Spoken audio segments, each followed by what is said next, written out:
It is a little surreal this morning seeing everyone gathered here this morning. I spotted a lot of my Web3 blockchain homies through the room and kind of talking to them this morning. However, for many of you who I'm meeting for the first time, I already feel this sense of closeness, only because I've been stalking your LinkedIn profiles, trying to get all of you to talk to me, and inviting you to come. So thank you so much for actually making it here, whether you're from our neighbor island or here in Oahu. But jokes aside, there are many reasons why we all gathered here today. To find community, to seek partnership or business opportunities, to learn, to teach, to figure out what blockchain technology means for your industry, to kickstart your career transition, and so on. Regardless of the reason, many of you are here because Hawaii is home, and you are playing a part in helping to build a flourishing Web3 industry here locally. So from the bottom of my heart, I thank all of you for coming. As the saying goes, showing up is half the battle. We still have a lot to do, but together we're taking the first step to establish Hawaii's competitiveness in the new wave of the internet revolution. Hawaii's first blockchain summit wouldn't be possible without the immense support from our amazing sponsors. So we have Aptos Foundation, HackRight, the Brandy Camacho Show, Blockchain Billards, the Hawaii Technology Development Corporation, CoinSub, and Topiki. Mahalo for stepping forward to bring this summit to reality. I would also like to express my gratitude to the moderators who were, to be honest, voluntold, but thank you for saying yes. Each and every one of them are already change makers in their own right in the Web3 space. Thank you for saying yes, and thank you for stepping up to assist with the programming today.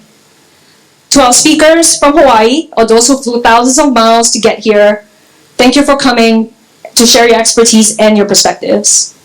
Lastly, a huge mahalo to our volunteers and each and every one of you who reached out to offer help in one way or another to make this event a success. I appreciate you. So without further ado, I would now like to invite Kahu Aukai on stage to perform a blessing ceremony so that we can have many, many more incredible summits like this to come. Kahu.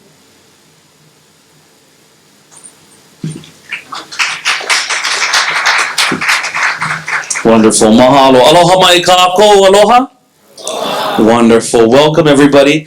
It's so funny that as I was trying to prepare for it to come today, one of the words that the Lord gave me was connection. And our MC beautifully said that word, connection. That's kind of something that I'll talk about a little bit today. But again, my name is Kahu Aukai Keiko. And today, what we're going to be doing, just really quickly, is talking about that word connection. We are going to be connecting, like you said, with community, Ellen, so beautifully, and together, and we're creating something. And this is the beginning, the very first. So what we will be doing is asking Keakua's blessing, not just upon the things you guys are going to do, but the thoughts that you'll have, the ideas that you will share, and just to perpetuate all these good things that will help us grow, create legacy, and help us move forward to Holomua. Very good. I'm just going to explain a little bit. I have these tea leaves. If you don't already know, our tea leaves here are very important. To the Hawaiians, they understood it. It meant life. It meant they would wrap their food with it. They would use it for medicine. So I'll be using the tea leaf. And also, in my bowl, I have vai, or fresh water. Again, nothing works without fresh water. Gives life. Again, with food prep, with medicinal. Clean water is the most important. And a word that we use in the Hawaiian language, vai vai, it means wealth. Because Hawaiians understood when you had clean, fresh water, like a spring or other sources of clean water, that's what they would also consider to be rich, to be not just wealthy, but to be, to understand and the importance. And that was the wealth to them. So the word vai vai is also, I think, apt for today. And then right behind me as well, and we'll call up our special guests. What they will do, they'll be holding this mailele or something like it. And again, the maile, if you don't already know, the maile is a vine that is never cut. You don't cut the maile. You pull it off and it comes apart and then it intertwines. And just like you said, it's all about connection and us becoming as one to create something the vines intertwine to make one lay, and that's what we're going to be doing here today. So I'll open us up in a oli and then a prayer, and then I'll be inviting some of our special guests. Oh, now na kahalame kalebua he halelebua no ia na kano. Oh, kauno ia e ano ine e ane ho yo kahikimai. Ah, hikimai no oko. Ah, hikipuno me ke aloha. Aloha e, aloha e, aloha e. Our Oli Mahalo to welcome us all here. And let us bow our heads in prayer. Heavenly Father, we thank you. Lord, you have blessed this land. You have blessed this place. Lord, you have blessed us as people with knowledge, with wisdom, with intellect, but Lord, even with our emotions, as we have passion for this. We have passion to move forward to Holomua. Lord, we ask that today is the inaugural Blockchain Summit. Lord, we ask for your blessing upon it, that we would have health here, have energy, have creativity, and Lord, just much more joy and fun. So Lord, we ask this in your Son's holy, precious name. Amen. Can I ask some of our guests to come up? So our speakers, Chris and Al.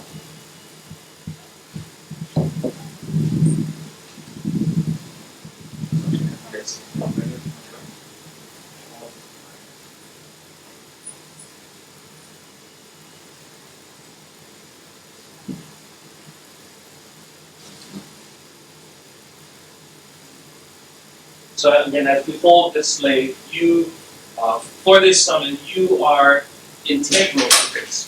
You are just like one of these vines that you are intertwining. You are embedding your expertise, your knowledge, your commitment into, this slate that represents all of us here today. And again, we have to take full blessings. Yakuamai na malaki, yakuamai na ohanam, yakuamai ito muaha, ma.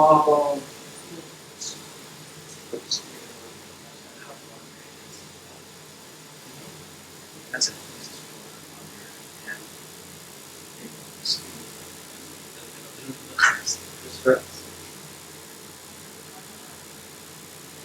So I think this is in this first conscience, you will leave a lasting impression. So this is the fingerprints. Your fingerprints. All the good things that you have, that are into this way for the generations. So it's also keep extending the destination. I'm going to pray one more blessing, but the one thing I did mention to them is they, as we have started this in conjunction or again connecting with tech week going on this week as well, we are all connected. Every single part. And I placed water upon their hands and said fingerprint that they have be integral to creating a legacy and going forward. And unfortunately, I don't have enough water for all of us, but if you can just stand a hand forward as I pray over this smiling and this blockchain summit. Mahalo once again. Lord, we thank you for the knowledge. We thank you for the community. We thank you for your blessing. Again, Lord, would you give us more creativity, more joy, more knowledge, more things that are of you. Any kind of hindrance, Lord, we pray against that. Any kind of hepa or Lord, we ask those things stay outside and all the good, positive things that not just the five of us up here, Lord, but every single person that sounded my voice. We will all understand for this summit, this week, that we would again bring in good, all the mealino, the helalino stay out. Lord, we ask again for your blessing upon this week, this time that we share together as a family, as a community. Yes, these things are holy, precious. Kayo kumakuha, kikikilame, pauhanin mo ulit. Amen. Amen. Mahalo, everybody. Thank you very much.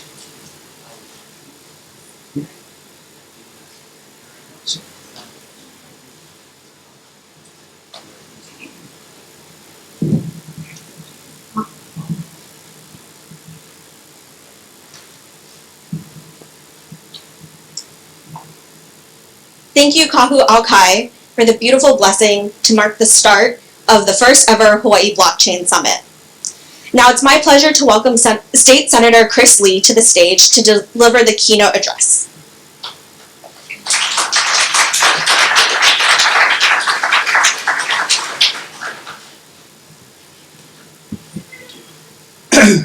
Aloha, everybody.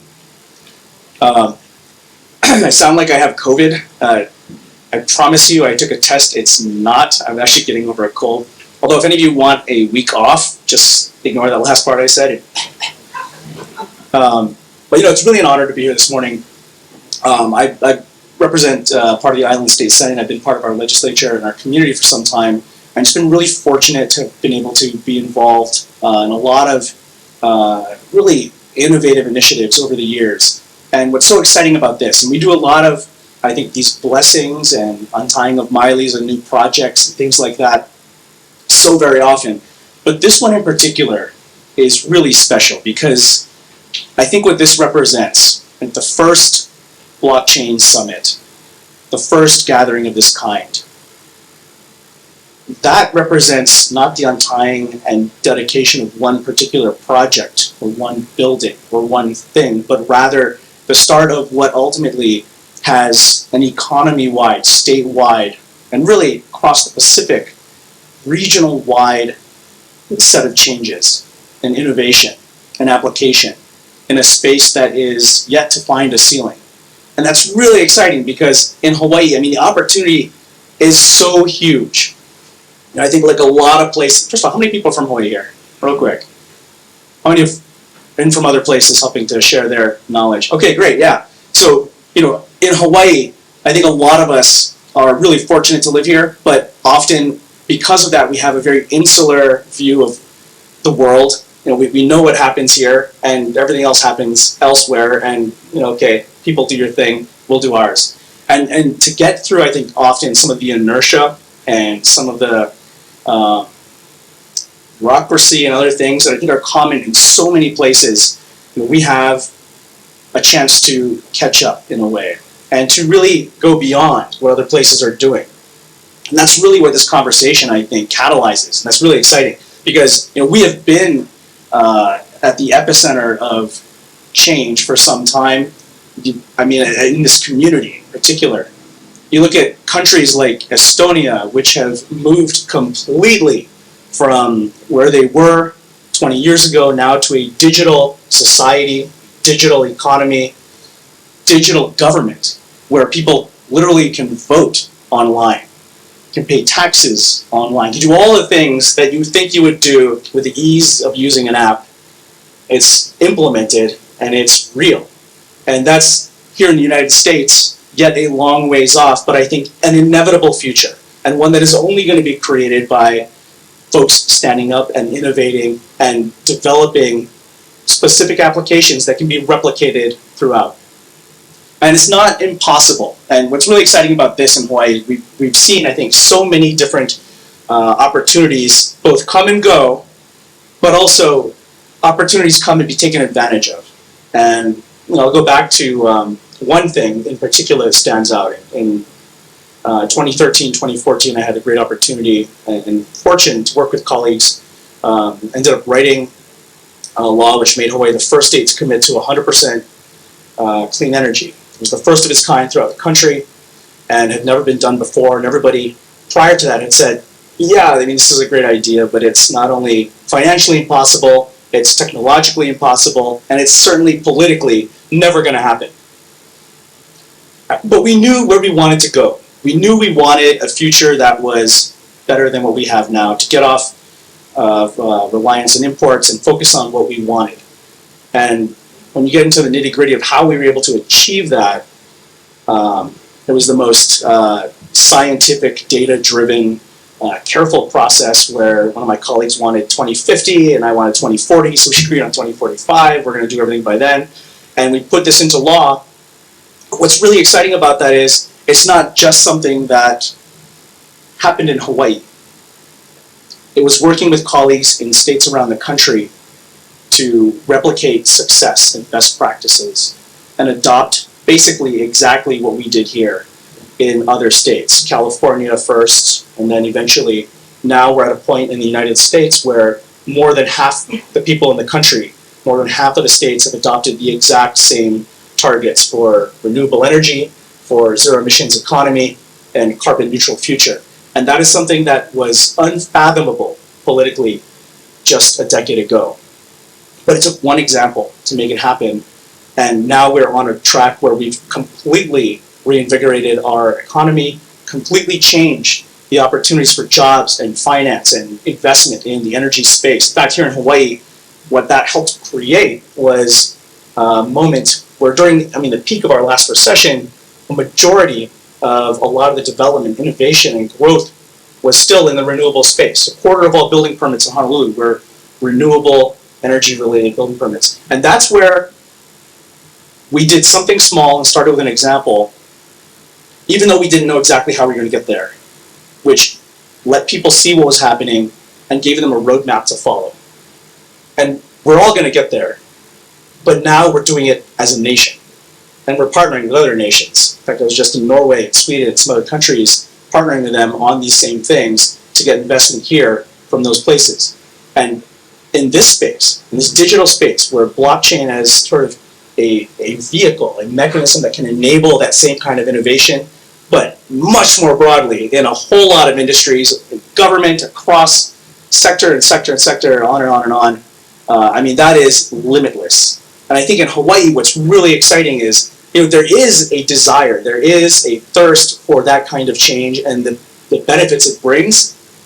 But what it's going to take to get there is a little bit of policy change, a little bit of innovation in the private sector space, and a lot of folks taking a little bit of risk to step up and say, hey, we're going to try something different. And all it ultimately takes, the reason I tell that story about clean energy, where one model led to a sweeping set of changes, the same thing can happen here. Where if we have local organizations, NGOs, or a government agency, or somebody somewhere who can deploy a model for what is possible in a way that people can see and just say, hey, it's that, like it's something tangible that we can take a look at and say, maybe we can benefit too, and let that replicate. That is sometimes all it takes. And I think we're at that inflection point here in Hawaii where people realize there are so many examples elsewhere for what can happen, certainly in the finance space and now in government and other places and other things that we can bring here and learn from. And all we need is one example, really just one of you. Step up as you are now and create that so that we can replicate it and everybody can see and we can just run with it. And, it was 2015 that we passed our 100% clean energy. It's taken a little under 10 years for more than half the country to adopt this. In the same way, it'll take only a handful of years here in Hawaii to really start to move mountains in industry and policy and change things. This is the moment. And it really is you guys who are the ones that are going to be the folks to step up and do it. So the ball is now in your court. And I am here, my colleagues are here, many of our state partners and others in the government sector are here to help and support and try and cut through all the barriers and red tape and everything else that exists today.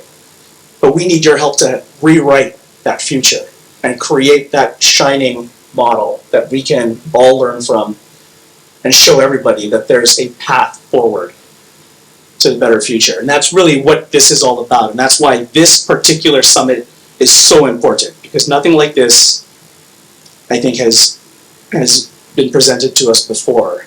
And this kind of collaboration is exactly what it takes to get there. So I really want to thank the organizers and the sponsors and all of you, most of all, for showing up, because this future is around the corner. It is inevitable as long as a few of you step up to the plate. And it's so exciting because it's happening right here, and we have an opportunity, and the window and the timing and everything is favorable and right for this. So thank you. Thank you all.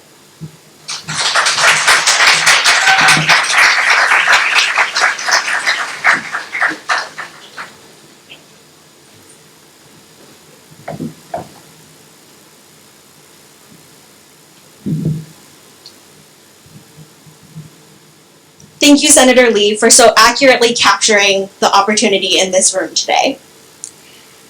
Now, let's welcome to the stage the speakers for our first panel, Bytes to Blocks, Making the Leap from Web 2 to Web 3. This is the panel for those of you wondering how you can kickstart a career in Web 3. And moderating this session is Brandy Camacho, CEO and founder of HackRight and The Brandy Camacho Show. Welcome.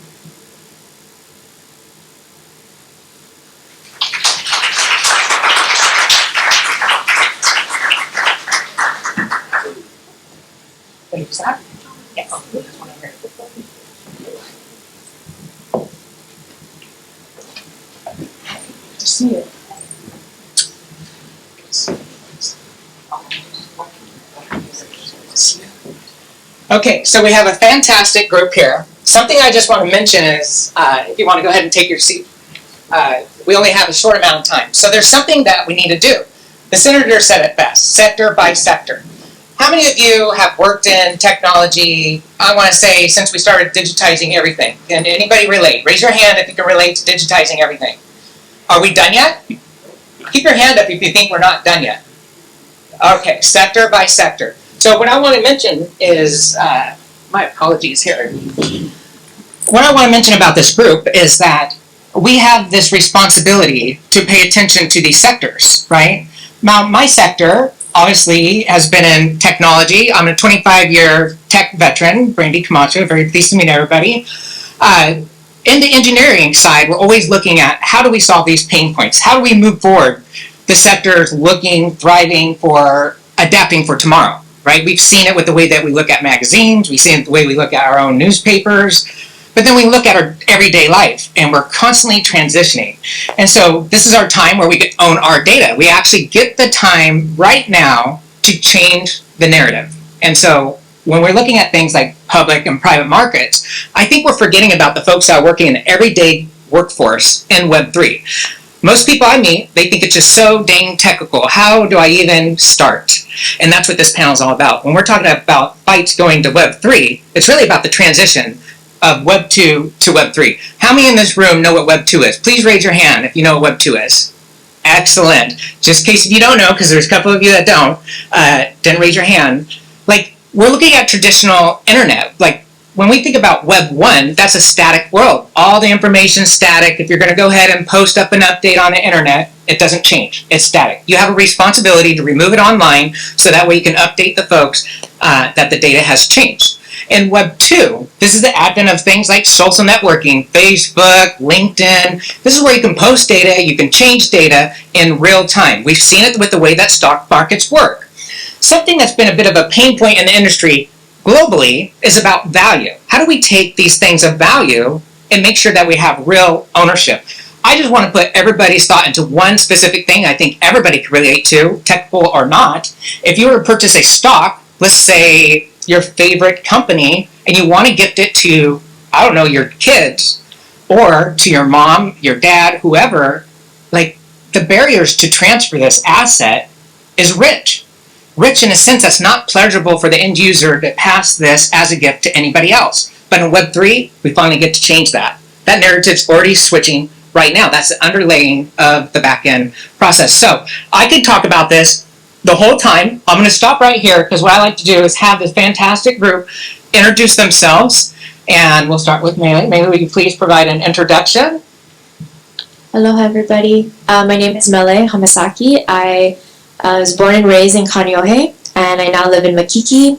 I am a staff product designer of design systems at Coinbase. Hi everyone, my name is Sean Watase. Same here, born and raised in Hawaii. I'm a DevRel engineer at a company called Third Web. Hello, everybody. This is Zach Manafort. I grew up in Connecticut, moved out to Hawaii about 7 years ago. I work at Phoenix Growth, and I've done a lot in the gaming marketing space across Avalanche, and Ethereum, and Solana. Perfect. Now, is this mic working?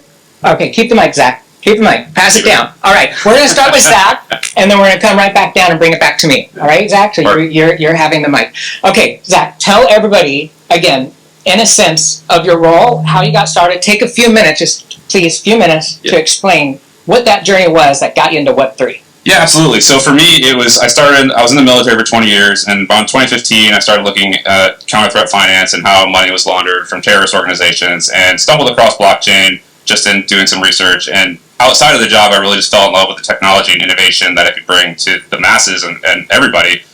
So I started really getting involved and trying to learn as much as I can from 2015 to about 2017. I started getting involved with Ethereum mining, figuring out how to stay safe, learning about the ICOs and all the vaporware that was out there, and doing my own content writing, starting my own website, and just networking with as many projects as I could over a couple of years.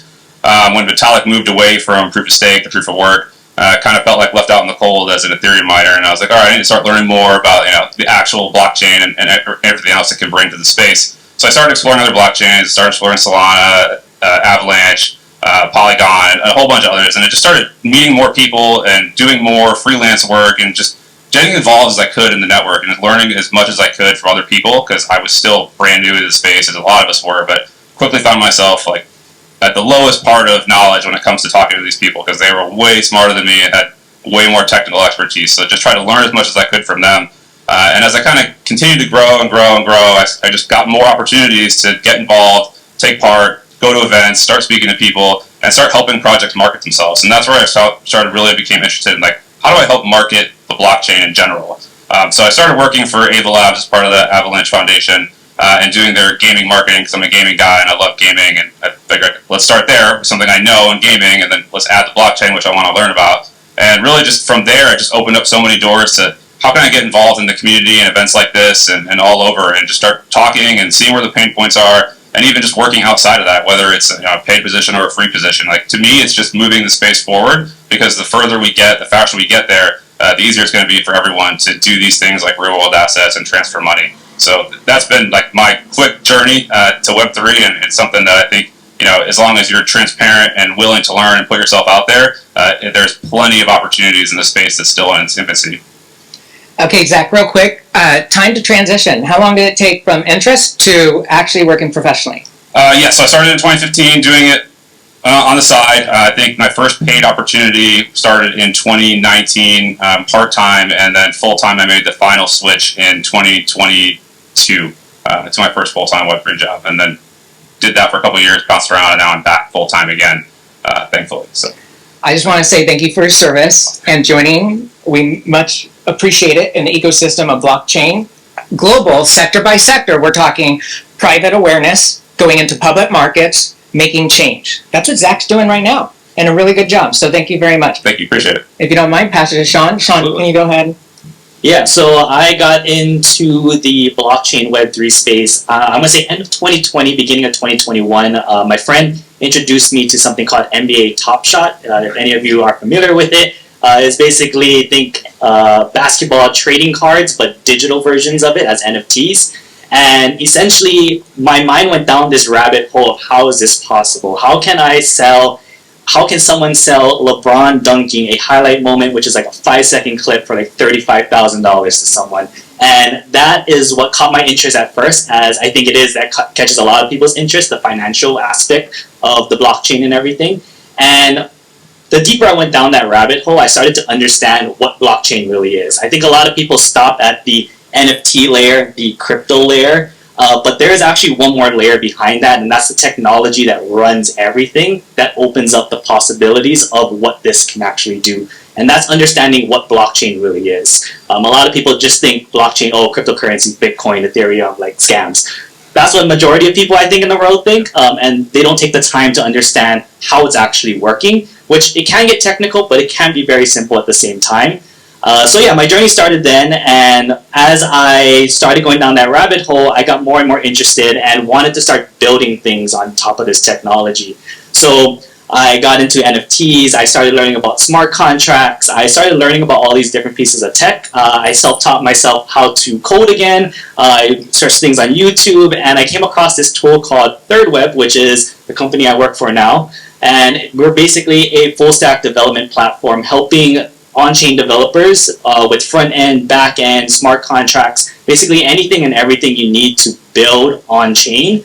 We provide a tool for it. And I came across a tool and I thought, hey, wouldn't it be cool if I just document and journal my learnings from all of this? So as I started learning and started building things, I would just post it on social media. I would say how I did it, how I use ThirdWeb, how I use these pieces of technology. And maybe a few months down the line, I get a call from or reached out by ThirdWeb saying, hey, do you want to do some contract work for us? I ended up doing that for a couple months, and then one thing led to another, and now I am what's called a developer relations engineer. I basically teach people how to use ThirdWeb. So basically what I was doing as I was learning, now I get paid for it. So that's my journey kind of into the space. And I started back in 2020, end of 2020, and ended up working full-time at ThirdWeb beginning of 2023. So a couple years, yeah.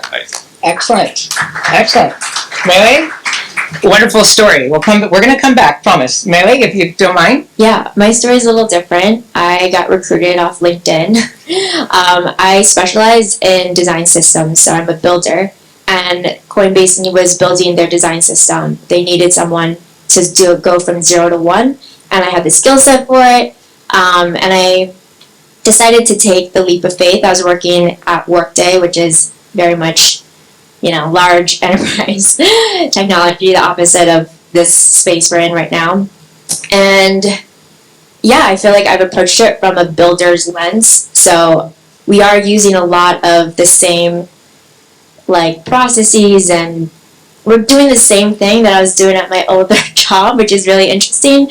I think the thing that really captured my attention was figuring out how to design this space in a way that was new and captured the essence of what this industry is. So I still approach this industry from this ground level. I am a builder. So yeah, it's been interesting because I work with so many people who are enthusiastic and came in the industry through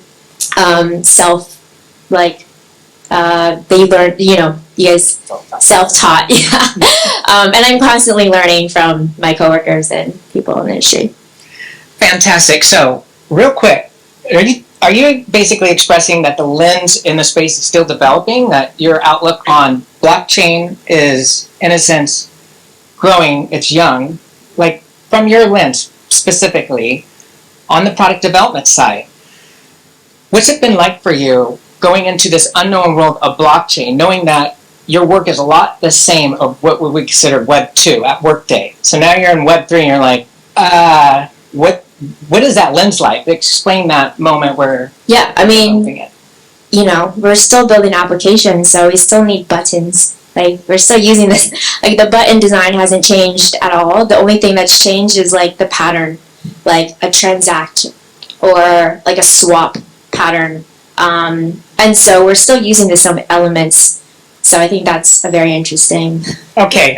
What she said is actually gold. Check this out. Melee, you're talking about user interface design. You're talking about user experiences. So when we think about the everyday person adopting blockchain, do we want them to be technical? Do we want them to understand what programming language it is, what the hardware infrastructure is, what we're using as an operating system? Is that going to be a requirement for this technology? Do you think that we should be focusing on that? Absolutely. I mean, there's a lot of language that we need to explain. It's very confusing. If you open your wallet, it's a bunch of letters, and it's how long is the wallet name? And my company actually just released this thing called base names, which is really cool. And it allows you to create a username that you can take with you across this ecosystem. And that to me was a big leap forward into helping bring the everyday user into this space. Okay, I just want to focus on that for 1 second, or 1 minute. So we're focusing on user interface design on one side. On the next, we're focusing on user experience. And then you mentioned that we can take a name and associate it with a Web3 wallet. Now, some of you might not know what a Web3 wallet is. It's like your identity on the blockchain. That's really the first start of setting up a reputation, kind of like our credit score. You think about credit score, we have a social security, we could build up a reputation. Do we pay, do we not, on time, and not? These are a lot like the principles today in Web3. So you have a wallet, you have an identity. The thing is who's going to remember all these characters, right? It's kind of, in a sense, confusing from a human-centric standpoint. And what Meilei's doing is literally helping transition the next generation of users to adopt this technology. So she's working on the forefront, on the front line of user interface design and experiences. And what you mentioned is let's take a name and let's associate it with a wallet address. A lot like what we did with the web that we know it today. If you're going to go to google.com, for instance, and do your favorite search on Google, in the background, the system sees nothing but numbers. It knows an IP address, it knows what server to go to, and then it forwards it to get the request and receive a response. That's the way that our traditional internet works today. And what Meilei just got done expressing is the transition to what we call Web3, where now we could go ahead and have some form of ownership and we can use a pointer directly to that ownership. So we're not just depending on Google. Any one of us could set up our own proxy to accept a request to make or send a payment. In this case, a payment is a transaction. So when we look at Sean, who's building DevRel, which is really at the intersect of business and engineering. When we think about DevRel, developer relations, we need to set up relationships with engineers building in this space. We need to on-ramp them to understand what we're working on, what the problem set is, so we can solve these pain points. And that's what Sean's working on. So if you don't mind, Meilei, pass it to Sean. Sean, can you share a little bit about some of the pain points you've seen and how they potentially can benefit, I don't know, state of Hawaii? Yeah, pain points as in like pain points with like building on Web3? Building on Web3. Okay. I think there are a lot of pain points of building on Web3 when you look at it and you look at what is out there today. And the great thing and the cool thing that I think a lot of people don't understand is the evolution of the tech in the space, and what we're able to build today has evolved so much. And if you've ever been in the space, you've been part of communities, you talk to developers, or if you are a developer in the space, the technology in Web3 and blockchain moves so quickly. 1 week you could be talking about something, and literally 3 days later it's old news. Like, it's in the past, we all got it, on to the next thing. And that's the great thing I think about the space too. It's so new that there's so many passionate people in it moving it forward. One of the biggest pain points, I think, is wallets and onboarding, like you folks just mentioned, and we're working towards solving things to make that a better user experience, whether it's associating like a URL or address to a longer form address, or if it's just getting someone a wallet. In raise of hands, I guess, does anyone actually have a Web3 wallet? Coinbase, MetaMask, any wallet out there? Cool. So some of you have it. And if you were to explain someone the process and the importance of creating a wallet and saving a seed phrase, making sure they don't share their private key, if you know what I'm talking about, you know that that is some intimidating stuff to share to other people. And if you look at the space now, we actually have technology, and we built these tools that you can authenticate with your Google. You can authenticate with Twitter, LinkedIn, any social platform. If you were to go to a Web2 website right now and authenticate yourself, we actually have the tools and technology to use that authentication to, behind the scenes, generate a wallet for that user. And that user just uses their own Web2 auth as interacting with your application, but they have a wallet behind the scenes. So a lot of the pain points I think we came across is we know that majority of consumers are not going to use the technology, like the vanilla technology that we used like a couple years ago in the space. We know that everyone's not going to create a wallet, understand what gas fees are.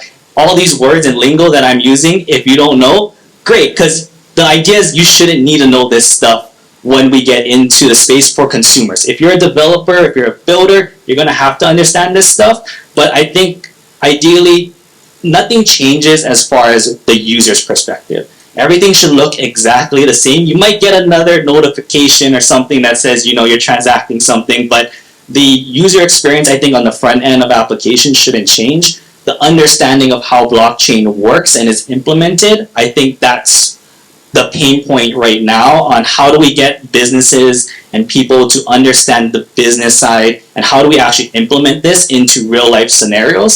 I think that's the challenge, because we can't say, oh, look at this company, they did it. Like, we have to be that company or that brand or that project to make that first step to actually be the ones to do it. So we're still in the young phases, which I think sometimes for businesses stop them from proceeding and pursuing something because there is no evidence that it works out there right now. A big challenge, a big challenge. Excellent. But you didn't mention how it benefits Hawaii. Like, how do these problems benefit Hawaii? Yeah, I think there's many ways. Well, one, I think understanding cryptocurrency, and that, I think financial aspects help a lot, or what blockchain, I think majority of people will take it in as. As far as being able to help Hawaii, I think things like real estate, easy access to finance, things like this are things that I think we could implement very quickly and soon.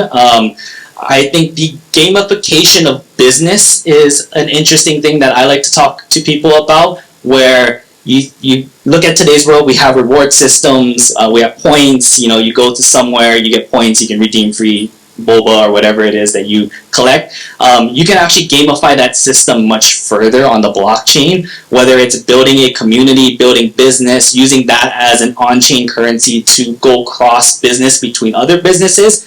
There's a lot of stuff that you can do, and I think the one thing that the blockchain brings that I bring up to a lot of people is gamification. It allows us to gamify every aspect in business and life, which, if I'm going to take like my business marketing, like if you are a product and you want to market to people and you want to build a community, gamifying a product is such a big thing. It's just how do we create a stable ecosystem within that to, engage with our customers, bring new customers in, collaborate with other companies. All of this can be done on the blockchain, and it gives us that potential.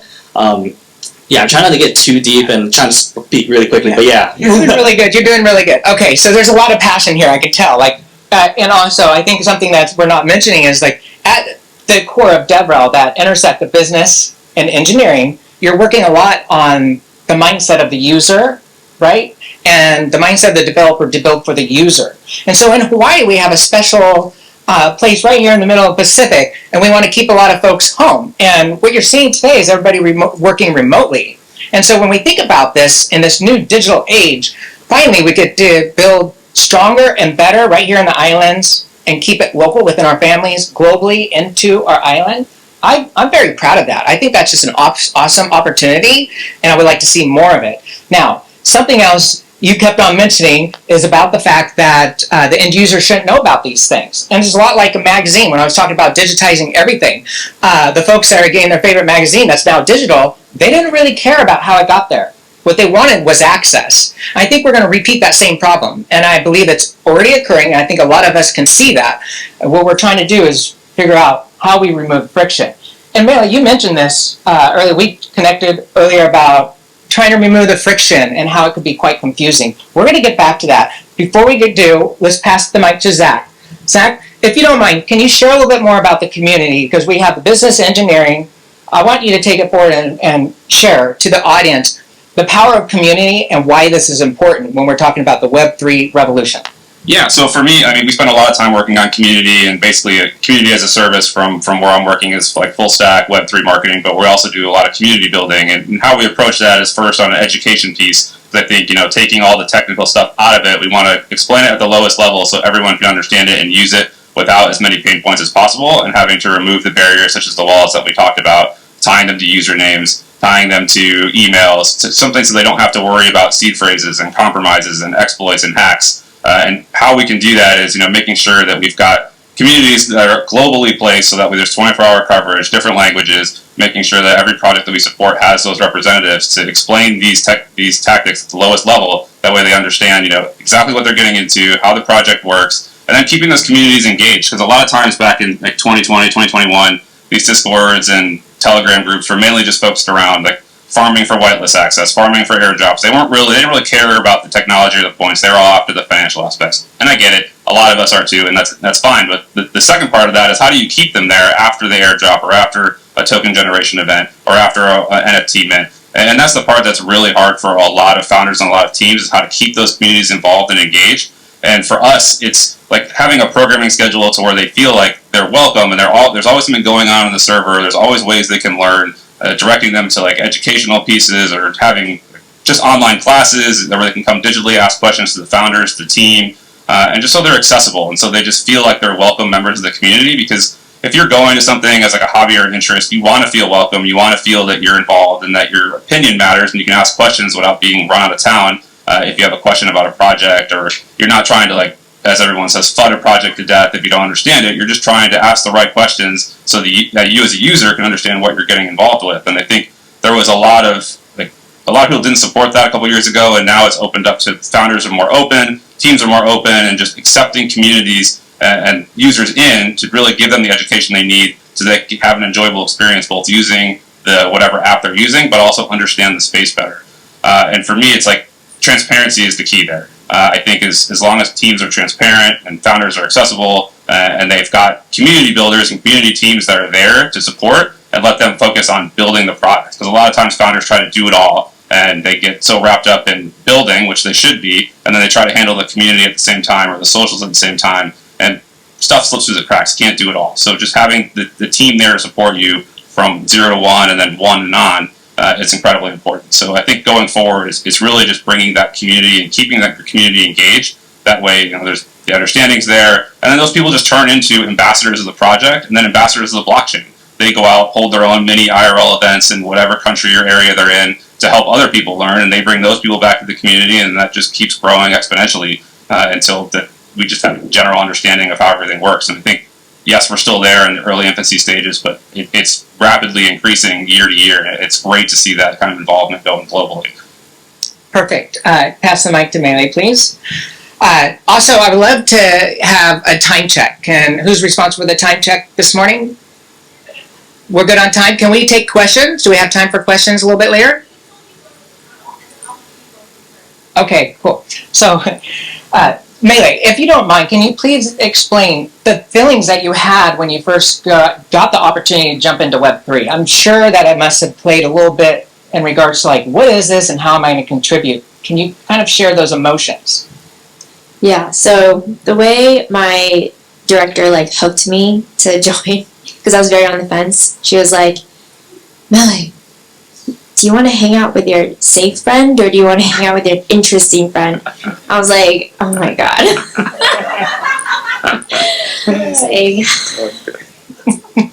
So, you know what you picked. And I joined in 2021, which was a bull market. It was right when NFTs were kind of all the rage. And so it was very chaotic and nuts. And so I felt like that first year of working, I was just going and not really thinking, but it was just, sorry, what was the question? No, you're doing great. So you're saying it was a little confusing, right? Very confusing. Okay, this is why I start off with a lens, because every time that we start something new, we really don't have a lens that's clear, right? We're taking a leap of faith. We're like, this could work. This might be perfectly for me and my family. And so we have to take that leap of faith. So we're developing a lens. At first it's a little cloudy and we like to clean it off. So that's getting experience. And so what's happening is, Melee, you're basically going from 0, like let's just use an analogy. You're on, you're traveling and we're going fast. You had to start from 0 and you had to go to 20 really quick, right? And then I think that's a lot where you're at right now. Like you're about ready to enter the freeway in this space. And when we're thinking about user interface and we're thinking about user experiences, when you think about those friction points that you work on the daily, at the end of the day, are you thinking Web3, Web2? Are you thinking about the technicals, or are you focused on the user? And those are the emotions that I'm looking for, that we like to express, because I think there's a lot of folks out there who might hear about your story and say, dang it, I can do that too. And so it's sometimes scary, and I think maybe just sharing a little about that and taking a little leap of faith would be good. Well, I feel lucky to be a designer because I get to think about the look and the vibe. The vibe of this space, which is new and hasn't really been done well yet. I mean, we're trying to figure out right now it's very like poppy. It's very like, we call it Miami. Neons, fluorescence, just like maximalist. And so, yeah, but we're also thinking about who is that for. And I think right now it's for like a niche. It's like, you think of like who attends like the Web3 conferences, like East Denver. It's very, you know, we haven't reached a lot of people, like other users outside of like the early adopters who found it, you know, just by happenstance. So it sounds like there's a lot of work to be done. A lot of still? work to be done still. Okay. All right. So the wind is developing. You're in the trenches, and you're paying attention to what's going on in the space. You mentioned the neons. What she's talking about is the theme of Web3. She's talking about, you know, targeting the user interface for the specific user. I like to look at users like avatars, right? Like we all have an avatar. My avatar would be deep tech, right? I have a 25-year tech background working in deep tech. And your avatar would be more product development, product design, user experience. Fair to say? Okay. And then your avatar, Sean, intersect business, engineering, developer relations. And then we have Zach's avatar, community development, onboarding the next generation of the community, both technical, non-technical. This right here sounds like a complete group that can start a business with all the talents. Like we could literally start a company right now with all our roles, from deep tech to helping support the user, to helping support and onboard the engineers to build for whatever it is that we're looking at from a business use case, and then Zach helping make sure to support it to stay true to our mission.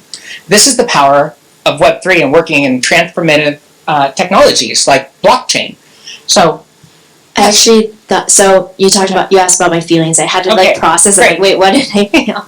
So, I think what is confusing, and yes, we have all the skills here, but it's like finding the utility. And that is like the confusing part, because we're like almost entering the space through a lens of like, oh my god, we have skills, like what do we want to build? Yes. But we haven't found like that like fit yet. And that example, like that use case. So I think that is why it's confusing for me personally. Yes. So you're still trying to find the emotional connectivity from a use case utility standpoint. Even though it's there, you just haven't got to take a bite of it yet. Is that safe to say? Yeah. Okay. So I just want to mention that the utility is here right now. Yes. Okay. Yeah. But like longevity, like things, something that's gonna last and like just fit right into life. Kind of like the appliances in our kitchen, right? Like how many times have you went to the kitchen and, I don't know, had a technological problem in the kitchen? Have you ever experienced a technology problem in the kitchen? Maybe using an oven, setting the clock, for instance, right? So these are appliances. And when we think about utility, that's what we're mentioning about utility. It's like it should be an appliance that's serving a function, that's providing a set of values. And we are getting there. But just like the digital transformation, digitize everything, like the newspapers, like the magazines, they too have these same problems. It was really hard to figure out how are we going to sit there and take care of the users to adopt, I don't know, a digital viewer that's going to read the latest article. Like that was a super huge challenge, because everybody at that time, including myself and my parents and my grandparents, had a really hard time thinking that this would go digital. They wanted that tactile feel. So it took years, if not decades, to finally get to the point we're at now. It's safe to assume it's 2024, and the dot-com bust was in 2000. So it took 24 years to get to this point from the sense of user experience. So it took a long time. Do you think that we might be able to get there a little bit faster? I don't know. Because I feel like I still enjoy reading a newspaper. Mm-hmm.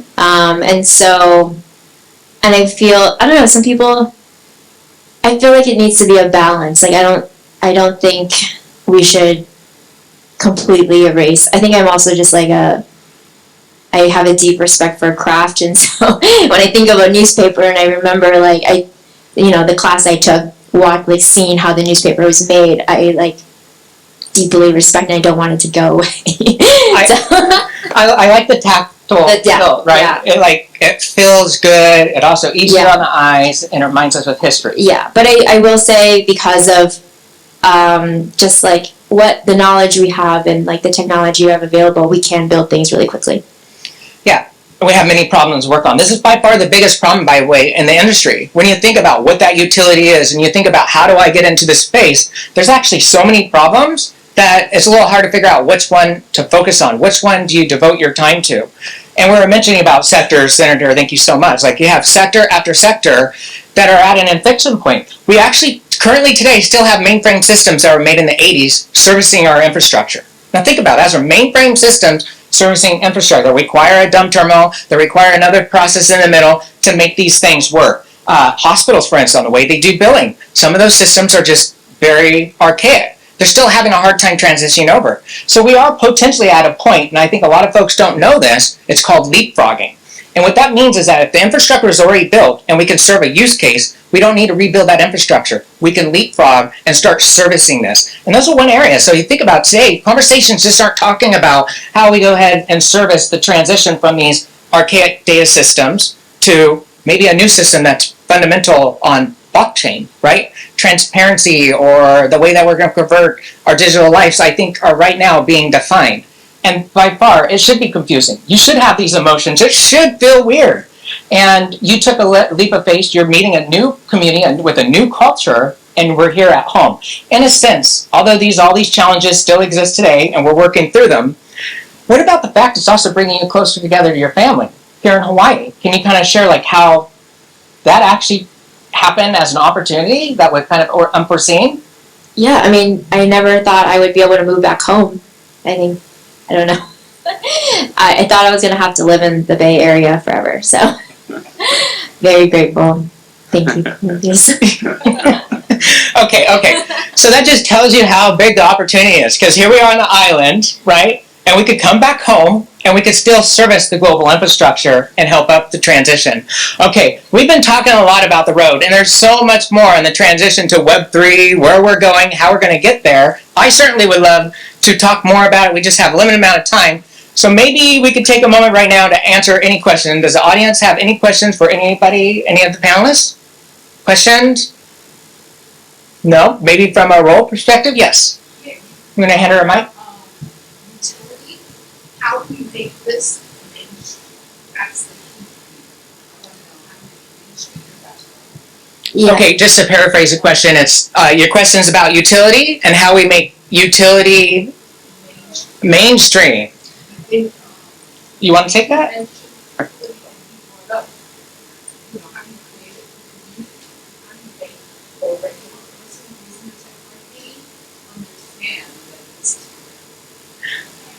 Okay, go past this, Sean. Yep.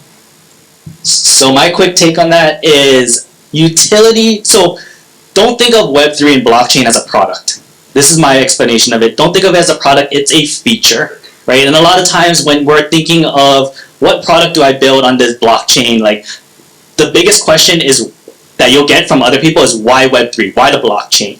Why do you need to use it when we have all of this Web2 infrastructure and everything that you can use? So it's finding those areas of what can the blockchain do that you don't get in Web3. And I think we went over that, and that's like ownership. That's ownership of digital assets is the simplest way I think I can put it. If you get something digitally, right, if I were to send you an image right now on my phone and text you, you don't own that image. We can't verify that you have that image. There's data in a server somewhere that says you have that image on your phone. The blockchain is a little different, where we can now verify and authenticate that you hold something digitally. And I think that's the biggest change jumping from Web 2 to Web 3 is we can now verify and authenticate digital ownership of things. And that's where most of our lives and our things are stored nowadays is digitally. But we don't have proof of that. We can say I can Photoshop an image that my bank account has $100 million in it, and you would just have to believe that photo if I showed it to you or asked me questions or something like that. On the blockchain, you could search my wallet address if I gave it to you or you found it, and all that public record that I have $100 million would be in my wallet, and you can verify and authenticate that digitally. And that's where utility, I think, comes in, is I'm going to relate this to gaming because I think it's the easiest way to relate it. Anyone? Oh, I'm going to ask this. I don't know how much hands I'm going to get. Anyone here play Fortnite or know what Fortnite is? Cool. Of course. All right. So in Fortnite, you can buy a skin, right, or a costume, or something that an avatar and how your character looks like in the game. You can buy that. Let's just say it's $20. Cool. I own it. Now, when people normally play these games, there are people who play these games and then sell off the account to someone else, right? They get to a certain level, they do all this stuff for people, and they sell the account, right? That's the only way to trade and transfer that digital ownership to someone. They got to give someone the username and password to the account and give them the assets that are in the account. There's no way to trade that asset from one account to another. When it comes to blockchain, you're now allowed to do that. We give ownership to the digital assets back to the users. So if I'm playing the game, I have a skin, I can now sell that skin or that item to someone else, right? And I think there's these little things that, well, it's just a kind of a turning of the head and seeing how we visualize and how we think about Web3 and blockchain. Nothing really changes on the user end, right? Another popular thing coming out is something called real-world assets. How do we connect a real-world asset to a token on-chain? So I'm going to use sneakers for an example, right? Sneakerheads, they buy shoes, they resell them, they flip them, there's this market for it, right? But how do you know the shoe that you have or that you're selling or buying is real, right? Where's the authentication to it? Where did it show that you bought it from this place, all that kind of stuff? And if we can tokenize and verify this on-chain, we know that, these assets being traded and everything are verified. So nothing changes on the user end. I'm still buying and selling shoes or flipping shoes or buying and selling game in the item. How we do it and what's happening under everything is changing because of this piece of technology. And I think, again, that's where utility comes in. Think of utility as how would you do this in a Web 2 space, but how does blockchain become a feature to then amplify what that is? Okay, that is really good. Okay. I want to come. Can I add on to that real quick? Go ahead. Yes. So just two more real quick examples of real world utility. I think one is California putting all of the car registrations on the blockchain for the DMV, so you know how process that can be when you're selling a car, transferring a title. It's already in use in California and it's working well. And the second thing I think is to highlight is the importance of security. When we talk about AI, deepfakes, and pictures, and all these fake images and media is coming out, there's ways the original producer of a picture or image can put that tokenization on the blockchain so you can ensure that that is the original image. It hasn't been faked, the voiceover hasn't been changed. And I think that's going to become a huge part of it when we start talking about real world utilization and how we can use for security and technology going forward. Excellent, excellent. And also I just want to mention for the folks that are non-technical, because a lot of stuff we're talking is technical, gaming and so forth, these problem sets. One of them I think everybody can relate to is gift cards. Okay, we've had a gift card, we gave a gift card maybe to grandma.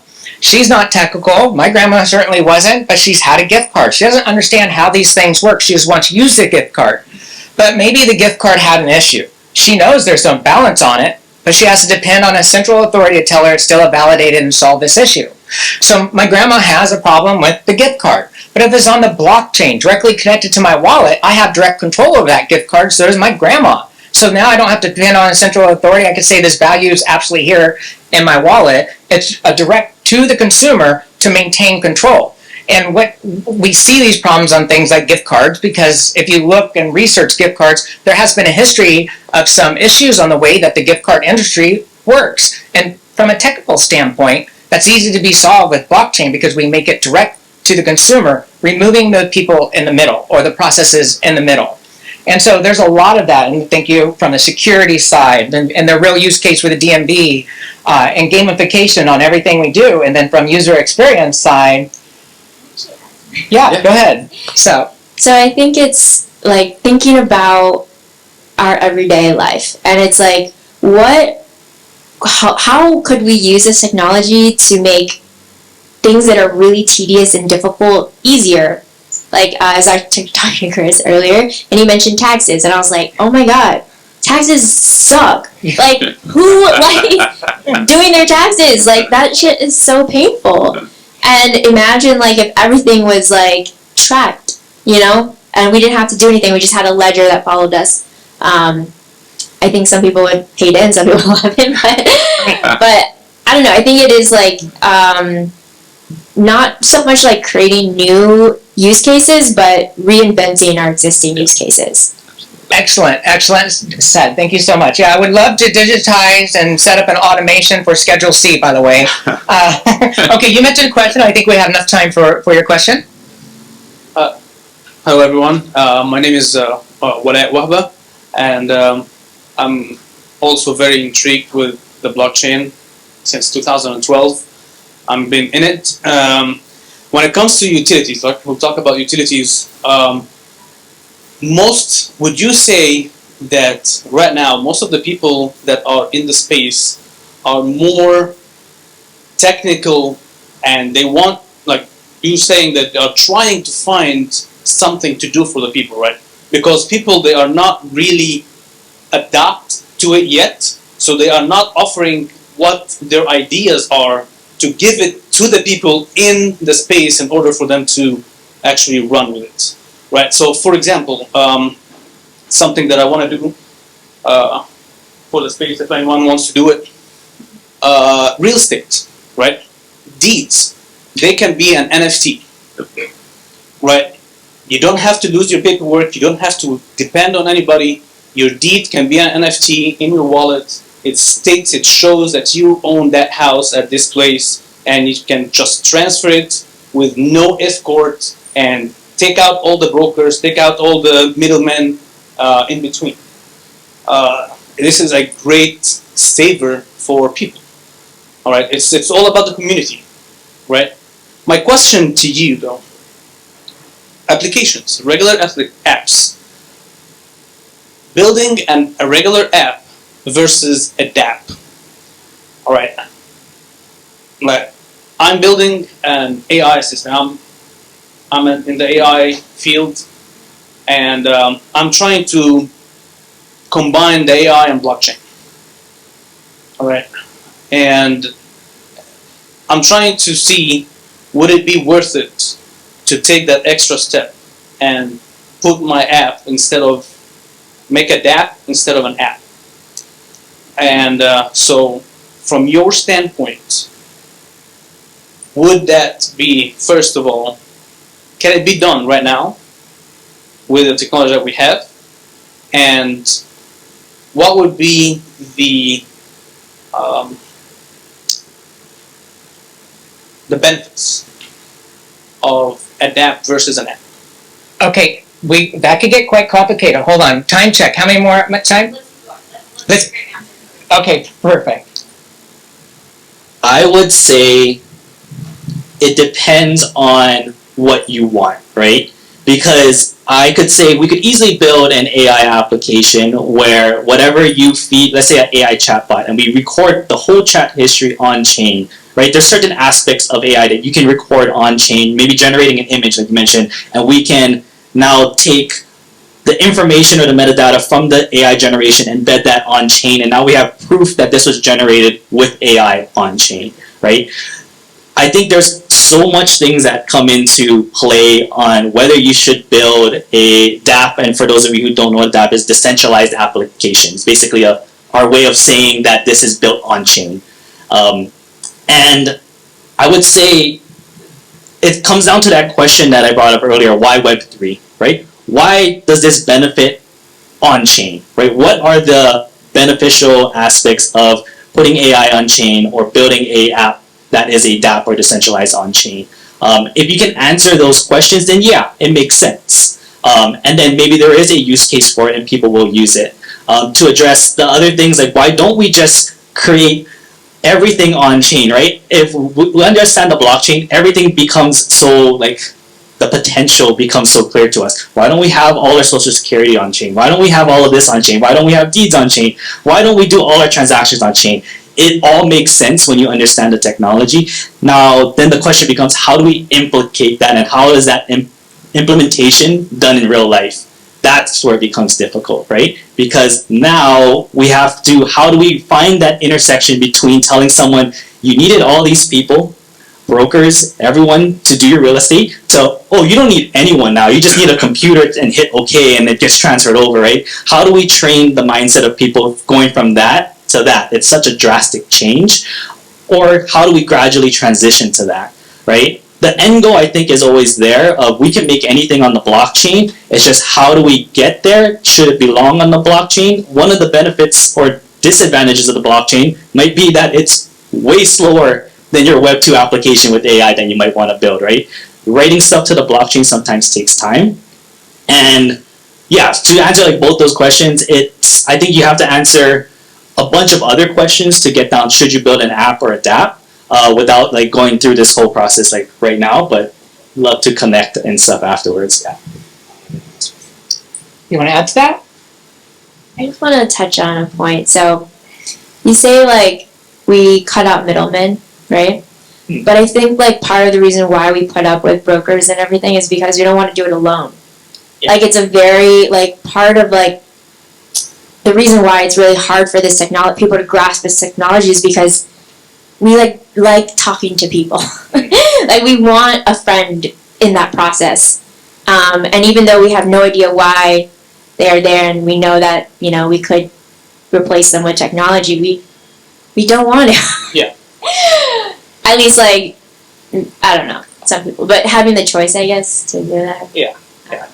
And it's like the technology is there, but like I said, it's you got the people who are going to use this technology are consumers, and I think that's who we need to think of. It's like, how do we transition their mindset to where, if we understand the blockchain, how do we get them there, or how do we transition them there without them knowing it, right? If you were to give me the Facebook app today, like 10 years ago, I would be so confused. I opened that thing up and there's so much buttons and everything, but how did Facebook gradually get us to use social media, introduce all these features, and get us to a point where we can have 50 different buttons on a screen and we know exactly what to do? I think that's what we have to figure out in this space. Yeah, I think just to kind of end on that, I think it goes back to what we talked about in the beginning, like the user experience. They shouldn't even realize that they're on the chain. And like, we know that there's a ton of different blockchains out there, and relating it back to gaming, like a couple years ago, it was like, this game's being built on X chain or Y chain or Z chain. It's like, at the end of the day, the gamer doesn't care what chain they're playing on. They just want to play a good game and have fun and interact with their friends, and okay, it's run on the blockchain. They shouldn't even be aware, they shouldn't know, they shouldn't care which chain it's on. And I think that's what's going to come to, like, when we talk about mass adoption. It'll just be part of our life, and it won't matter. We won't even be like, okay, it's Web3, we're on the blockchain. It'll just be how we transact. Because no one says like, oh, I'm sending my internet or money from a wire or from bank A. It's like, oh yeah, I'm sending you money, and it's like, on what app? And no one cares how it gets there. They just want it to get there. So if we can improve that and users just use it, that's all we're after. We're ultimately trying to replace the microwave oven experience in tech. We just want it as simple as a microwave oven. Press some buttons, you press start, you can count and be dependent on the outcome of the value with the microwave. That's what we're doing when we're talking about building infrastructure. And you had a great question. A lot of what you said was like, well, how do we validate utility? How do we actually make a transition to where we can produce value going from maybe a standard app to a decentralized app? It's always about the business use case. As a technologist, we want to match the business use case needs with the technology that's available to us so we can marry the two to provide an amazing experience to the end user. That's something we're all trying to do. And something else that you mentioned, some of the sectors, they all relate to one thing, notarization. We've seen this throughout our past. If it is transferring a deed, or if it's going to go with title, or if there's something that needs certified some way, somehow, you largely need to depend on a third-party notarization service to go ahead and certify those docs as original, right? To authenticate.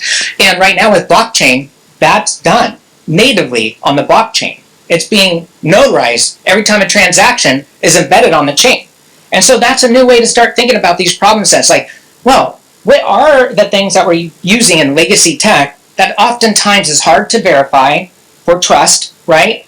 And also hard to make sure that we execute on. Maybe there's many times that we need notarization, for instance, for a house. So when we do transition deeds to blockchain, which is something I'm pretty confident is going to happen, it's really, we're all going to become notarizers ourselves every time we're doing a transaction. So that's a beautiful thing about the blockchain. I hope that helps simplify the way you look at something like, how do I go from a standard app to a decentralized app? It first depends on what the business needs are. And secondly, it's all about solving the pain points that oftentimes have caused problems in trust. And so in our industry, we like to say trustless. And trustless is all about not having to trust what's in front of you because you know it's already verified from the start. It doesn't require trust. And the more that we remove this trust, the better that we can have confidence in what we're doing for everyday economic ventures, like solving problems in the real estate market, or like what California did with DMV, or DevRel, making sure that folks can build as fast as possible, having the right tools at the right time, or building user interfaces that have standardized approaches to bring fantastic user experiences. Thank you so much. All one of you. Yes. Okay. Would you say, just because I have this question, would you say the main difference between a DApp and an app is that a DApp is built on the blockchain? A DApp is connecting the blockchain, right? So there's a couple ways to look at it. If you're going to make a full native decentralized application, well, then that means all data, all points are decentralized, right? We're not using traditional means for storage. We're not using traditional means for hosting. It's a new paradigm shift on the way that we're looking at data. So if we want to go full native on a DApp, on a decentralized application, it actually can be, one, simpler than traditional technologies, and two, kind of more complex, especially if you don't have the experience with it, right? It's like, how do I connect it? It reminds me of the hybrid cars today on the road. Like, a lot of folks are having a hard time converting over to electrification for vehicles, so hybrids are a great in process. That's where we are with the industry. So we're a hybrid model. When we say decentralized apps, they're typically hybrid, where we're using a mixture of centralized technology and decentralized. So I just want to be honest with everybody, like, that's okay. What's wrong with having a hybrid approach? As long as we can trust, in a trustless way, the core pieces of the inner workings of the solutions that we're solving for the everyday end user. At the end of the day, they just need to depend on the service that we're providing them, right? And maybe it is a full decentralized app, or maybe it's not, but the end user doesn't even care, like the microwave oven. They don't know, most people don't know, Java is the #1 application running on all our appliances. They don't know that, right? I think most of us probably don't know that. So we're just trying to simplify it. That's a great question, because sometimes I wonder what's full decentralized and what's not when it comes to a use case need. So, fantastic. Oh, and I have one more question. Just like for founders or the people who like build that, like if you're trying to build a DApp, how would that company evaluate the cost benefit analysis? Because I know it is like more expensive, right? Oh, you mean more expensive from an engineering standpoint? Yeah. To build the team, to build the use case Yeah. need? Well, I think they're both equally could be complex, and I think a lot of stuff in the web too, like when you think about hosting on Google, you think about uptime, we think about scale, right? It depends on what your use case needs. Sometimes you need to scale globally with a lot of users, and so you can't just depend on one server. You're going to need many servers in different geolocations to service the needs for the user base.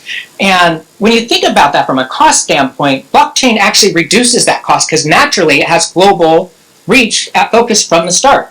So you don't have to worry about geolocation services with your use case needs as a developer, as an engineer, trying to build something that has global reach. Where if I was building in a centralized world, I mean, from the hosting standpoint, it can get very expensive, and the maintenance of it could be quite possibly a risk, right? When you think about the variances lost across regions, like Canada might have a difference on the way that they look at centralized data points that hold value versus the United States, so that could be problematic. And blockchain actually can help simplify those things and automate it. Like when we're thinking about taxes, or we're thinking about public-private markets, like when we talk about taxes from a business standpoint, those can be automated. The problem is not can it be automated, the problem is how do we automate it? How do we transition removing those friction points? And I think it's going to take a long time. I think we have a lot of work ahead of us. That's why this is a fantastic infrastructure play from a career standpoint to tap into, because we have so many problems to finally get there. Because the real value is clear to me. Like, it is about removing friction point. When we think about centralized solutions, like what you worked at Workday, right? Like, does Workday have reach globally everywhere, full access? And I'm sure that they had many servers in various parts of the world, all requiring different teams with different personnel, right? That's very expensive. To where now, any of us, right here in the middle of the Pacific, we could build a decentralized app and have reach globally. We don't need those teams. And think about that from a business standpoint, an entrepreneur. That's where Web3 brings value. That's also the value right here in Hawaii, and that's why the first ever summit is one of the best things that I've seen. I just want to personally say thank you, Ellen, for helping produce this, and everybody. Thank you so much, and thank you to the participants. Round of applause to all the participants on the panel. Thank you.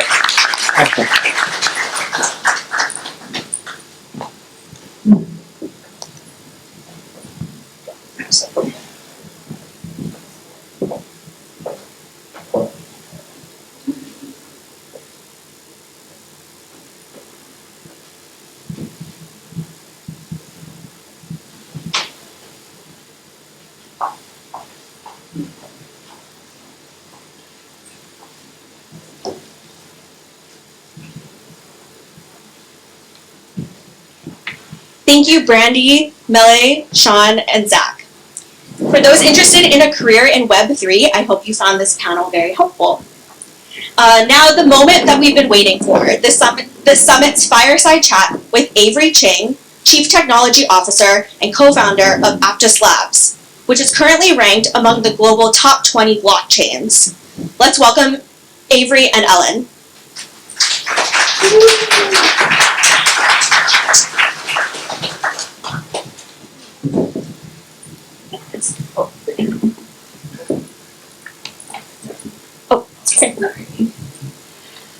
Hi, Avery. Hey, Ellen. Great to meet you. Great to meet you. Thank you for coming this morning. Jet lagged? No, I feel great, actually. It's only 3 hour difference from California. Not bad. Well, thank you for flying in. And you're going to be leaving us in a couple of hours, heading to token 2049. So, again, really appreciate that you're here with us today, sharing your experiences building Aptos with us. So maybe just to give the audience, kind of an insight, Aptos and yourself, you have a special connection to Hawaii. So maybe let's just start out with that, like explain what that is and yeah. Sure. Thanks for the introduction. So I'm Avery, co-founder and CTO at Aptos Labs. For those of you who don't know, Aptos is a company that is designed to create next generation blockchain technology to build the kind of future of the internet that was talked about in the previous panel. My history is I worked, I had a PhD in high performance computing. I then went to work at places like Yahoo and then Facebook for a decade, and then kind of co-founded Aptos with Moshe back in 2021. But my connection to islands, I was born and raised here in the the humble streets of Nuuanu. Went to Puno for K through 12, and always have been kind of very interested in seeing technology spawn up in our islands. I think we all know like the impression of what Hawaii does in the mainland and other places of the world is definitely not one of innovation, but as I see all of us here today who are very excited about in the future what a decentralized internet could do, it makes me really proud and really happy. And I think there's a lot this island can provide and the other islands around it in terms of how do we modernize tourism, how do we think about renewable energy sources and carbon credits, and how Hawaii can be actually a really great sandbox for all these different types of technologies in the future. So in the mix of the audience today, we have people who are, Web3 natives, as we call it, and we have people who are, kind of new to Web3. So maybe if you could just kind of describe and explain what Aptos is, and then, kind of to set the context before we go deeper. Great. So let's start by, quick show of hands. How many of us use the internet? Right. So there are about 5 billion people here who use the internet today. And it is a big rise due to the folks like Facebook and Netflix and Google and others that have built amazing applications that have brought tremendous value to the internet for us, whether it's banking and other sectors. Decentralized world is one that augments and takes the internet in a direction where it was supposed to be. Our data was not supposed to be housed by a couple corporations. We're not supposed to be kind of subject to the whims of those corporations and doing what they want with our data, as well as how they earn those profits and not sharing those profits necessarily back to us. A decentralized world allows us to actually own the resource that we provide, whether it's our data, whether it's our information, or whether it's the way we think about even our connection to brands and consumers. Decentralized technology allows us to do that. You need to build an infrastructure, a database, if you will, that is not owned by a single entity, a single person, a single government, but rather owned by the people. And if you think about Aptos, the name itself comes from an indigenous word in California, which kind of is the meeting of 2 points in the river, also known as the people. It is meant for everyone in the world to participate in a global economy. And so that our job is to build a technology that can support all 5 billion internet users on a single infrastructure that will scale to the largest applications in the world. And so recently, we've been able to demonstrate this technology, kind of built with 20 plus PhDs and a whole lot of ex-Facebook folks, can support scale that is unbelievable. And as an example, our recent PreviewNet showed that we could do more than 30,000 transactions per second and more than 2 billion transactions in a single day. Just for comparison point, Visa did about 700 million transactions back in 2023. MasterCard about 400 million.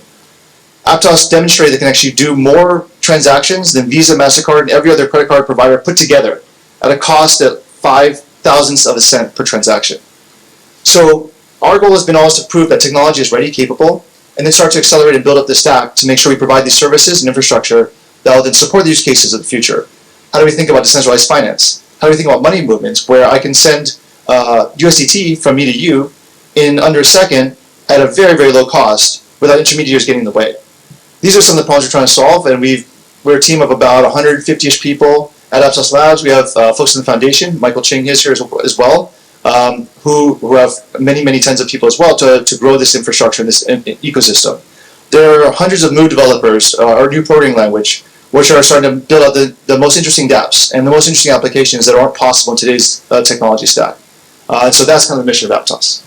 Thank you. Yeah, we definitely would want to talk a little bit about Move later, but I think what I was really curious about, someone coming from here, working at Facebook, or they call Meta, right, and then going to blockchain. Your academic background was in distributed computing, but how did that transition into blockchain? It's a great question. So my background is in high-performance computing, supercomputing. I worked at places like Argonne, Los Alamos, and Sandia. What I was doing there was building out scalable software to support the world's biggest supercomputers in the world. Some example applications could be things like, how do you simulate a nuclear explosion in a very safe way without having to actually test that in the field? How do you think about protein folding, how it affects different scientific applications, and even things like, how do black holes kind of collide and what happens when that kind of event occurs, all computational science. And so when you think about a blockchain, it is also a very large distributed system, and it requires a lot of parallelism in the computation so it can support all the use cases across the world. Whether this be from money movement to social interactions to the way we think about traditional media entertainment. Recently, we debuted a product called Aptos Build, which allows you to kind of build direct connection from brands to consumers, cutting out all the middlemen in between. So there's a company called Kid Labs who's also building Aptos, which is selling tickets on chain. And those tickets then allow the creators of the events to then directly communicate with their customers. If they want to send them a coupon after the fact, or they want to build out a loyalty program, they can do that. Awesome. So there was a lot. Okay. And again, based on our previous panel, we all don't have to be super geniuses like Avery to get into the blockchain world. I think my question, when I was kind of looking through your work history and your experience at Meta, what motivated you to build Aptos? Because you had a really cushy job. And, yeah. I did a nice job at Facebook, I admit. So when I was at Meta, I became kind of the Web3 lead of, I don't know if you heard of Libra or Diem. Some of you may have heard of that project. The goal of Libra and Diem at Meta was, how do we support payments and remittances 24/7 around the world to the billions of people who use Meta on a daily basis? And we decided that blockchain was the right technology to build under it. Now, unfortunately, we couldn't launch it at Meta. There was definitely a lot of concerns from a regulatory perspective, from a state perspective. But the technology we built, we felt very confident in. And so I'm also a very stubborn person, for those of you who know me, and I wanted to make sure this project launched, and so we wanted to work very closely with the folks at Meta and also external investors to take this project to the world, and not just be able to kind of something that just died because Meta couldn't launch it. We were very fortunate that we had a lot of investors that believed in us. A16Z led our first round, Jump Capital led our second round, so we raised over $400 million to build this decentralized infrastructure that would support the world's largest use cases. So it's been quite a journey, but definitely very excited about where we are and where we're going next. So was there anything at Meta that I know that you set the foundation for Aptos, but what are some of the lessons you learned over at Meta that you brought over, kind of to build your company? That's a great question. I think, every place you work at, you have a great chance to learn the good and kind of leave the bad behind. I'd say the things I really learned at Meta were executing fast, working with top talent, making sure that people that are very empowered to get, to do what they need to do and kind of get out of the way. We have a lot of very good self-starters at Aptos and the foundation, the labs and the foundation, who fit this bill and who are very relentless about building towards a decentralized internet. So we're very, very fortunate to have that. So I know your co-founder, Mo. Tell us about, I guess, because, when we talk about, building companies, and trying to find a co-founder, it's like finding your spouse, because you're going to see that person for a really long time and stay together. I think what was interesting for me was, how you guys kind of found each other and what are some of the factors you took into consideration to decide he's the one? Yeah, that's a great question. So Mo and I met while we were at Meta. He was working on the partnership side of the world. He helped launch the Novi wallet. He helped do a lot of partnerships with Paxos and others to be able to launch that product and into the market and check for product market fit. He and I met kind of as we started along this journey, like while I was at Meta as well, and we tried to discuss like ways in which we could think this technology could benefit not just Meta but a larger group of people. And so as we had more discussions in that space, we found a very good natural fit that, hey, we'd have someone who can help us drive the business side of the world and someone who can drive the tech side of the world. That's something that worked for us. It doesn't work for everybody, obviously. So as you start to think about your journey into entrepreneurship and thinking about what you want to build, finding parts, I think understanding one's strengths really well, understanding one's weaknesses is a really important part of then looking for the compliments, like you would almost like a spouse. How long did it take for you guys to say I do to each other? I think we had a shotgun wedding, so we kind of met maybe 8 months before that. We didn't actually have the idea to start a new company. It was more about how do we think about taking this technology and making sure it was going to be used. And so we explored different options in accordance with Facebook leadership and Meta leadership. And as we kind of started to do that process, we realized there was only really one option, which is that if you want this technology to be useful, if you want to be able to benefit people and build out a decentralized internet and do things we thought would be the right way, it would only be possible outside of Meta and with their support. So, you mentioned skills being one of the factors that you look at when you choose a co-founder. It sounds like values system is probably another one. Or, am I right? Or Absolutely. I think it's really important to align philosophically with the people you work with. Those, if you think about even like your closest family, your closest friends, the ones you really resonate with you are the ones that kind of agree with you on the very lowest levels. Like, what do you think about, how do you think about integrity? How do you think about what you're going to do in a business practice? How scrappy are you? Also, the things that we often consider is, again, independence, trust in people, skill sets, competence. All these things are incredibly important, and it doesn't need to be perfect. I think is the other thing, right? Like, there's no perfect solution to a lot of these things, and I say that coming from someone who is kind of a bit of a perfectionist. I've learned to realize over time that, look, we can be good. We can always get better in different things, and also we can learn. I think learning is probably the most important thing in a part of the process. Nobody knows how to start a company until they do it. No one's a perfect CEO until they do it. And I'd say, learning on the job is really important, but also being able to adapt quickly, being very open to feedback, being, listening to the customers as well as developers and the team, all part of the growing process. And, it's a great journey for every one of you that want to kind of embark on that. So Aptos started end of 2022. Am I right? End of 2021. 21. Okay. So since then, how many differences have you had with Mo? Sorry, I'm going really deep into your relationship. I'm just really curious. And how did you resolve it? Right now, but okay. We definitely disagree. I think that's healthy because as you think about different perspectives, I can give you concrete examples, right? So, for me, I think a big key factor of what differentiates Aptos is going to be the technology itself.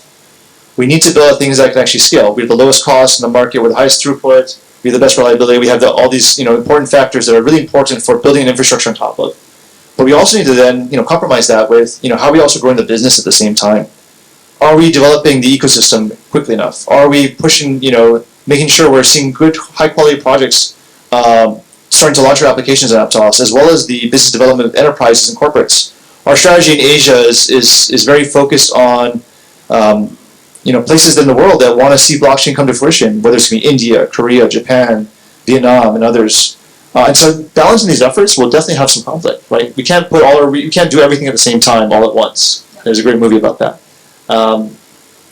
So it's definitely going to be a conversation and a melding of minds, and to kind of come into like what do we agree and how do we want to spend our resources. So is it more of like every week you guys get together and figure it out? We have our weekend meetings where we sit in the office and argue until we get too tired. Sounds fun. Okay, so back to business. Enough of the relationship part.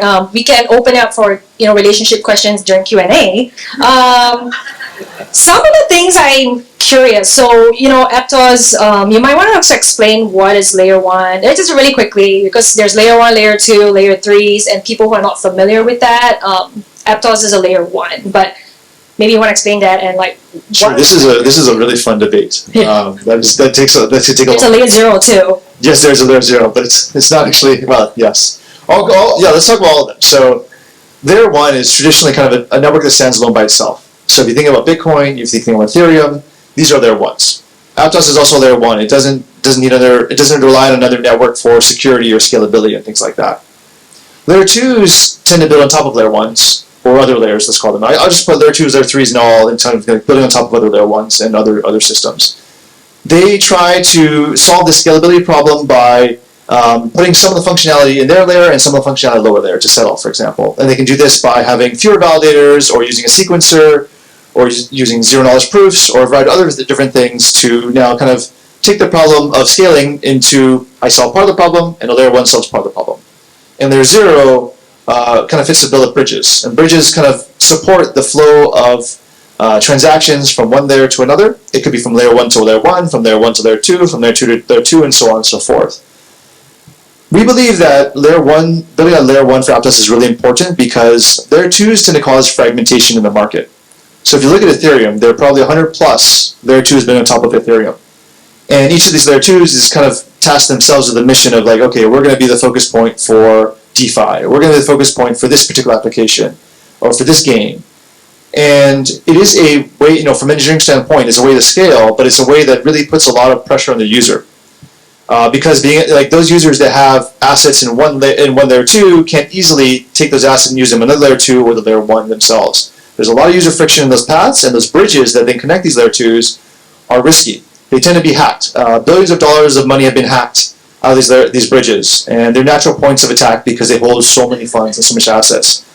And so because of this user interface problem, as well as this problem of kind of risk of security, we really prefer building out a layer one that can scale and solve these problems from the ground up.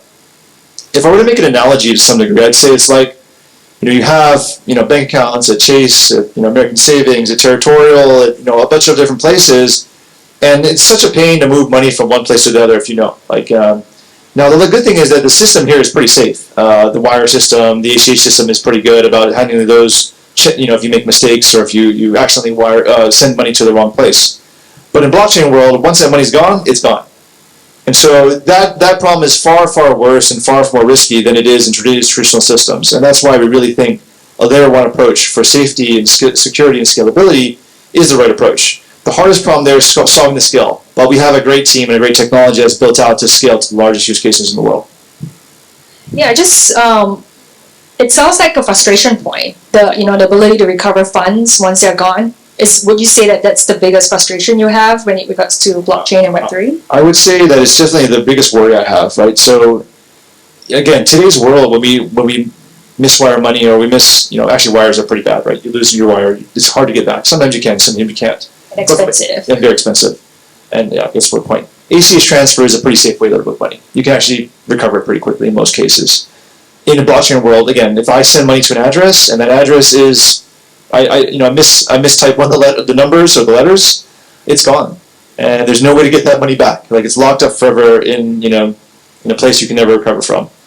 Money's in Valhalla, and it's not good, right? So that is I think a big blocker to the adoption of Web3. And so our job, of course, as technologists, is to solve that problem by building out protocols, by building out safety, by making sure things like Move make it very, very hard for you to build contracts that make that possible. And as we start to solve those kind of problems, we do believe that Web3 will be much, much more adopted in the future. So tell us about Move. Like, it's a cool name. It sounds cooler than like Solidity. What is Move? Well, it's definitely a cooler name than Solidity, so I'll start with that. So Move was a language that was developed at Facebook, or Meta, prior, kind of as we started off the project for Libre and Diem. And the reason why we started developing Move was because we felt like Solidity, while it's a great first attempt at a smart contracts language and platform, it didn't solve all the problems that we kind of felt were important, especially that around safety and security. And so, while Move is designed as a language which is safety is your primary concern, there are things you just can't do so easily. Like if you wanted to, just mint coins out of thin air, or multiply your coin balance by 2. You can't do that because the way coin works is that coins have to be conserved over a global supply. And so those kind of simple mistakes you might make, if you programmed before in the past, you might make an error, +1, +2, you might make an error by multiplying instead of adding or something like that. Those are easy errors to make.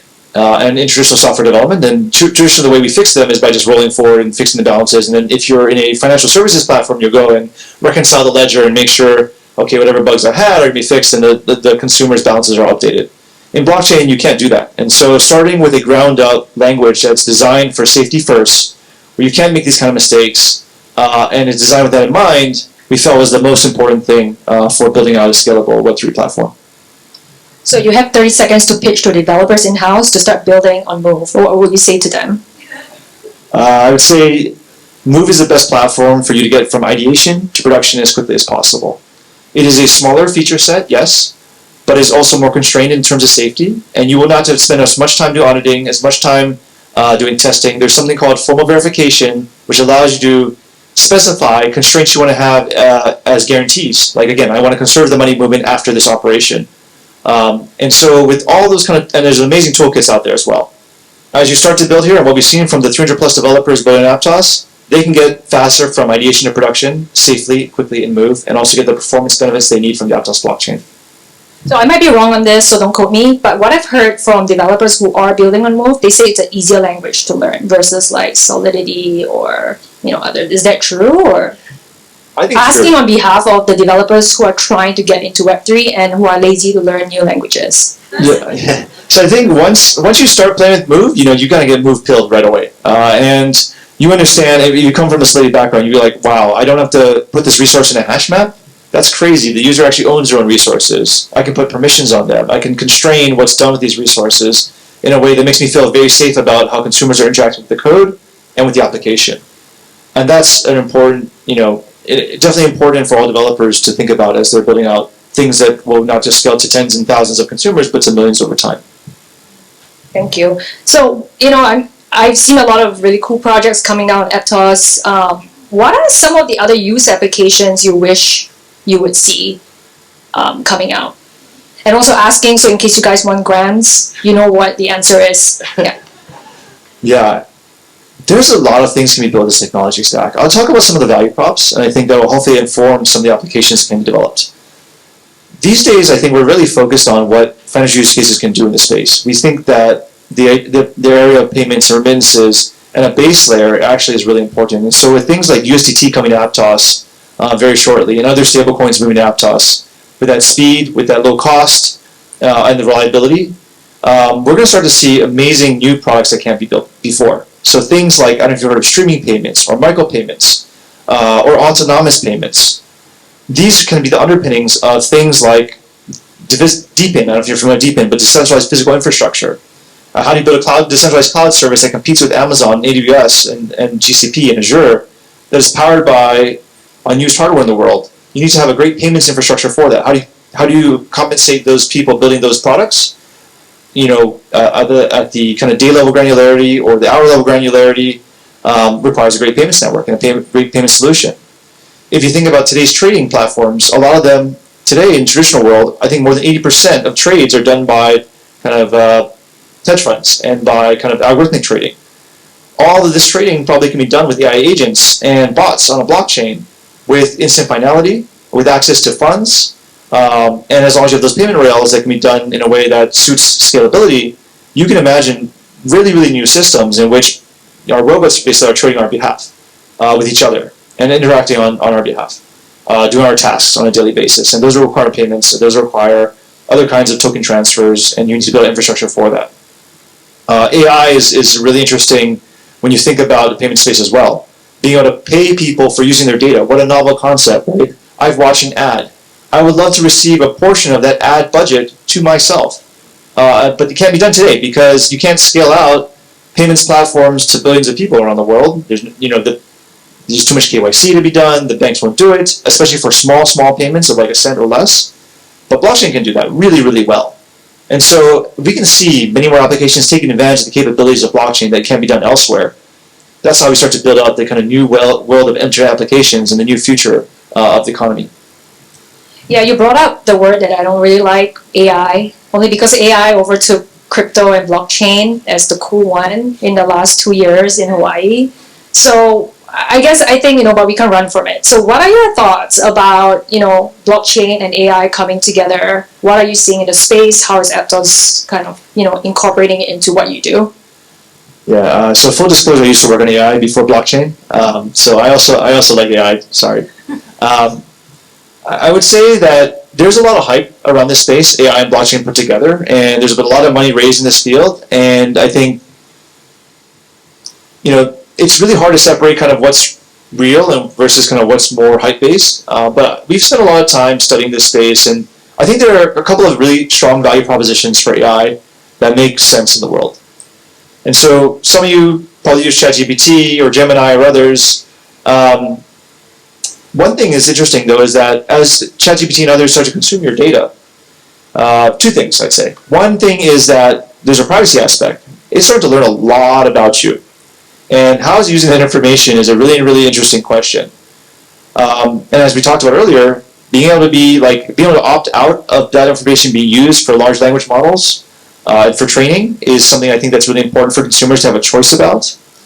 And for those that want to offer it, if you want to be compensated for using that data, I think that's also really important. So those I think are really core aspects where blockchain can both help. The payments of kind of revenue for those services back to consumers, as well as the fact that I can have settings that can't be denied. Every government can look at them and say, look, this user on a blockchain immutably said at this particular time they did not want their data being used. So those things are really, really important for folks. Also for creators, as they think about creating their data, they might want to give permissions around what this content can be used for. That's where blockchain can be also really, really important.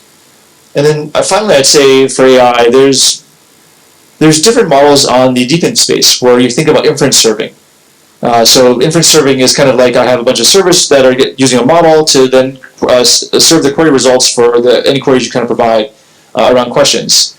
And having those being paid on a kind of per inference cost basis or the number of tokens I've looked up, all those things can be done with the payments infrastructure that's used on top of blockchain. So these are the kind of key cases I think that are really important for AI and for blockchain to collaborate on. And hopefully we'll see more of these in the future. Awesome.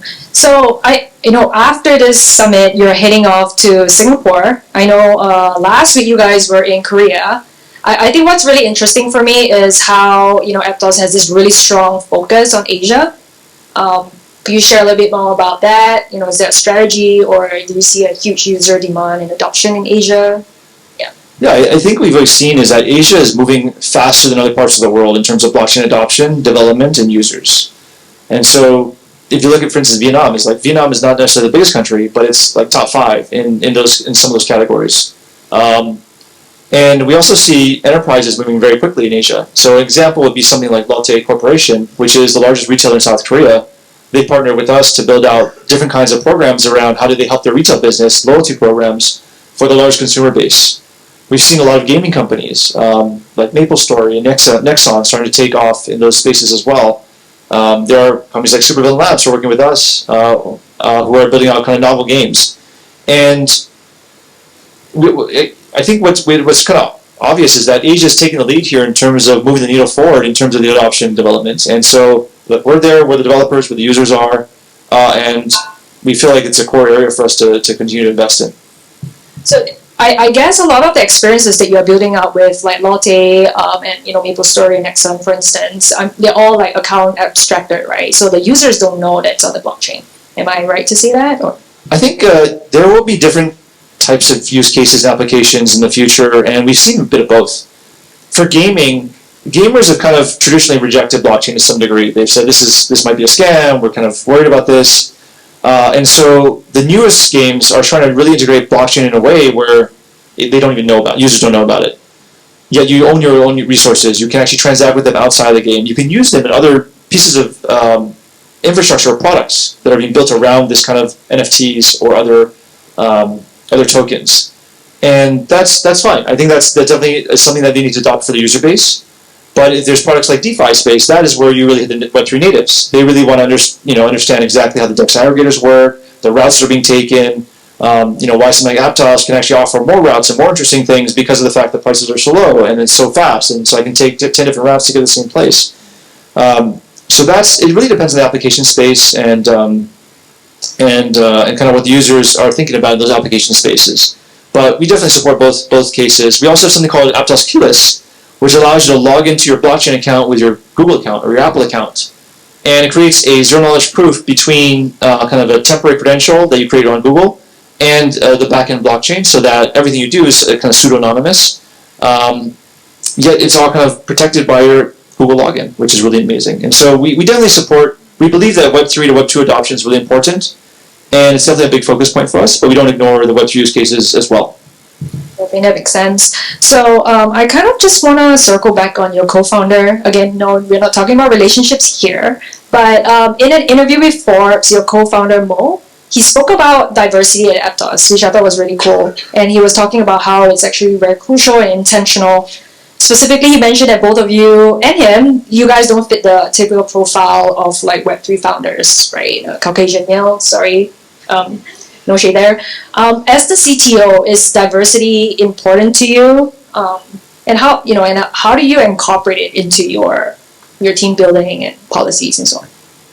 I think for a team to be operating at a very high level, it requires to have very strong, diverse opinions.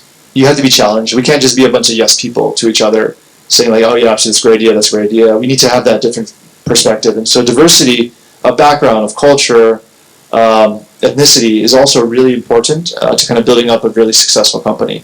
I definitely believe that.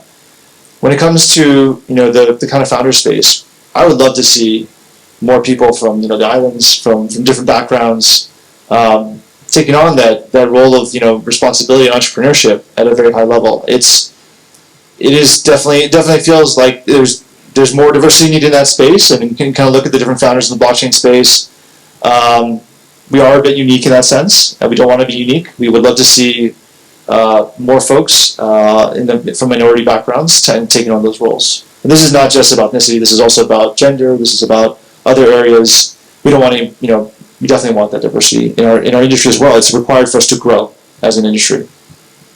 Great. So another thing I was curious about, if you could turn back time, because you were allowed 3 years into your journey, right, with Aptos. If you could turn back time and do something different as you're building the company, what would it be?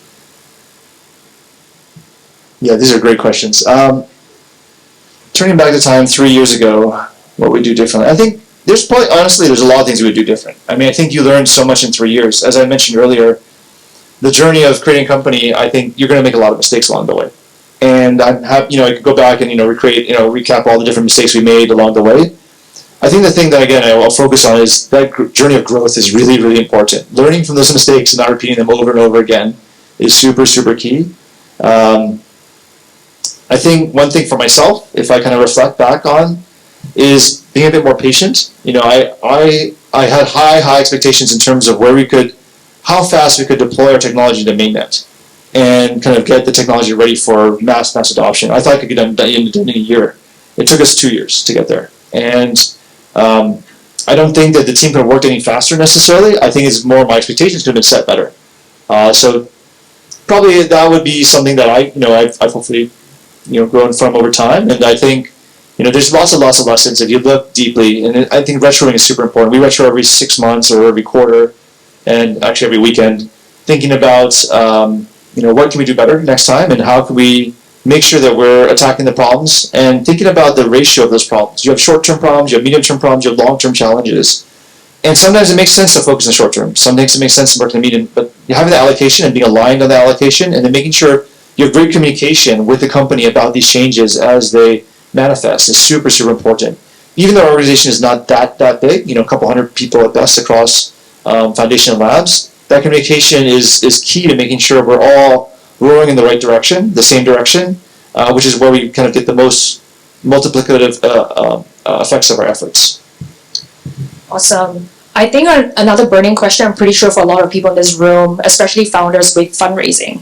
So you guys did a really great job. You have raised funds with leading venture capital firms, A16Z, Crypto, Coinbase Ventures, Circle. what is, give us some advice, give our founders here some advice on how they would approach it. I would say fundraising is a really, really interesting part of the journey. Like I'd never done fundraising before, and this is my first attempt doing it. I learned a lot. I think being able to present a very clear vision of what you want to achieve, and also a clear vision of why you are the ones to actually go and achieve that vision is really important. I think our clear pitch to investors was, we've already been working this tech for the last 3+ years. We think it's battle tested and ready. We have an amazing team that really wants to continue this journey into the unknown. And we come with a very unique background, more myself, in terms of how we can bring this tech into the world and do amazing business development and actually change the way that Web3 works today. But it also matters on the environment and time. Back then in 2021, it was a very different time. And today it's very different as well. And so being able to adjust to that time period, understand what's changed, what are investors also looking for, what problem sets they're looking for, and also thinking about who is best suited to kind of help you support you in your ambitions is really important. I know we were oversubscribed in our first round. We were very fortunate in that position, and we could kind of pick and choose who we thought was the best supporters for us. And ultimately, we kind of landed as A16Z as being the lead. They were the leaders in crypto. Chris is amazing. He's our deal lead, and we felt that they would be great supports for us. And everyone else is on the cap table is also amazing. But thinking about who your lead investor is going to be, and also the way you want to compose your cap table, is definitely a fun exercise. So I know we're going to be heading to Q&A really soon, but one last question, if I could ask, would be, why should Hawaii care about blockchain and Web3? I kind of hinted at this earlier. I think I think Hawaii's got a very unique vantage point, kind of being in the Middle East and West cultures. Also, we are a great sandbox for trying out things at scale. So if you look at Hong Kong, by the way, they are trying out the adoption of the Hong Kong stablecoin, stable dollar, and it's a sandbox. It's kind of limited to that area, that region, and those are great places to experiment with. I think Hawaii is a similar place of good experimentation. And as we think about the things that are very unique to Hawaii, the tourism industry, the way we think about renewable energy sources, these areas I think are ripe for innovation and for experimentation. And I think we've seen in the past Hawaii has done a lot to help as a government to support innovation through different kinds of credit programs and kind of investments. I think I would kind of urge our local governments to kind of continue to push those initiatives and create new initiatives on Web3, especially now that the regulatory clarity has improved, right? So now Coinbase can be used here. This is as recently as August. That's a huge milestone for us. And I think there's other efforts like Ellen you've been a part of that kind of help to bring awareness to Web3 and how it can actually change the way technology is done in the state. So I hope that and now we have this conference, which is an amazing first conference for how we think about blockchain adoption and Web3 adoption in the islands. So I'm pretty enthusiastic, and I'm really pumped to see all of us here today to help explore that and find new paths to adoption in Hawaii. Awesome. Sarah, do we go ahead into Q&A right now? Okay, we're going to open the floor to Q&A. Any burning questions? Okay, first one. Favorite time. Kia. Yeah, you can shout out, I guess. Okay, so I'm really curious with your interaction with all these top VCs. If I were to allow them, what are your, because I think crypto startup is very different from an average startup. How do they provide support? What are your experiences? What is your insight on how they support other than just happening? Okay, then maybe let me phrase the question so that people at the back, I'm not sure if they can hear. The question is, crypto startups are very different from traditional Web2 startups. How does a company like Aptos and the team evaluate if the venture capital firm is poised to support that, and what kind of support they can give? Yeah, so I definitely think when you look at for investment from venture capitalists, it should be more about money, and more than just about money, because money, at some point in time, at least, money has been plentiful in the past, maybe not so much these days, but you really need to think about that support level as you hinted at. And so each kind of firm comes with something different. A16Z has a huge operations team. They can support you with HR resources, they can support you with recruiting, with some research efforts. Their brand is amazing, obviously, and that provides a lot of credibility for you in the space. And as an example, but others have been very helpful in introductions. We've had great introductions from our investors at Multicoin into ecosystem projects that have thought about going, on Solana, but maybe also Aptos. We also see tremendous help from those sponsoring events. So we run a bunch of events and co-branded with those different venture capitalists as well, and bring awareness to what we're doing, as well as business development. Sometimes we'll go on a kind of business trip with some of our investors and kind of help to align efforts in terms of finding new partners or even for future investment. And also, great investors can also help you find other investors. They typically have a network that they like to work with, and so maybe you find a lead here, or you find someone who's willing to participate here, and they'll introduce you to their network, and then you can kind of build out around that makes sense for your business. Any other questions? Oh, Tatiana, and then you. Tatiana, you go first. I'm a Web3 lawyer, and so I'm curious about what legal wrapper you have for your company, and then also how do you govern internally if you actually use blockchain for how you govern your. Okay, I'm just gonna paraphrase the question. So Tatiana in front here, she's a DAO attorney. Specifically, she's asking, what is the legal kind of wrapper they use for Aptos, and internally from a governance perspective, like do they actually use the blockchain? Well, they're great questions. And legal and compliance are definitely one of the most kind of underrated areas in blockchain that definitely deserve a lot of credit and benefit. Like that's how we get this more adopted in places like Hawaii and also in the United States and others. We spend a lot of time with our legal team, which is fantastic, led by Alex Minder, who's our general counsel. And so to your question, we think when it comes to governance of the network itself is decentralized. There are more than 140 plus validators running the software by themselves. They decide when they want to upgrade. They decide what software version they want to run. They also, and any token holder is allowed to participate, any token holder who delegates stake is allowed to participate in governance on the network. So if there's network upgrade going to happen, like there's a new consensus protocol that's going to be launched, token participants can vote with their tokens on whether they want to see that upgrade happen or not. So it's completely decentralized from that perspective. I think we had another question. Yeah. Hi, my name is Tanya. I have two questions. Do you see yourself establishing presence hiring in Hawaii to bridge business between mainland and east? The second question I have is speak a little bit about the potential lab and partnerships. Oh, okay, sorry. So the first question that she had was basically in a nutshell, is Aptos going to be hiring here in Hawaii? Second question is, what is the difference between Aptos Labs that I know Avery leads and the foundation that Michael Cheng over here in front is leading? Wow, Aptos Hawaii sounds pretty good to me. We have an office in New York and one in the Palo Alto. We definitely believe a lot in the in-person kind of working environments. We think that's really important for fast iteration and execution. I would love nothing more than Aptos Hawaii, but it's got to make sense from a business perspective. I don't know if you've done that evaluation yet. There's a lot of great talent, obviously, in Hawaii. And, we have someone from the foundation, Michael, here, who's here and doing an amazing job, obviously. To your second question about labs and foundation, they have different goals. The foundations, and I shouldn't speak for Michael, but the foundation is really responsible for decentralization of the network, for network growth.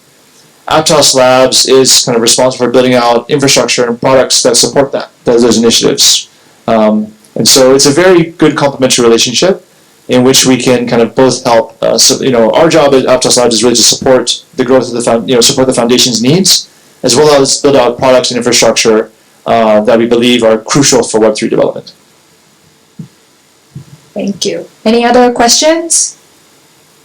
It's a very quiet floor. Okay, while you guys are still thinking, I have a question. Do you have a hero in Web3 or blockchain, and who is it? I think maybe my hero is Satoshi. Satoshi created the Bitcoin white paper. I think as someone in computer science, when I read the Bitcoin white paper, it was just a really interesting. Like technology-wise, it was maybe not the greatest, but the most interesting piece of it really was this concept of how do you merge decentralized systems, distributed systems, and a an economy to support that, and that had never been done before in the past. The economic component of being able to reward people for running this infrastructure to support a decentralized network was completely novel, was completely interesting, and he or she or they, we don't know who did it, built kind of an amazing start to what we now call Web3. So definitely a huge inspiration to me.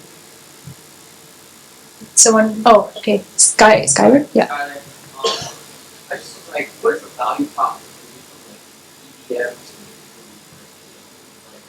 and like, why should I build on this, considering everything on the dev side? So I think Skylar's question is, why should you build on Aptos? Like, what makes sense for people to either move from Ethereum blockchain to Aptos blockchain, or why should anyone build on Aptos in the first place? Great question, Skylar. I think, as someone who also does computer science, like picking a language is kind of, it's a very personal choice, but also one that I think I try not to get too enamored with. I really think, best tool for the job in some sense. So if I'm writing scripts, I'll use Python. If I'm writing system software, I'll use Rust. If I'm writing some simple computer application, I might use Java, right? So best tool for the job is usually my general approach.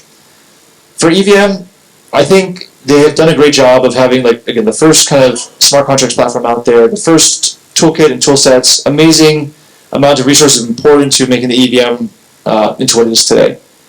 But I also feel like the EVM moves incredibly slowly, right? There's very little innovation happening in the EVM space because of the fact that there's so many, the 100 plus L2s we talked about, all using the same infrastructure, can't agree to kind of push the network forward and the infrastructure forward. And moves, pun intended, a lot faster.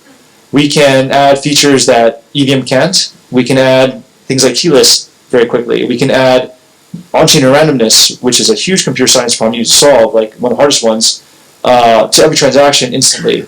We can support that massive scalability and lowest cost of network. Things like storage refunds very quickly out of the box. We can do that all in a period of less than 2 years. EVM cannot move that fast. And so when you think about, and then there's a safety aspect, which we talked about Move.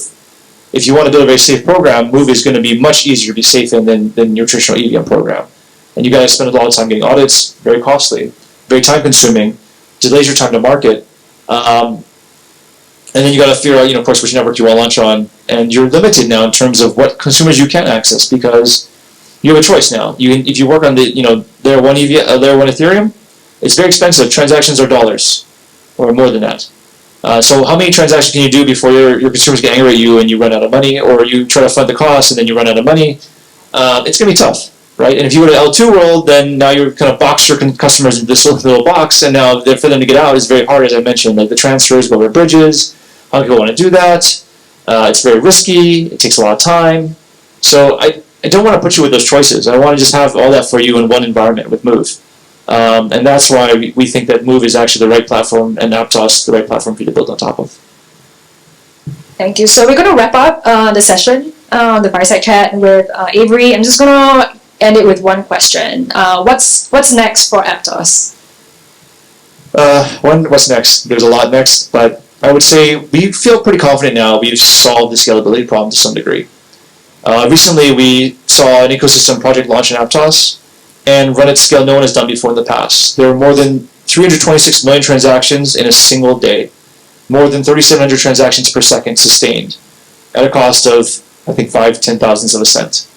And no network has ever been able to support this, and then at the same time, the network was fine. It didn't fall over. There wasn't a meme coin issue where now transactions are filling at a rate of 80%, or we didn't see gas cost increases. Everything was perfectly fine. And what that shows you is that the scale is there, the speed is there, the costs are there. Now what's next? The next thing for us to do is move up the stack into payments infrastructure, as I mentioned. We're going to start to build out payments rails. We're going to see stables coming out of Aptos. We're going to solve all those pain points in that kind of loyalty, consumer to brand, interesting area, advertising, marketing, and being the underpinning for things like DPIN going forward. And we're going to start to build out all that infrastructure on top of it to get to the value add for consumers as quickly as possible. Awesome. Thank you so much, Avery, for stopping by again in Hawaii. Welcome home for the next few hours before you head off again to Token 2049 Singapore. But really appreciate you being here. It's my pleasure to be here. Thank you.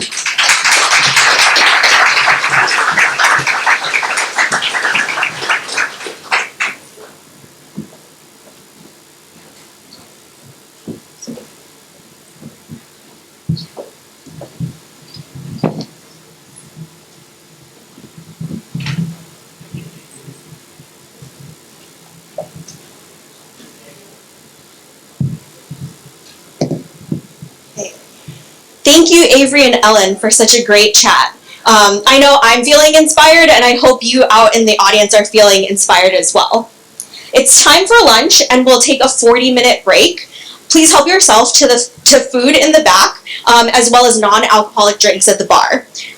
Thank you, Hackrite, for sponsoring our lunch, and we'll see you back here for our next panel starting at noon. Thank you.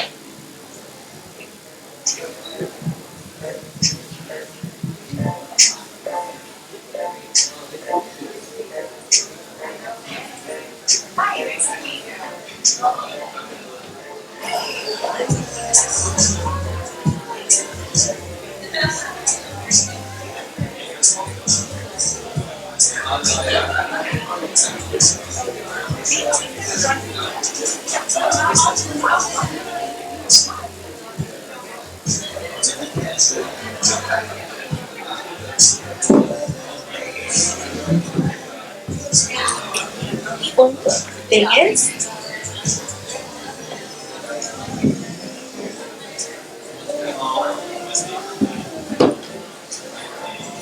was the light hitting you in your okay? Moving down, so I was wondering if it's moving down.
I think that when you talk about overcoming obstacles, it's you're just meeting yourself where you are and just being honest with yourself about, like, for the past 4 years, I was an independent contractor. So I was a fractional CFO working with startups, and then just got to a point where, I just had too much on my plate. So I had to grow really out of necessity, and then just bringing other people onto my team, which is now really paying off. And that was good, but it was also very challenging because I had to give up a lot of control, and I was used to, like, being involved in every aspect of things. So I'm still working on overcoming that part of it, but I'm really happy and encouraged to see where it's taken me so far and where it's going to continue to go.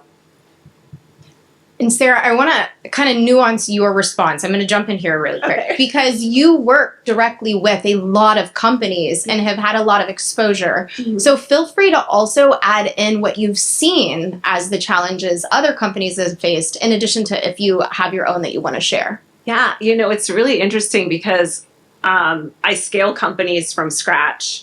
Right. And I'm like, oh, that's the easy part. I could do that with my eyes closed. But let me tell you, when you have your own company, I don't know why that was such a challenge for my own company.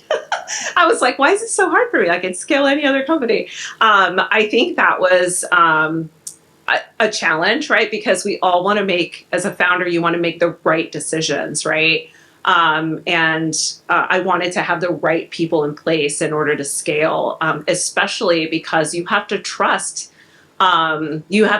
people, right? And when we went global, Web3 is global. And of course, we wanted to incorporate every part of the world, right? And you have to be able to communicate well. You're in different time zones. And have everybody follow your mission and your vision and make sure everybody's aligned. So I think for us as a company and for me as a founder, that was the biggest challenge, was doing it for myself and saying, hey, you're making the right decision. You're trusting in people. You're recognizing their strengths and how they're going to bring value into your company. I say this very frequently to many, many companies. The people that you hire will make or break your team. And at the very beginning, it is so important to make sure that you're aligned. Now, it does not mean that the team that you have at the very beginning will not change. It will, I promise. The team that you start with will not be the team that you have even in 6 months or in 12 months. But you have to be able to make sure the ship is just continuing to move and all vision is aligned. So I want to point something out in case you guys didn't notice this. And all three of you know me well enough. Kind of the running joke is I tend to communicate like a dude. So I fit great in tech. But I don't know if anyone out there noticed, and you don't have to raise your hand. I'm not going to do that. But all of these answers were very stereotypically female, right? We talked about confidence. We talked about ownership and kind of like giving some of that away, and the emotional impact. Now, I'm curious though, if we had a set of men up here answering, would their answers have been different? And my gut suspicion is when you ask them about the challenges they faced when they first launched their companies, their answers probably wouldn't have been more emotionally based, because in reality, that's what these were. And there's nothing wrong with that. So I want to point that out first. But that leads me into kind of my next question. And I want to start with Sarah, just because I think she's very uniquely qualified to answer this question. And how do you approach building a team for a company and managing talent in the early stages of in the early stages of a startup for companies that you work with or even your own? You know, it's really interesting. Everybody's needs are different, and culture. I'm sure you guys have all heard that, right? Culture. What's the culture like, or work culture? And that is really important. It's almost like matchmaking, and having deep, in-depth conversations with the founders, being aligned with what their vision is in the next 6 months. So I'll use a prime example. If somebody comes to me and says, "Hey, I am not working. I want a 9-to-5 job," right? And a founder says to me, "Hey, like we're hitting the ground running. I need somebody who's available like more than 8 hours a day." That's not going to be a good match, right? We're setting them up for failure on both ends. So it's really important just to make sure that not only do we interview the person looking for the role, but also what the work culture would be in that company. As long as they're both aligned and the vision, and we look if we can move forward and they can get them from point A to point B, then it's a perfect match. But work culture is so important. I want to jump over to Brandy with the same question, because you work in dev, which is very male dominant historically. So I'm curious if your answer is different related to how you've built teams. I think it's inspiring. I think one thing I learned is like converting that fear to empowerment gave me a superpower.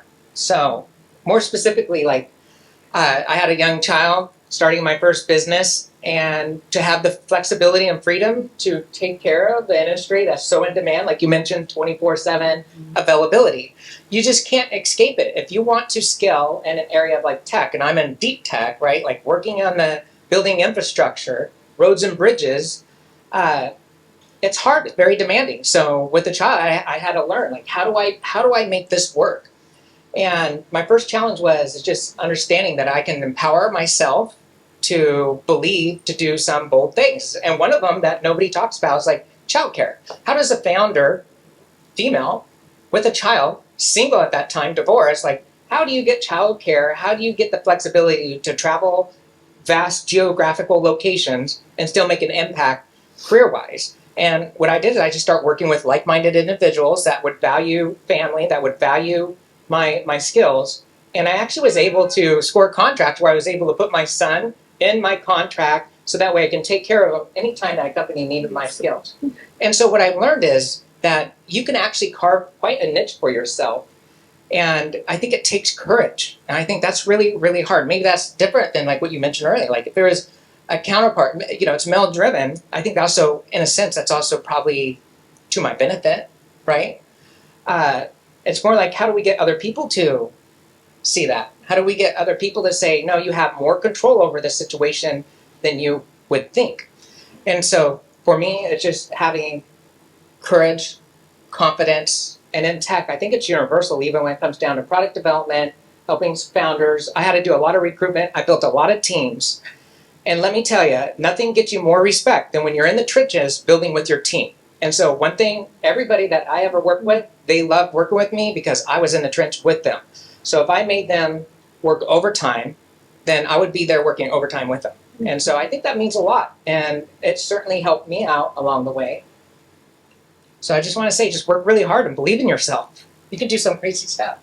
Now, Megan, I think your perspective is also unique in this question specifically because you've worked at a very large DAO in an operational capacity. You also are a founder of a finance company, and fractional, if you've never worked in consulting or fractional services, it is a lot because you're not only managing a company and dealing with all of the ins and outs, you're also dealing with clients. And every client is the most important client, especially to them.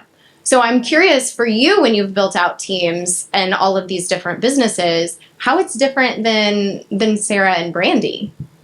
Yeah, there's Well, they're very different too. Just like the decentralized communities growing versus a traditional company. I mean, one thing I noticed for sure, when I'm working with a client and getting hired in, I'm usually there before there's any non-founder employees. So really getting to know, taking that time to just settle in and get to know what are the founders' objectives. Are they looking to scale this thing in 2 years and get a big exit, or is this, what they plan to do for the next decade? Is this going to be, their thing that they just sort of manage? And then I do see often is that when people start to get to that point, they're, able to bring on, that first round of employees. They're usually hiring people that they know, that they've worked with before.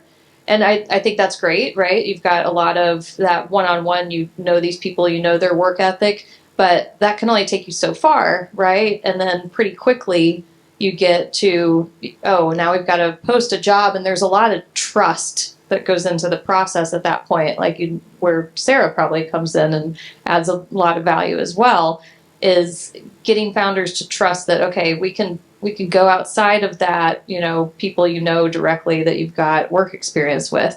On the decentralized side, it's kind of like the opposite effect. You're part of a trustless community where, it's like in our case with ATX DAO, it's an NFT is your gated membership. And we've been application based, but we've had a handful of NFTs trade hands on OpenSea. And so that, kind of brings people in who haven't necessarily been part of the community before. So there's also a lot of trust in that, but it's, okay, we're all here. We've opted in to be part of this community, to participate, to contribute our skills, for the benefit of the greater community. So it's like, it's night and day between the two different experiences, because you've got that more traditional hierarchical, I'm the CEO, this person's director of sales, and you've got responsibilities are much more defined. And in a community-based organization, you're kind of relying on people to volunteer their expertise, with or without compensation, right? But you kind of have to pull it together in a different way. And neither one's right or wrong. They're both just very different. So being able to pivot between both, I don't know, it keeps my days much more exciting.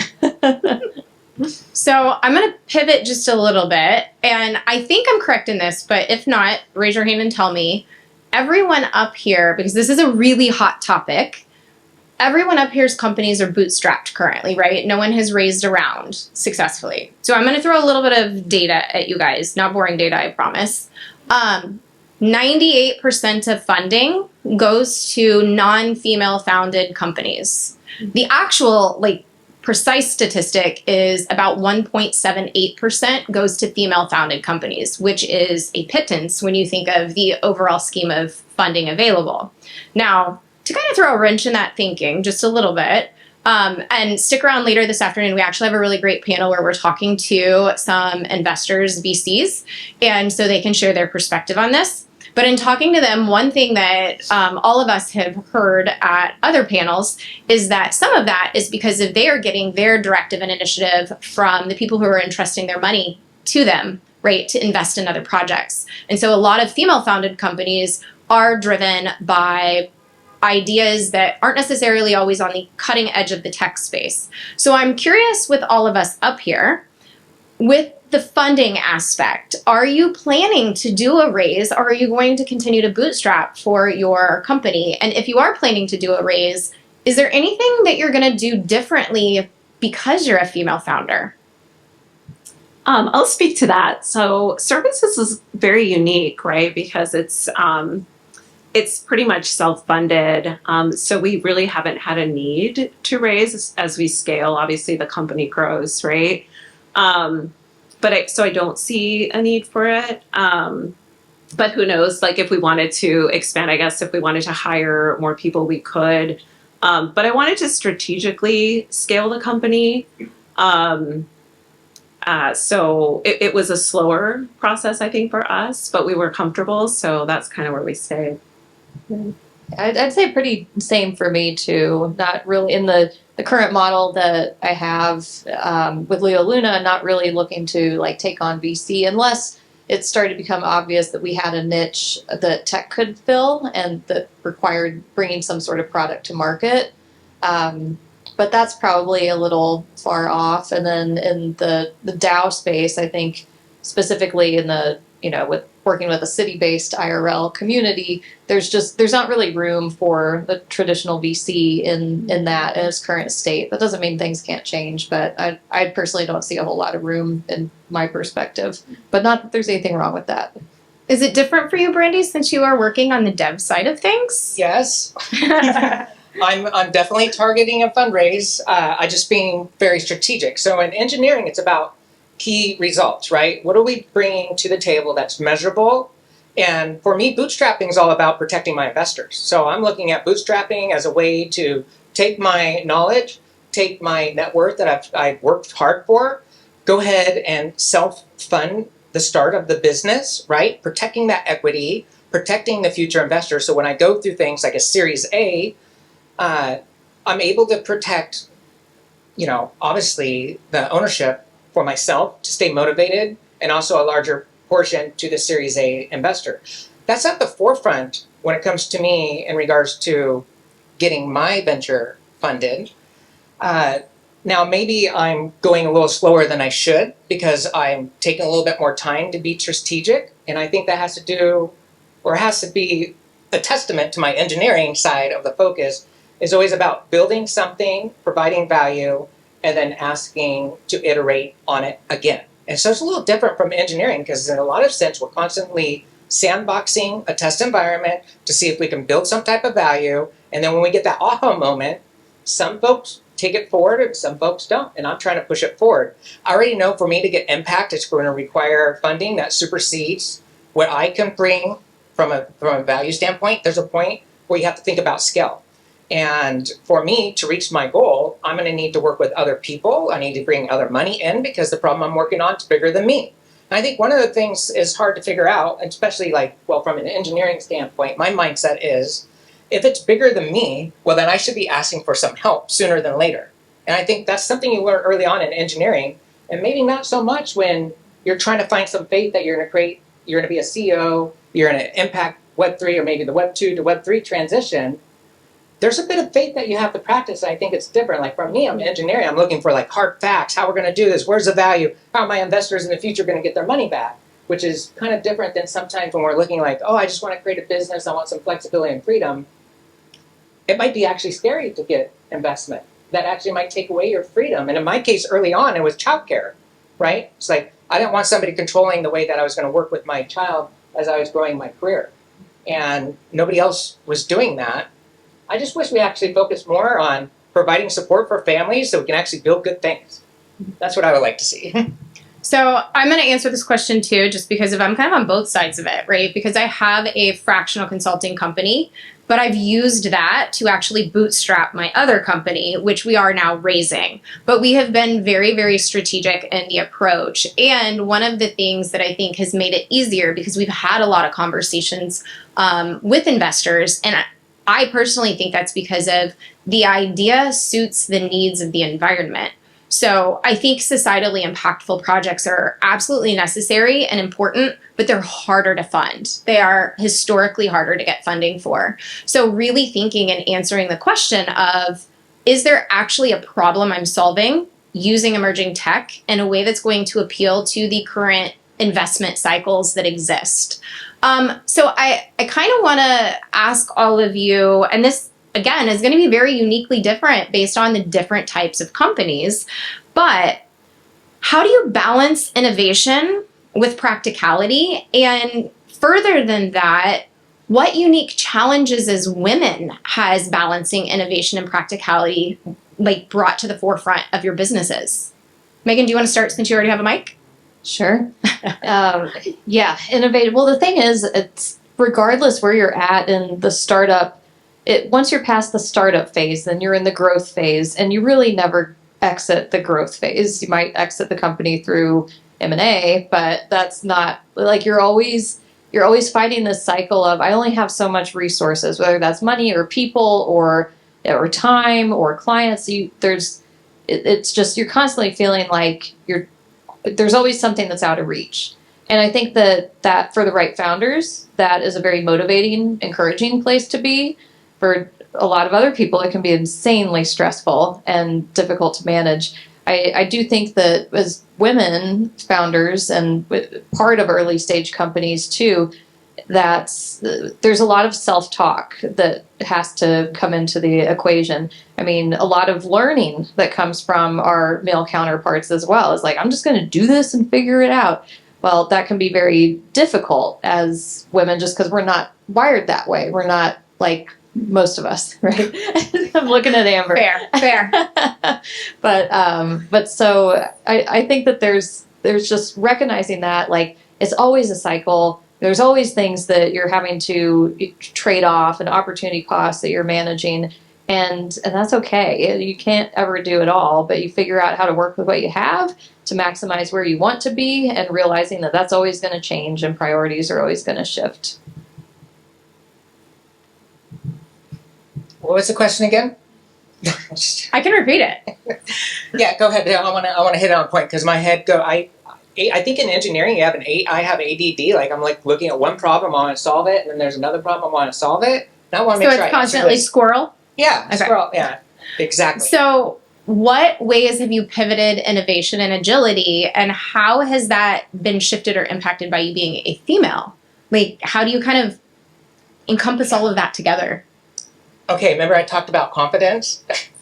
Okay, so one of the problems in engineering, female in engineering, is one, getting the confidence of your team. So when I jump in on a new team, they first assess me, right? And I'm like looking at it like I'm being tested. Now, they might have got word of mouth that I know how to get stuff done, and they might got word of mouth that I know what I'm doing. But that's still what I've seen firsthand is nothing's better than working directly with these folks to build things that people want. Once you get the confidence of the team, the whole dynamic changes on engineering. You become one like family, and the problem set is shared across the team to bring great results. I love taking a problem, breaking it down with a team, right, and celebrating that win. When I first went through the iterative cycle of engineering with my own business, I had the hardest time securing clients. Like when I first got started, I had the hardest time getting people to say yes to me. And what I learned is I just got to keep on doing it. So I went as far as like going through emotional intelligence. I'm like, I have to do this differently. So what I did is I took yellow paper and I made an ad on yellow paper. I hired some folks to go out, knock on doors, and give out a flyer about my business. And that got people curious. They want to learn more about me. They want to learn more about my services. And that's what really got the ball rolling. I think, if anything, like when I look back at my own history, there's a lot of you can't do this, good luck. And I just had to believe in myself and say, I'm going to try. Because if I don't, then I'm going to regret it. And so I think regret is my number one fear. And you got to have courage to combat that regret. And everybody's going to tell you no, right? Like seriously, you can go around and tell everybody a wild idea, say that this is really cool, and they're going to tell you no. It's easier to say no. And I don't care what side of the fence you're on, it's always easy to say no than it is yes to be committed. So I think it takes a little bit more work to sell our services sometimes. And one thing on the funding side that scares me personally is like, am I going to get funded, in a fair way? Is there going to be like a 1-to-1 value with my funding, or do I have to be concerned like with a dilution of 4-to-1? Like if I have somebody with the exact same problem that they're solving and they have the exact same amount of experience as me, do I have to worry about people thinking they can get a discount from me because I'm female? And that's something I had to overcome. And so what I'm going to show you, if you're asking that too, the answer is no. You should command 1-to-1. You're valuable.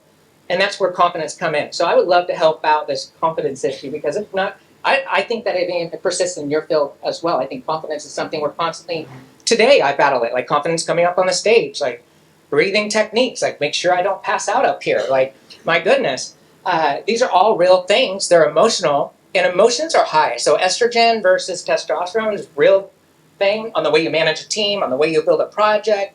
And it could also be very inspiring because everybody wants to feel at home. And something that I learned about building stuff with teams is they love coming home with me in the sense of coming together on a problem and delivering a result. And so I'm just very result focused with confidence. And I think that's like for me, that was the key to my success. That got me where I'm at now. I think that's a really good point. That actually reminds me of I had a friend who asked me, they owned a services company, and they were like, hey, I have this client that owes me money, and I want to like remind them again, but I'm worried I'm going to offend them. And my actual answer to them was, would a guy reach out to him and say, hey, I've performed the service, you owe me. It's due. Pay up, buddy. A little nicer than that, obviously. And the approach worked. And I think that's like a question a lot of females have to ask themselves. And we shouldn't, but we do. And that is because of historically business has been done in a very patriarchal manner. We have to sometimes pause and say, okay, based on the way that it's always been done, am I approaching this in a way that's going to resonate with all audiences? Or am I approaching this in a way that I am unintentionally apologizing for taking up space? So Sarah, I'm curious on the innovation and agility piece. You've worked with so many companies and you've seen so many things. Have you noticed there being a difference from the companies you work with that have female founders or co-founders versus ones that are completely male driven?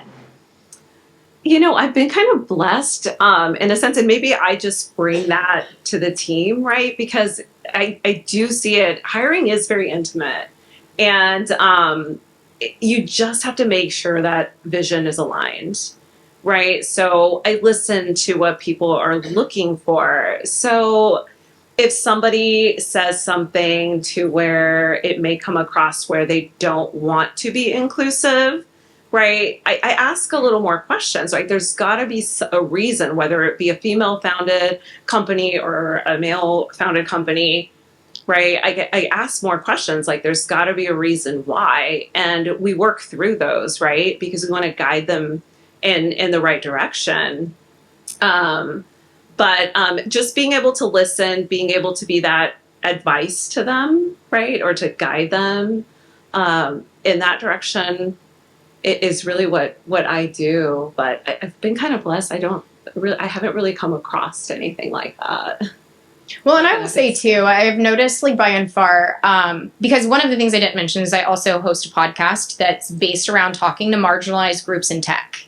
And one of the questions early on in the podcast I would always ask was like, what's your experience been like as a woman, or is whatever the marginalized group insert here applies, right? And I kept finding that the answer was almost always the same, that it really hadn't been as negative as what a lot of us expected it to be. Not to say I've never been mansplained to, I absolutely have. But by and far, the community really is the driving force behind technology as a whole, and especially in Web3, which I have found very refreshing. So I would like to ask one final question before we open it up for Q&A, and I do want to preface Q&A by saying this is a very open dialogue Q&A, maybe a little different than other panels in that basically any question goes. Not every participant will want to answer any question. You will definitely get an answer from me. I'm full open book all the time about everything, probably to my own negativity. But for the final question before we do that, I would like to ask each of you what advice you have for allies. As female founders specifically, what advice can you give to men who want to be supportive of their peers or of their co-founders or their team members who are female to like maybe prevent some of the challenges that we've seen, or to continue that idea of community and really supporting one another? Do you have any specific advice for the men in the room? I think something that's She goes, yeah. something that's super easy is if you get invited to something and you're allowed to bring a guest, just think about who could benefit from that invitation. And the biggest suggestion I have is if you can't go, don't say no, I decline, thanks for the invite. Send somebody in your place, and ideally a female that could stand to benefit from being in that room, from having those connections, and just from exposure. Volunteer people and sign people up, and just if you're comfortable going into a community, especially if it's a community you're part of, bring somebody else along, and that really goes a long, long way. I second that idea. We have seen a lot of support show up at these female-focused events that we've done. And the men who have taken the time to show up there every time have reached out afterwards, all of them, literally, and said that they gained value either from a connection they made or some answer they did not expect they would get. There has been value added. So don't sway away from showing up and being the only guy in the room. I mean, like, look at it this way. You're going to be in a sea of women, so that's not really a negative. Okay, go ahead. Sorry. No, so I've done a lot of hackathons, and in hackathons, there's a lot of teams that get formed, male-dominated, and I've seen a lot of women team just create some fantastic prototypes.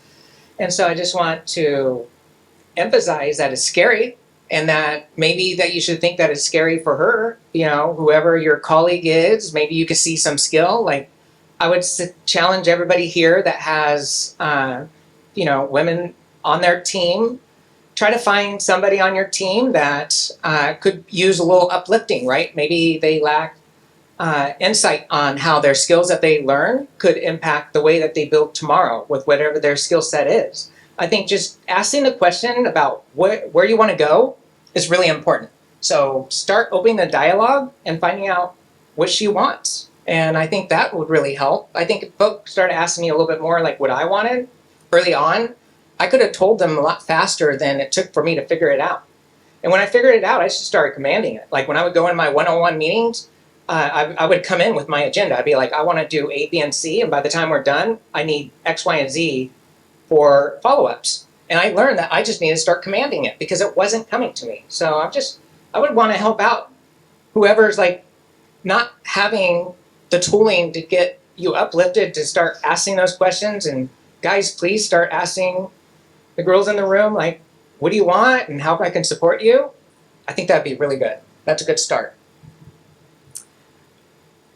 I think it starts, I have a slightly different perspective because I think it really starts with us, right? Like, people, it's just about relationship building and communicating, right? So, and I think when people steer away, like take, for example, a Found Hers or Fund Hers, and we have people reach out and they say, oh, can I come? I'm like, of course you can come, right? And I think it just comes from not knowing or a place of fear or intimidation from either side. I think it's just keep it simple, like build relationships. Not everybody's going to like you, right? We all have different personalities, gravitate and surround yourself around the people who inspire and motivate you, and stick to that and stay cool. And stay cool. Okay, we're going to take questions again. Anything goes. And I'm going to hop off the stage and bring the mic so everyone can hear. So I see a question. Give me 1 second because I'm very tiny and I got to jump down. Okay. I understand that. I totally get that. Hey. So this is very fuzzy, but like I work at a crypto company, and over the course of 2022, we scaled from 50 people to 70, and at the end of that year, we were 30% female, which is pretty good for a crypto company, right? Yeah. But we scaled too fast, right? We shouldn't have hired up to 70 people. I was part of that expansion.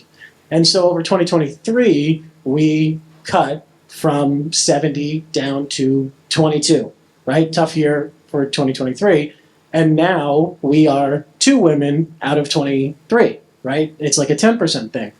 And so like, not only are we down to 2 women, but like the lesson we learned is that like, we're not hiring more people anytime soon, really. We're staying small, we're staying lean, etc. And I think a lot of other companies are also not even hiring, maybe the way they were 3 years ago.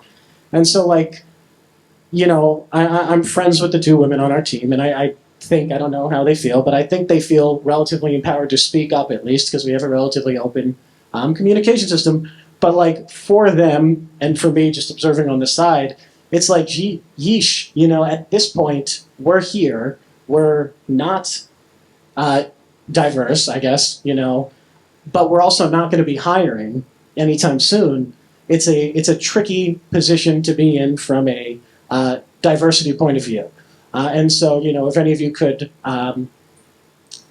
provide some thoughts, on what maybe a lot of companies in this situation can do to make people feel more empowered or, X, Y, or Z. Do any of you guys have a specific? Sarah, you probably do. Yeah. So I'm a little more of an optimist, right? So like one is better than none, right? But I think layoffs are it's a revolving. I think it's a cycle. Like it's always going to happen, right? We go through these phases. You know, I've been doing this for quite a while, and I can't think of a time where maybe a specific industry wasn't impacted more than a different one, right? And we just have to pivot. It's what we do after that, right? So I think it's great that, you know, there was a shift in hiring, right? They started hiring, you know, a more diverse group. It's unfortunate that that happened, right? We don't know the reasons behind, like, I'm sure it wasn't just them that was impacted, it was the whole company, right? It just ended up that way. It's what they do. It's what continues to happen, right? So I'm sure this cycle will pass and it will get better.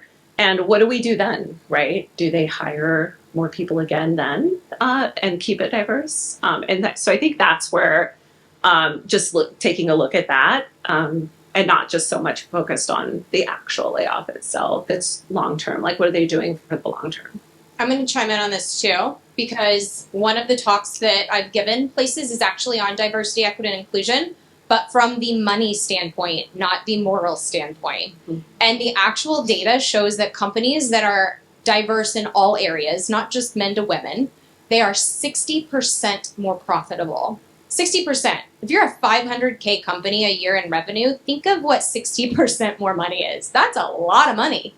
Same thing with agility and innovation. That increases by 40 to 60%. So diversity really is in the benefit of the long-term goals of a company. As far as like your question, and I would love to know if you guys have a different perspective on this, but I think Brandy mentioned it, right? Like, it's about confidence. So I think as a company, when you're in a situation like that specifically, being able to then empower all of your team and not make anybody feel like they are being not silenced necessarily, but maybe overlooked. So if you ask a question or you ask for input, really truly taking in all of the input and not making somebody feel dismissed, that's probably, in my opinion, one of the key differences between companies that really honor that idea of equality and ones that don't. Do you guys have anything extra you want to add before we move on to another question? I just want to say I'm super disappointed. What you just shared was you went from 30% diversity down to 1%. That's what you just told us. And I want to say that's a huge problem. That disappoints me. I'm like, who's the decision maker that made that happen, right? Because there's a responsibility when I think about being a CEO of a company, is that you're as good as your team, right? And so we need diversity. We need rich ideas, and we need to foster a soul with everything we're doing. And when you start removing that out of the room, you got everybody saying the same thing. And a lot of my concerns with like AI, if everybody's doing AI, then we're all having the same message. So we need to remain human-centric. And I think it's pretty human in us to say going from 30% diversity down to 1% is not the right path. I do believe that. So I'm sorry that you're having that, because what that means is that you, in your own environment, are lacking that diversity for you to cling on to and get new ideas and understand new things. And so maybe we just need to start paying attention to the value proposition of what diversity is. We have so much skill, so much merit. I know I do, and I know we all have skill and merit.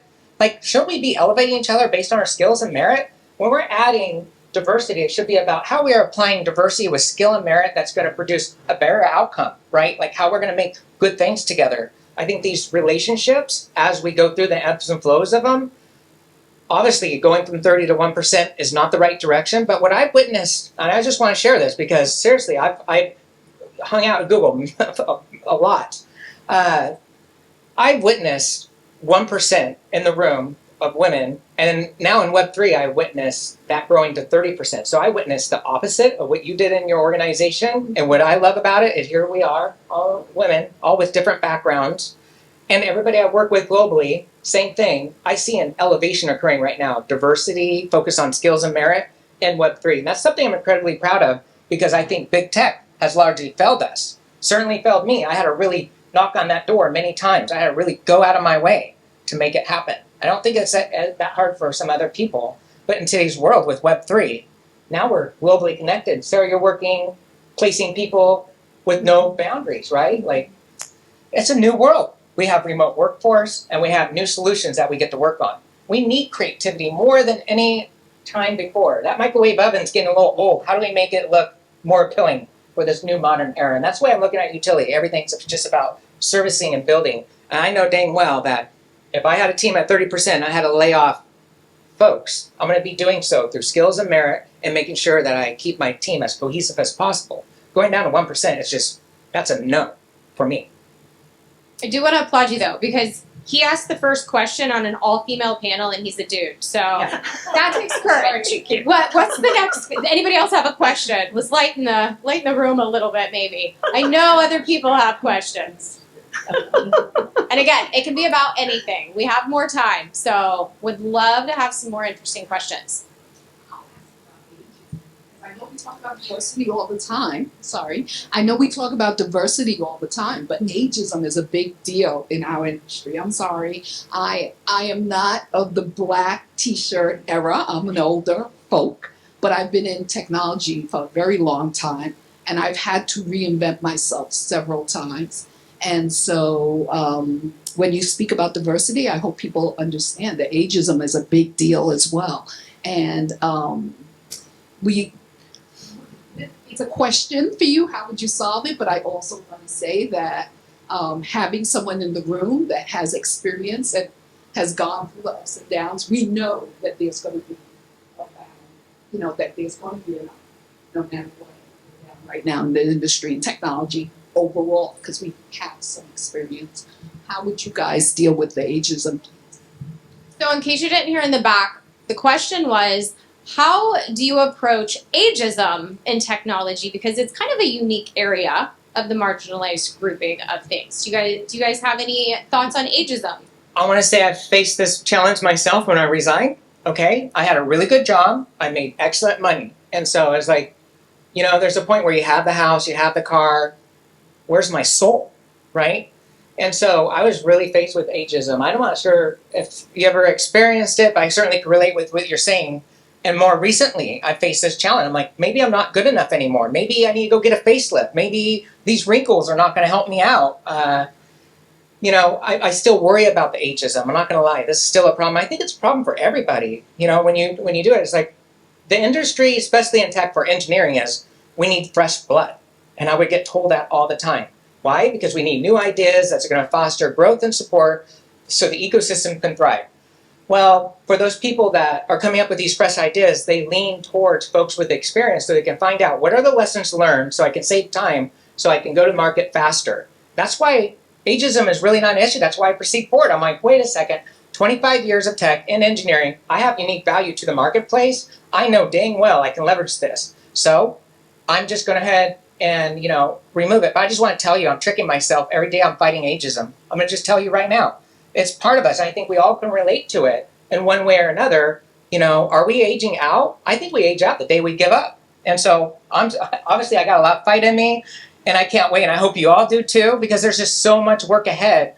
When you look at it, like the .com era, like 24 years ago, .com. I mean, they're worried about like pets.com. What's the value of pets.com? That domain name. I don't know if anybody remembers the .com era, but my goodness, we had those same challenges then. And I started my business and everybody would tell me like, oh, tech is a waste of time. Pen and paper work the best. I'm like, no, we need to digitize. EMR is the best thing for your practice. If you're going to scale this hospital, we need to add, a medical record system. And I learned right there, it's sure easy. We just need to start talking about it. And once people started seeing that I have some experience, I can help them go from A to B, solving their needs as fast as possible. It was really easy to get the contract signed. So I think ageism is a real problem, and I think I'm still trying to figure out right now how best to overcome it. Maybe we need to start talking about it just a little bit more.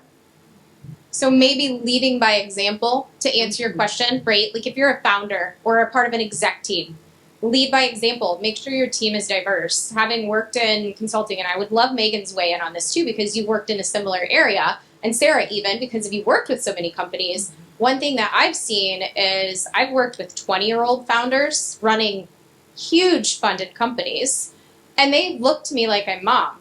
And I deal with ageism. I'm in my 40s. My kids are in college. So have you had that same experience as well? Like it's kind of like a lead by example situation? Yeah, well, and the thing is with ageism is it goes both ways. When you're super young in your career, like you feel like nobody thinks that you're capable of anything because you don't know anything, just because you haven't had the luxury of time to build experiences. And on the other end of it, it's like if you're later in your career, you've got these great experiences, but things are always changing, and you kind of have to be able to understand that both, like you need both. You need both perspectives, or you need, as a young person, you need to trust the experiences of those who have been in the industry or who have transferable skills in a lot of cases that are maybe coming into a new industry but have relevant experiences elsewhere. I remember my first big promotion I got. I was 24 years old, and I was working with banks, like the technology and systems that banks were using to run their businesses, specifically wealth management companies. So that's like kind of the upper echelon of the traditional, banking retail side of things. That's where the high net worth individuals are. That's where, the really tailored investment products are. And here I am, 24 years old, rolling into this board meeting where, of course, it's a bunch of old white dudes. And, through that experience, of course, I was feeling the younger side of ageism, right? But then there was this man I met who was probably 75. He was about to retire. He was CEO of this pretty sizable bank, and kind of walking into this meeting, and I'm thinking, oh man, how's this going to go? This guy's even older than my grandpa at the time, right? And so, and he's like, and he'd never seen me, or it was the first time we were meeting. He was like, "This is so great. I'm so glad to have you. You're the exact type of demographic we're trying to reach, because all our clients are old and we need to figure out how to service their kids. So why don't you sit down and help me figure out how we can make this office a little bit more welcoming to younger people where they actually want to hang out." That was how our meeting started. And yeah, so that was really cool. So I always try to remember that too, as I've gotten experience. It's like some of these 22-year-olds are absolutely brilliant, and where can you really be a mentor, and where do you need to be the learner? Because you're, depending on the topic, you're always, on a different side of that. So that's my perspective. I do think ageism goes both ways, and it's up to us to realize when we're seeing it on either side, and just to be part of it in a positive way, of course. I agree with you on this one, because I have seen it on both ends, right? The same thing, oh no, that person won't have enough experience, they're really young, or this person is not relevant at the time, they probably don't have the skill set. And I think it's just when I work with clients or hiring managers, I really dig in to ask, why not this person, right? Well, can you show me, are they relevant to this? Are their skills relevant now? Are they up to date? Because especially in technology, right, it's ever changing. And being able to translate that. You could see a lot on a resume, right? I work with so many different resumes. And I think that's an area where we can really help. And what we do to help people is your resume reflective of what you're currently learning, or have you had the same resume for the last 5-10 years? So that's a way that we can help too. So I think there's no real cookie cutter, right, thing for ageism. I think it varies amongst all, and I've seen different variations of it. So I think just being able to ask the right questions to identify why that might be happening is what I would advise. Okay, we have time for one more question, and I really want it to be a juicy one. So I'm serious, because I want everyone to think about this. How often are you in a position in the United States where you can ask a question of a group of women without HR breathing down your neck? And that's why I love these type of panels, and I always raise my hand immediately to moderate, because it opens dialogue, and we need more dialogue. That's where it all starts, education and dialogue. So I want one more question, because we have time for just one more, and I really, really want it to be a good one. So somebody put your hand up and put yourself in the uncomfortable position. Seek that discomfort. Make your world a little bigger. One more question. No pressure. If not, I'll come up with one, and I promise you probably don't want me to ask a question. Sarah can vouch for that. She really don't make her ask a question. And it can be anything. It can be about fundraising. It can be about being a founder. It can be about Web3 if you're a beginner learner and you're Web3 curious or crypto curious. Ask a question about that. Anything. Awesome. I love how proactive you are today. All right. You said any questions? And so I'm building a startup, and I've never raised funds. This is gonna be my first time trying to raise funds. And when it comes to proposals, all right, how would you? How can you set up a proposal, if you will? I'm going to start with this one because I am deep into fundraising right now. So pitch deck. Your pitch deck is your life, and you will have 8,000 iterations of it. My first pitch deck for Navi AI started last fall. So we're going on a year of pitch deck work here. And what it was then, and even what the product was going to be then versus what it is now when we've launched a beta and we're getting feedback has changed. It will completely go through multiple iterations. So one tip, shameless plug, go sign up for Navi AI. We are in free beta, so you can ask all the questions you want around fundraising and have actual investors and professionals answer it. So that's your freebie for the day. Second thing, though, is really going and looking at companies that have done it successfully. So there are a ton of examples of pitch decks, and you're going to get a ton of different perspective on what works and what doesn't. At the end of the day, fundraising works because a company isn't just buying into the problem you're solving, and you have to be solving a problem. They're buying into you. So you are selling yourself as the person who can lead the team to make that idea a reality. So create your story. Understand what it is that you are sharing about this journey, right? Like I could sit here and give you a 60-second spiel on Navi AI, and you would be like, that is a story, and I understand why she is uniquely qualified to make that real. And that, in my opinion, that's key. And I've seen it with a lot of companies I've worked with as well. I'm curious because if you guys have been exposed to it either through clients, through companies, or through your own personal experience, what advice do you guys have on the fundraising piece? And then we'll close at that point. Okay, so I worked with a lot of projects that were seeking seed funding, right? And because hackathons, like one of the purposes is to get your project visible, and celebrate the win. That's the next step, either funding or growing a team. And so when it comes down to it, I think there's two sides. You have the story of the slide deck that gives investors confidence. You're trying to give your vision. So having that elevator pitch is super important. And also, I think a 4-minute presentation is more effective than a 10-minute presentation when it comes down to that slide deck. So you got to think about the profile that you're targeting. So like at a hackathon, it's a little different, right? Because for me, like if I had a hackathon right now and I was participating, we're going to be judging projects. I mean, if I had a project that just had a slide deck, but it had no substance, no MVP, I'm going to give a little bit more credibility to those that have an MVP. MVP stands for a minimal viable product. It's really about just like, you can have this big vision of doing everything, but an MVP is about just solving those smaller pieces to showcase the vision and how we're going to get there.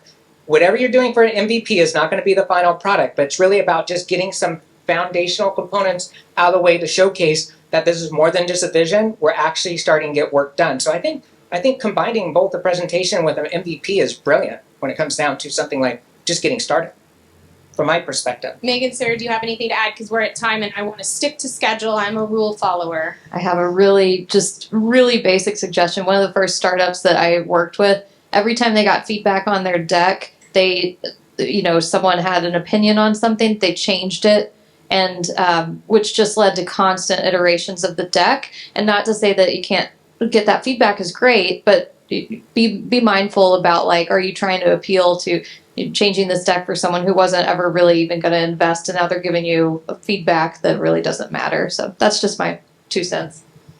Sorry, go ahead. I think I would say, there's a lot of angel investors that are really looking at projects and they really just want to give away. It's not like huge money, but there's, if somebody likes your project, of course, it starts with a pitch deck, like pitch it and reach out to those. You don't always have to reach out to a VC. I know we think a lot VC, but there's angel investors. Also look in your state, right? There's grants out for many for many small businesses of all types. So there's those as well. And then, of course, don't forget friends and family. And this afternoon, we're actually doing a panel with investors, so you'll get a completely opposite perspective. I want to thank you guys for putting yourselves in a possibly uncomfortable position, especially knowing I was going to moderate, and being willing to come up here and talk so openly about being females in this space. Everybody give them a hand for putting themselves here.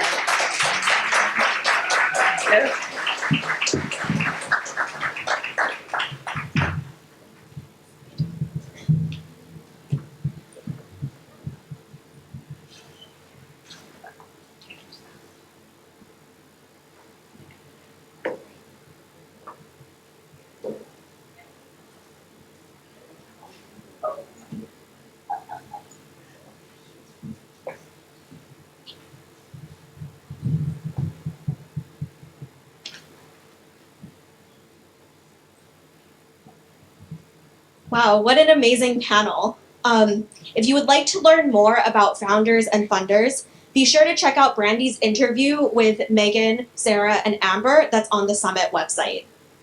Now I would like to welcome to the stage the speakers for our next panel. The future is Web3. This panel will be moderated by Sean Cover, who manages finance at blockchain payments company Eco.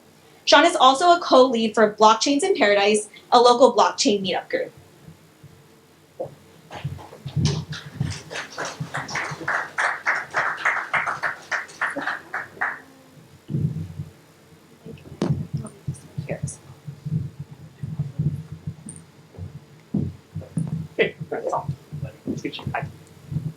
Hey there, everyone.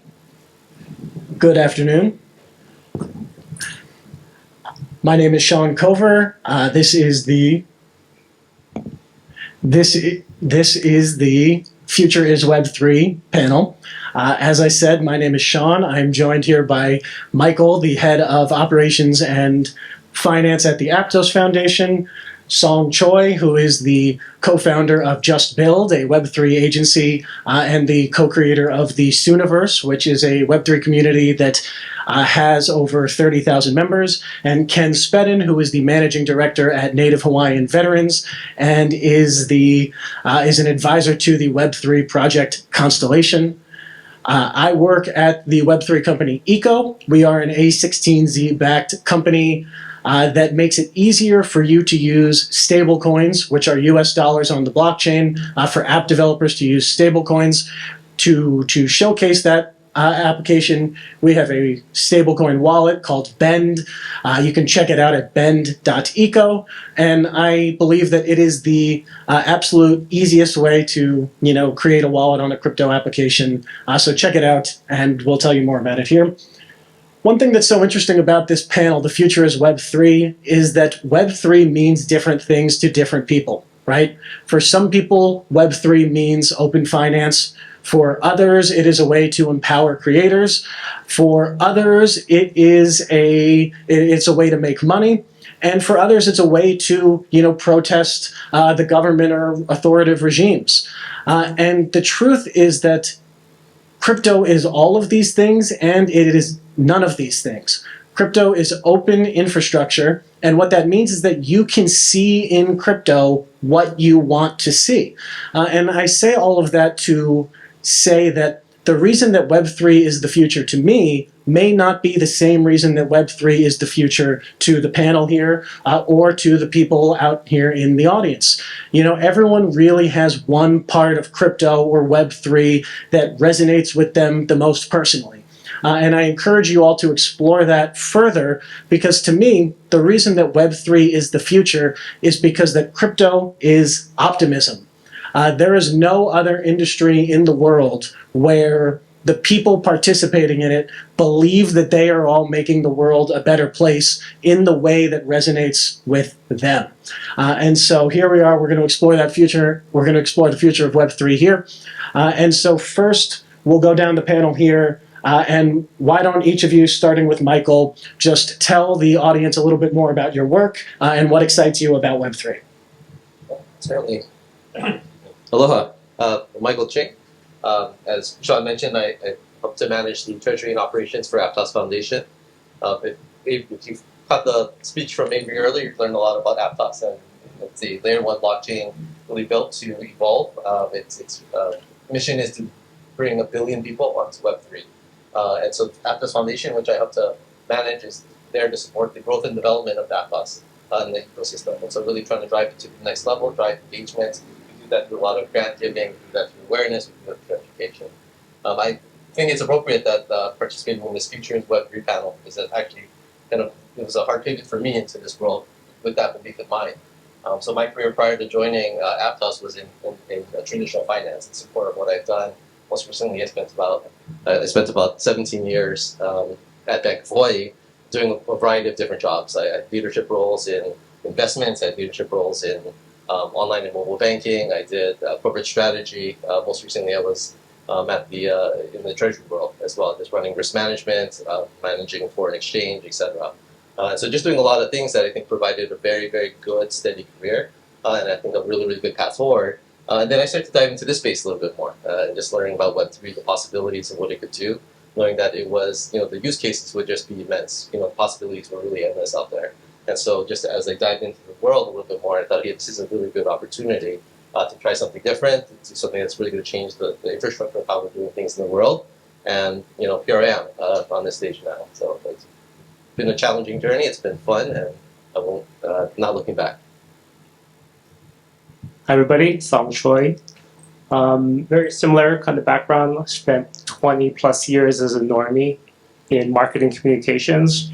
I also was in banking as the last regular normal job that I ever had. Because right now I don't have a normal job. Yeah, I'm in Web3 for God's sakes. But I was the SVP of First Hawaiian Bank. I was a division manager. So if you interacted with any public relations, marketing, communications while I was there, you touched one of my departments.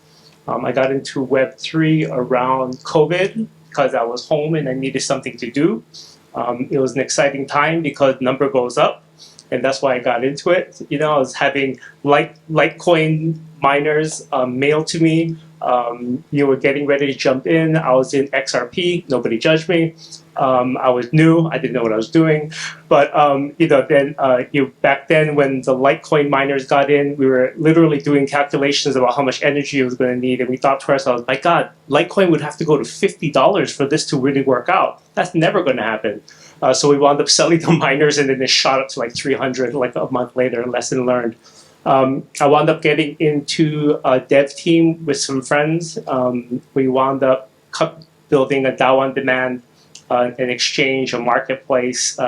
Wound up recruiting like 35,000 project owners. That project kind of went through the roof. We wound up developing an enterprise platform.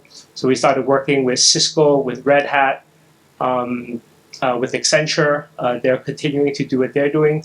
But currently I'm building SocialFi on something called Farcaster.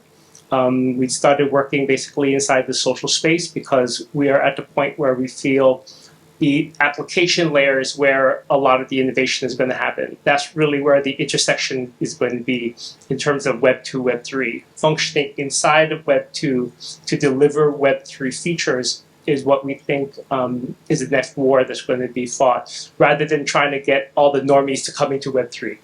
Right? That's not particularly practical to us. We think that it has to come in through the user experience of an application. And for us, Farcaster is that application. Just sort of as a story, there's new incentive models, and there's ways to promote and engage people where they can actually generate value, just as one use case. You can have a conversation on Farcaster right now, generate Moxie, and earn money. So basically it's social media, but instead of the large social providers generating all their funds through you, who are the product, you're the one who gets to flip to the other side of the ledger, where you're actually generating engagement and value through your interaction. So a friend of mine sent me a text, and I told him, we should be having this conversation on Farcaster because you would have just earned $5. And that is the kind of use cases that are coming to the forefront through applications that we believe is going to be the future of Web3. Nice to meet you all. Ken. Great, thanks. Hi, everybody. Aloha.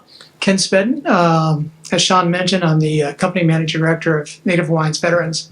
We're a defense small business here on the island, focusing on cybersecurity and some other interesting technology approaches to help both civilian and defense companies. But I also am the advisory board for Constellation Network, which is a Web3 company, has true Web3 infrastructure.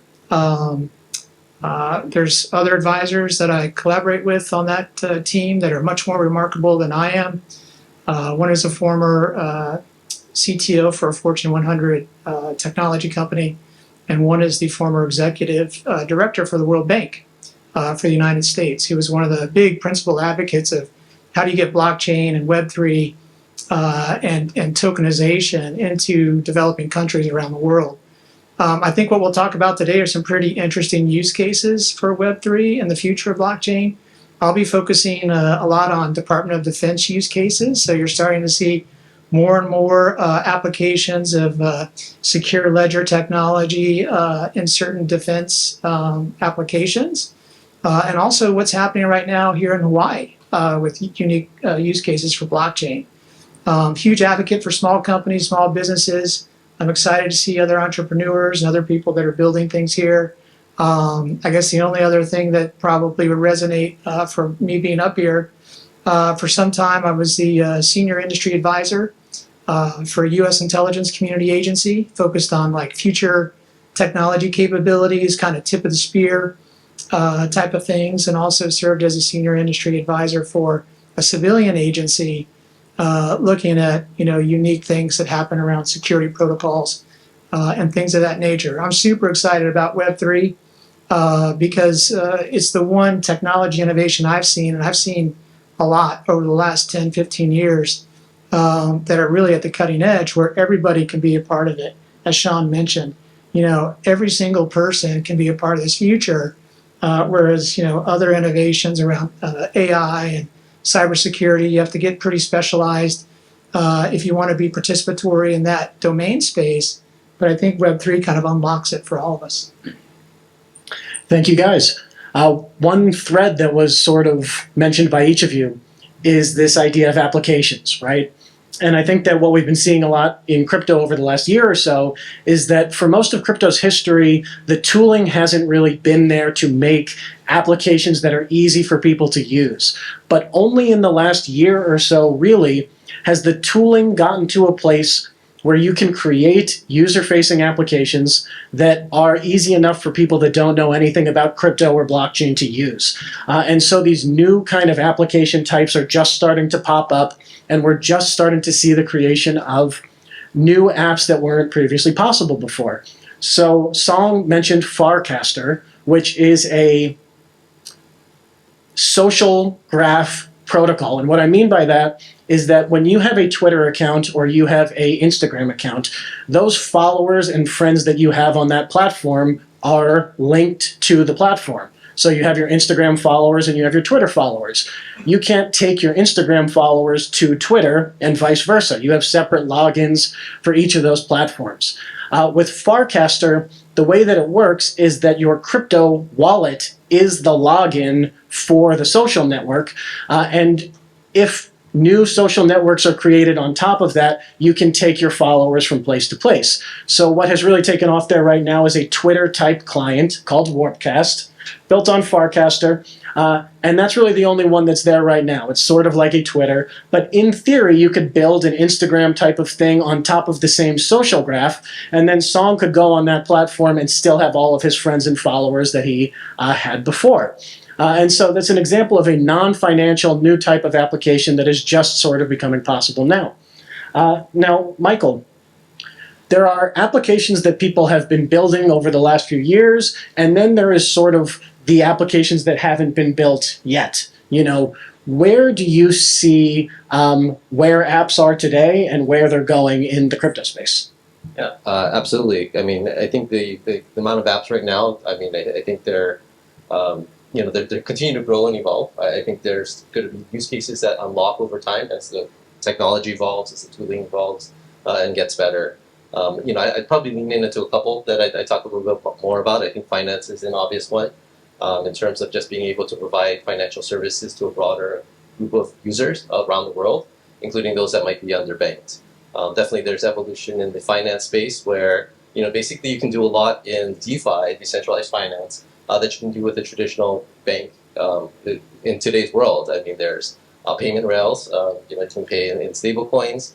You can do borrow lend protocols. You can put your cryptocurrencies into lending protocols. You can borrow off of that. You can do that on chain without intermediaries. Like Aave is a good example of that.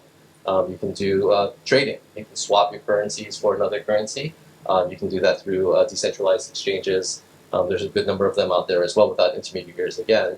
And I think that space of innovation just continues to grow over time. I think there's new innovations like liquid staking that allows more yield opportunities or perpetual options. There's just more in this space that Web3 enables because of the technology. And I think there's been talk earlier in terms of some of the innovations that are driven through tokenization of real-world assets. I think that's going to be a big place for us as we go forward, just as we take illiquid assets and put them on chain so that ownership can be shared among a broader base of people. Putting that on chain gives opportunity for more activity, for borrowing and lending against it, for staking around it. So there's just a lot more opportunities in that space, and I think we'll continue to see evolution in the DeFi space. Other areas I think that have made good progress, but probably have some ways to go. I think gaming is a strong industry. We see a lot of grants from the Aptos Foundation for gaming.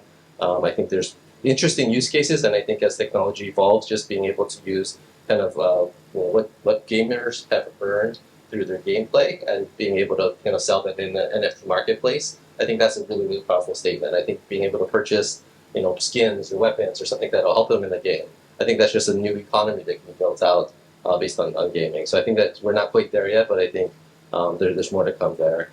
So I think those are some of the things that I would lean into. I think the things I keep my eye on, some of these shared economy type of applications, and so there's some talk of that. I think Farcaster is one version of that. I think there are some that I've seen which are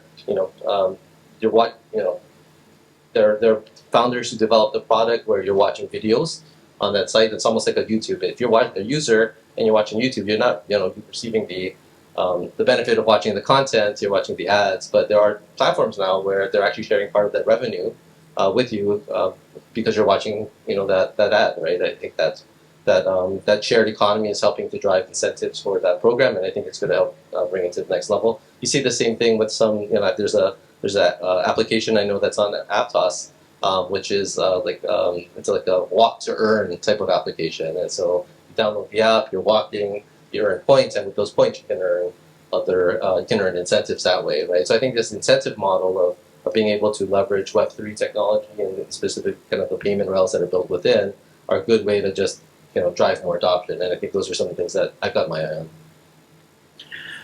Thank you, Michael. Now, Song, you work with a lot of builders closely. What are you seeing in your builder communities that people are building, or the difficulties they're having, or the advancements? What are you seeing in your communities? Michael had an incredibly comprehensive answer. That was amazing. I was like, you nailed every category. It's just super fun. It's really, really good. But I mean, that's the thing I love about crypto in general. It does really remind me of the .com era, which you can see the white hair. I was there. And, I kind of came in as the .com, and then a year later, I was part of the .bomb. So it was a really interesting sort of learning of what it's like to be in tech. But it reminds me a lot. That's one of the reasons why Web3 is so compelling, is because of one, the eclectic nature of all the people involved, how energetic they are, how many young people have been enamored by the technology and are building. Again, an incredibly good sign.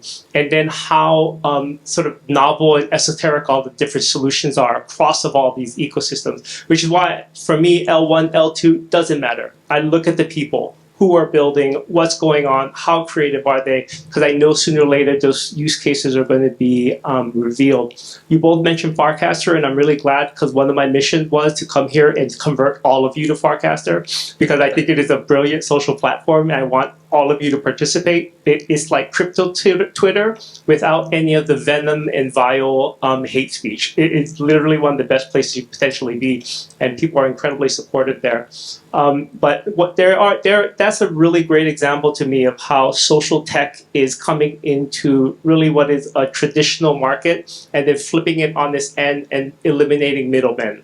And you see it in DeFi, you can see it in social tech, and that is what the original internet did. And now we're seeing that happen also within the on-chain space. On the flip side of that, we're also working with our enterprise partners. Again, I guess I can, so we're working with a group inside of Cisco, and we are looking at implementing some hardware solutions, as well as going after specific verticals with their industry partners. So we're kind of going after it in two different directions. One on the enterprise B2B side, where we make it easy to implement within Web 2, and then on the other side, inside of Web 3, building with the builders. So in terms of specific use case, I mean, there are just so many, gang. I mean, so many. I mean, at the end of the day, it's really about supporting and giving as much energy as you can into these communities. And when you want to talk about diversity, once you get past these anonymous accounts, I'm always shocked how many people are people of color, women, like all of these groups, like everybody's represented, and it's truly a brilliant thing to witness. So in terms of the future of Web3, it is incredibly bright, and it's the future we all want to see. Yeah. Thank you, Song. Now, Ken, you are the managing director for Native Hawaiian Veterans. You're also advising Constellation. Do you see any interest with your Native Hawaiian veteran community in crypto? Is it something that you ever have discussed with members of that community or see applications for? And what has your experience been there? Yeah, I think for me, I'm going to lean in a little bit and use real use cases in motion right now in terms of like where the future of blockchain is going from how I'm seeing the world. And it's moving very quickly. I mean, I agree with my colleagues up here. I mean, there's infinite number of use cases for blockchain because it's the underwriting infrastructure where you can just build apps, you know, all kinds of cool things. But I really look at blockchain as a real ability to democratize real wealth for people around the world. And it doesn't matter what your background is or where you came from or what your education is. It truly is something that can change people's lives. And we're starting to see some use cases and applications of that. I'll talk for a second about something here in Hawaii to get to the core of your question, Sean, but I'll give you some use cases on what's happening at Constellation right now. So they are probably the leader in the Defense Department right now for using blockchain as a technology. So I like to say blockchain is a solution. So they are using blockchain as a secure mechanism for communication protocols between the U.S. government, and in this case a military agency, and then like different providers that they use, so air carriers. So when you think about logistics here in the Indo-Pacific, one of the things that we are concerned about is like, you know, how do we get goods and fuel and different things to different island chains here as we look at this strategic competition we're in. So they're actually working out this problem of how do you communicate securely with these non-classified, unclassified air carrier partners so that we know that the missions are going to be fulfilled, that we can verify with immutability of what's happening. Another interesting use case that you're seeing a lot to emerge right now in crypto, and I like to think of blockchain as a +1 technology capability. So if you think about this whole experience, it started in 2008, I believe. Bitcoin came in 2009. Believe it or not, one of my colleagues, when Bitcoin was very early, gave me 3 Bitcoin, which are now floating out there somewhere because I lost my key to get in it. So I'd be a lot wealthier right now. But you know, so if you look at blockchain, so real use cases, we're looking at how do we provide what we call trustworthy artificial intelligence using blockchain. So how can we assure that the models, the large language models that are ingesting different types of data, that data is accurate, right? That it really, we call it the provenance and pedigree of information. So that's one really interesting use case. Another one that's in motion now that they're actually have deployed all across the country is moving blockchain into the IoT, or the Internet of Everything space. So they actually have a sensor device that sits on top of restaurants, any type of business. I think the U.S. Army Museum for History is using it, and it collects non-PII data for foot traffic, and it's on the chain. So now we're looking at different applications of how do you take off-chain data and put it on-chain, and actually, ensure that this information is valid, and that's something that's really going to emerge. In fact, there's an initiative right now happening at Waianae Coast Comprehensive here on the island that's led by one of my colleagues here, Ed Sun, who's in the audience with Sun Global Broadband. So we're looking at not only grid use cases of blockchain in that initiative, but also securing telehealth information using blockchain. So that's interesting. I do want to get more into the community and speak with other Native Hawaiian population segments, because I've heard a lot of interesting rumors, I guess, out there that there's a desire to create a sovereign economy, sovereign token for Native Hawaiians, and there's so many cool applications and utility you can build around that. But another I want to call out Chaminade University, who's here right now, because they have students that are looking at how do you change that sensor into a weather collecting sensor, and actually providing valid information, which, if you think about the enormous amounts of use cases, you could, no kidding, understand and say, hey, I know why my electric bill is really this. The gauge, it's producing good data, it's immutable, I can verify. So it's really anything that you want to couple in with blockchain that I think is really the art of the possible, and where we're going. So really stoked about all the different things that we're seeing right now and how fast this is moving. But if you go back to that 2008 timeframe, it's been 16 years, and I don't know if you gentlemen are seeing this too. Only right now are we starting to see some adoption around how do you actually do something with it, right? So you're starting to see people kind of get through the nebulous clouds. Like when cyber first came out, everyone used the term cyber, but no one really knew what it meant, right? And I think we were talking the same thing with blockchain. And and I'm sorry for talking at this length, but one of the defense issues that we have when we're talking to different defense agencies about blockchain use cases, the first reaction is always negative because they associate it with crypto. And so you got to spend a lot of time communicating with them about actually what it can do as a solution set. And so once you get through that barrier, it's awesome. And so there's so many cool things we can do. It's just we're at the tip of the iceberg. Yeah, you're right, and it's really interesting. It's really interesting to hear you talk about that, because a lot of your focus is hyper specialized, right? It is on either a specific niche or a specific community. Yet at the same time, crypto is global, right? If it exists on a blockchain, it exists anywhere in the world, and anyone with an internet connection can access it anywhere. Crypto breaks down borders. And so it's either kind of like you're going hyper specialized when you're building an application for a specific community and you're trying to utilize better financial rails, better digital rails, or you're going completely global and trying to make these global applications that anyone can use.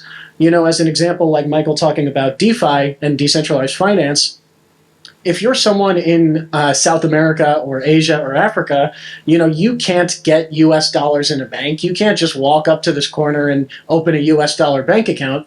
But now with crypto, if you just have an internet connection, you can create a crypto wallet and someone can send you stable coins. And suddenly you have access to save in US dollars if you're able to do that. And so this global kind of economy emerges. But at the same time, Ken, and I let myself start thinking big all the time, it really helps to hear you kind of like hone in on hyper-specialized communities because, if you're a marketer, and Song, I'd like to hear you talk more about the marketing, and then Michael, you can talk more about global applications. But if you're building an application, how do you choose whether to go global or to go ultimately specialized? And then how do you navigate the marketing of your product if you're trying to build, a global application or global community or product? It's hard to find people, if you're marketing to the entire globe, Yeah, you can find all of them on Farcaster. I'm just kidding. I'll stop. I'll stop. I promise. I promise I'll stop. But no, I mean, that's the one great thing about Web3 is that as much as it's global, it's still cozy corners. You know what I mean? Like you can still find people and you can access them so easily and quickly because we're all remote and we're all chronically online. I can see everybody here is chronically online. I know, I can see. Yeah, I can see. I know. And I love you all. Trust me. Yeah, it's a positive thing. But, for me in marketing, the reason that I was so drawn to this, because it became, acutely obvious to me, especially during COVID, where advertising and media as a whole is traditional, especially linear TV, things of that nature. Again, I've been doing this for 2 decades. I will tell you, it's just useless at this point. I'm being a little dramatic, but not that much. People are shoveling tons of money into these channels, and they are having diminishing returns in terms of the impact of it. The brand as we know it, where you can put together a decent product, but $30 million worth of advertising to channel it into one commercial to hit 40% of the U.S. households and sell your product at a high premium doesn't exist. You can't do that anymore. You have to break it down into multiple channels for that to work. So marketing is now mainly about growth and about product. So the brand itself, while important, is now more about the development and the creation of the product itself, right? Marketing has gone from brand as the primary to now community, cozy corners, and product. That's why my industry has been upended in many ways, and you're seeing it every day. You all know it. It's the reason everybody uses ad blockers. Everybody's trying to avoid. So to me, Web3 is a really interesting opportunity to upend the community model where we can create new incentives, new ideas about how to interact and engage with the community. Again, one of the things about Farcaster that's really compelling is that you can't go in there and sell people. If you go in there like a brand, like I did the first time I did, I was coming out with these flashy ads. I was posting them like you would inside of a social community, and I got zero engagement. Zero. People were just basically just blocking me and ignoring me. It was only when I started casting as myself, I was literally just talking to people, that my account went through the roof. Literally all they wanted to see is who are you, what are you like, are you a nice person? I talk about aloha more than normal, but I tell everyone I'm from Honolulu, so I do a lot of like outdoor pics and go aloha, and it's all of a sudden like my account's like one of the most popular on Farcaster, because who doesn't love Hawaii? But that's what brands are going to be like. New incentive models, flattening of the acquisition mode or how you generate impression and awareness. New incentive models, again, how you compensate rather than spending $5 million on a national ad. I'll more than likely then plug it into a social graph and reach my people directly. I'll pay you for your attention, and then you will decide whether or not the data you give to me is something that you're going to authorize. So is that value exchange positive? Is something that you want to that you want to engage with me and are willing to share with me based on your trust of my brand, of my company? To me, that is where marketing inside of Web3 is going actually quite quickly, mainly because people don't want to be owned by companies. I think we're getting to a point really quickly where people don't like being the product.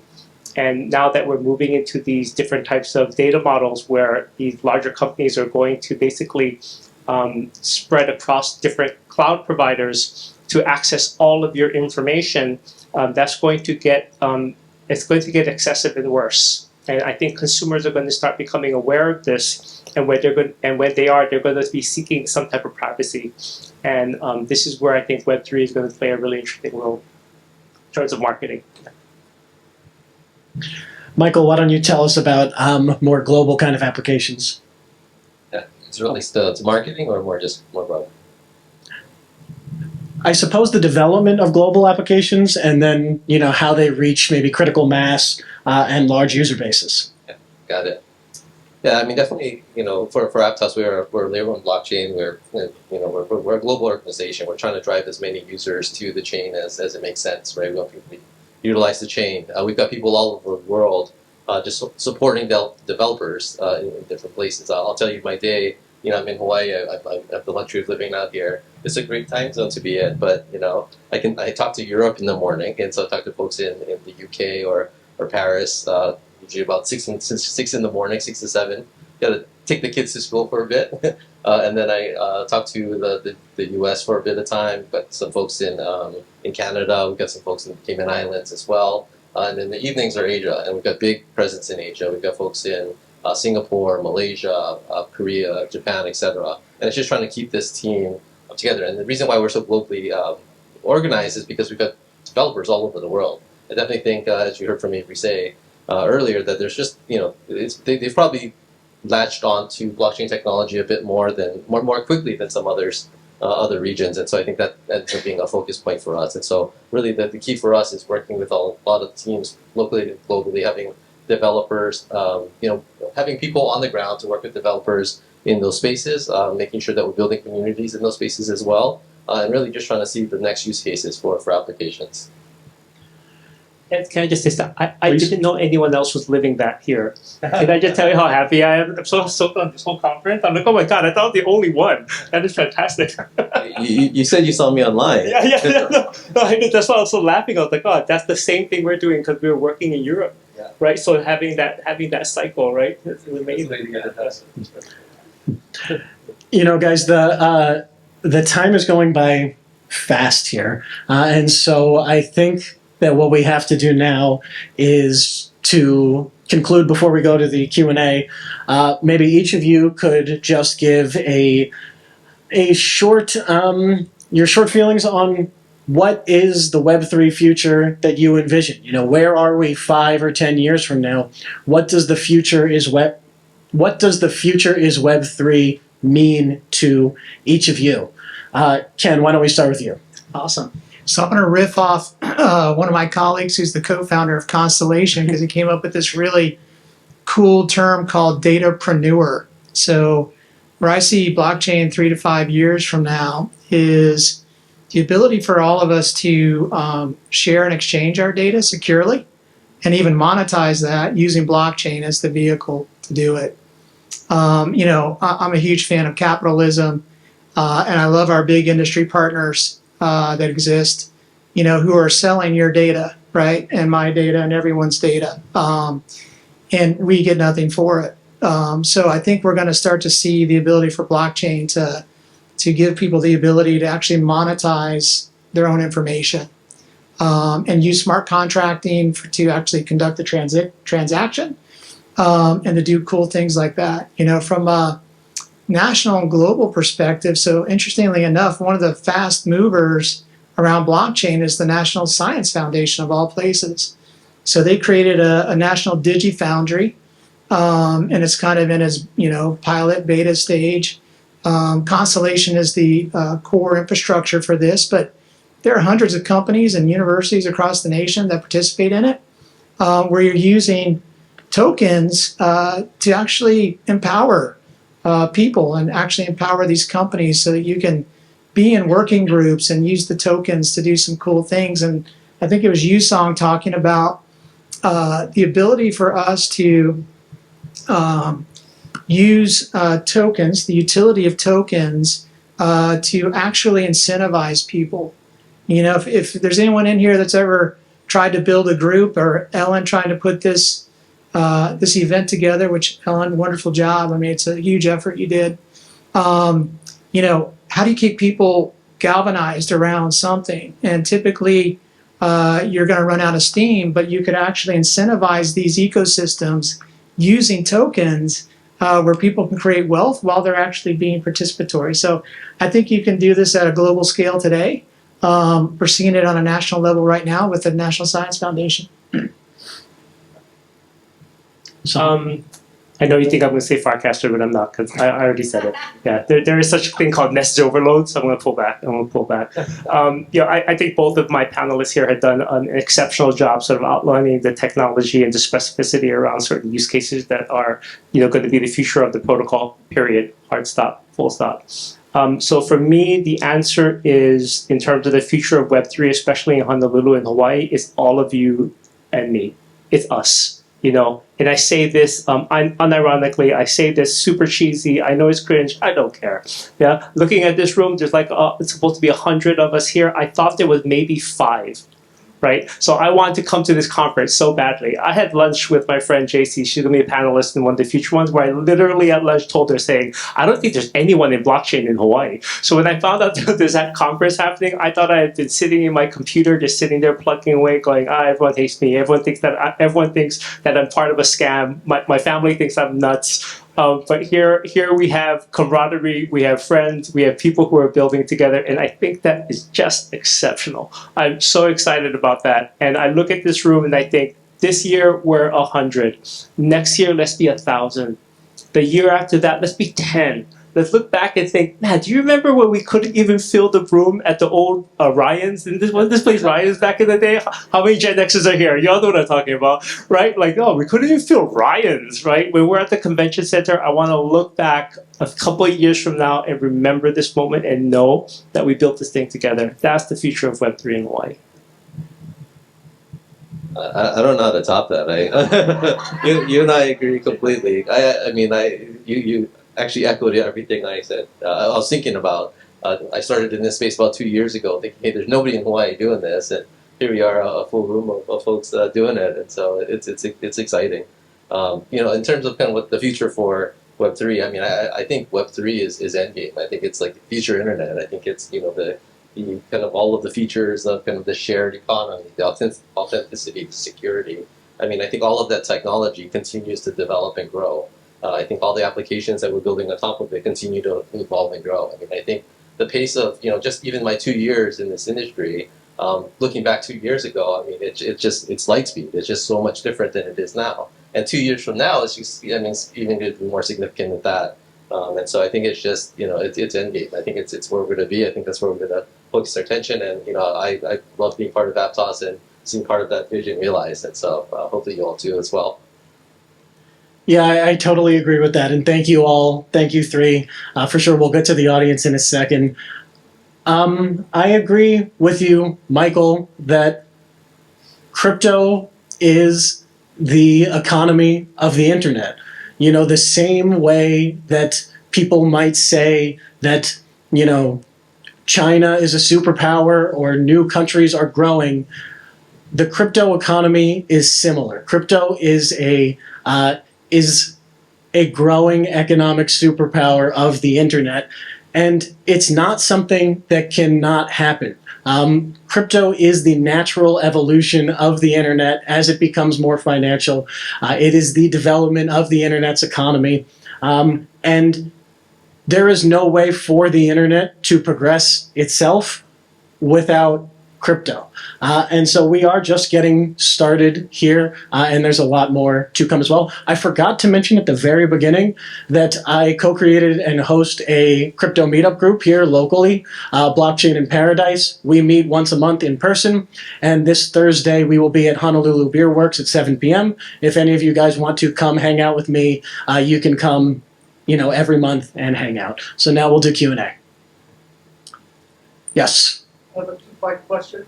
First is for Saul. I was around when the internet started. I don't know about that. You mentioned .com or .mob. Okay. I was there for both. Yeah. And I think the transition point was people thought the internet was a business, but it was a tool. And when we discovered that, that's what led to the reformation of the industry. The first question I have is, when do you think blockchain as an outsourcing method will transition from, from an industry to a tool? Okay, that's the first question. Second question is for Ken Spedden. As a tool for outsourcing and for exchange outside of the borders of Hawaii, how do you see this impacting rural Hawaii, which has a lack of industry, to reforming and growing the state growth project? So two-part question. Thank you. Song, start us off. That's a really good question. One, I think, is impacted primarily by regulatory compliance and clarity. I mean, that's a really boring answer, but it's the reality of where we're at. It's the problem that we're having right now, and we've dealt with and are working with some pretty big names out there. And even within those organizations, it was always this political battle. And I'm talking about people who are already all in on crypto. And their view of it is maybe right now not the time. They want to have their innovation teams working on it. They're thinking about long-term solutions. Again, we gave a presentation to the entire automotive group at Cisco. We're talking 70 automotive OEMs about this particular solution. So that's how much they want this message and the strategy to be in place. But they don't know whether or not that clarity is going to come in a year, 10 years, or 20 years. And that's the problem that we're in right now. We actually worked with the UN, and I gave a presentation to the MiCA people around regulatory compliance. And I will tell you, the EU, as much as MiCA is flawed, we're way ahead of where we are. I mean, I was stunned by how prepared, how intelligent the UN people were. The EU people had it all together. While here in the US, it's become a political football. And instead of us being treated as technology, we're being treated as ideology. And that is a really big problem. So it's something that unless we get squared away and dealt with, it's not going to come to fruition, and we're not going to hit what we need to. So not to go gloom and doom after something where I was rah-rahing a second ago, but we have to be incredibly realistic. One of the reasons why we never talked about it, or I didn't talk about my experiences here in Hawaii when I first got into it, I was worried I was doing something illegal. There was no clarity about what we were supposed to do in Hawaii. I was like, am I breaking the law? I'm using a VPN. Wait, I shouldn't be doing this. I'm in banking. But, so again, that is something that we had to really think about. I did actually even talk to my compliance people about it inside of the bank. Like, hey, but they said, no, you're fine. Okay, thank God. But again, without that type of clarity in place, without us looking for and working with our legislators to make sure that clarity exists, it's not going to move. Yeah. Yeah, thanks for the question, Ed. So I think from a rural perspective, obviously there are parts of the island here on Oahu even, but throughout Hawaii where there's connection issues, right? People just to get to the internet. I think there's some interesting use cases. I know you're trying to solve that problem and have been for a while, but I think there's some use cases where we could use blockchain to ensure the privacy of all people, right, on Hawaii in different use cases. And I think that'll be interesting. I think the other use case to improve the lives, I notice here, I've been here for 4 years, but there's a massive chasm here on the islands between those who have and those who don't. And you have people working 2, 3, 4 jobs just to make it here. I think there's a really interesting use case. I can't go into the details of it today, but I have been working with others on how do we create basically an export for the citizens of Hawaii to bring back to the mainland and to other countries that come and visit here. That would be in the form of some type of a token with a very unique utility to it. So I think there's ways that we could actually hopefully improve the financial lives of people that live here on the island in a way that they can truly enjoy it, as opposed to always working so hard and never really getting a chance to enjoy what's around them. So, one other thing I just want to add, I think the education piece is huge. I think that we have to figure out a way to engage those who are in college now, probably high school even, and start helping them understand how to onboard into this ecosystem. Because people have so many different views on what blockchain is. There's a lot of noise, but I think there's a lot of wonderful things about it that people just aren't being brought into to know. So, and because I just thought of this, because crypto is borderless, here in Hawaii we are not at the same economic disadvantage that we are in so many other industries, right? We're never going to manufacture cars here, but we can build global financial applications that anyone can use. And you could even say that we are at an advantage in the sense that Hawaii is the nexus point between East and West. And so by being here, by building this global borderless technology, we can contribute to a global economy in ways that we couldn't in so many other ways. And that is something that we should double down on, and try to express as well. Yes. Yes. Hey, thank you. This is really, really good. Michael, thank you for mentioning the idea of banking in banks. People who have been in crypto for a long time know that was one of the original ideas, original visions that got a lot of us in crypto. And you don't hear that narrative anymore. So I appreciate you mentioning that. My question really revolves around the idea of where we stand from a regulatory standpoint, in that we are on the precipice of really, the regulatory bodies trying to make determinations about what the future of this technology will be. And obviously the genesis of cryptocurrency, it is money, and the distributed ledger and all the other ideas are we're downstream from that first idea of how we make a good digital currency. Right? So now we've expanded on this idea, but the regulatory capture is trying to define crypto as currency. What are you all doing in your own places to sort of fight that fight? And then along with that, an old idea within crypto was the idea of private blockchains. If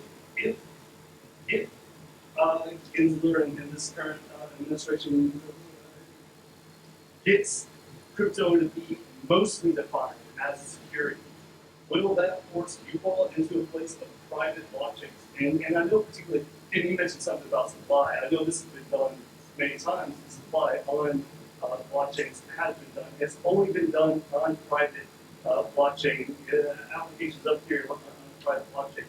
Are you all talking about this within your own spheres of like how, like what that future will be if it's on a public chain or on a private chain? How you're looking at it from a concern of if you will be, like what sort of licensure you will need, etc. Yeah, that's a. I don't know if you want to recap the question or. Sure. I mean, the regulatory environment has been unclear. If the SEC and the administration continues to be maybe hostile towards crypto assets, that particularly the ones that provide real value, DeFi applications, things like that. If those are classified as securities, the same type of mechanism as a stock, for example, how does that affect what you guys might be doing at Aptos? If more crypto assets are deemed securities, does that force you to take blockchains more private or focus on more enterprise applications? And how does that restrict you? And once again, it's a fantastic question. I think definitely the regulatory uncertainty is the biggest headwind for us in this industry.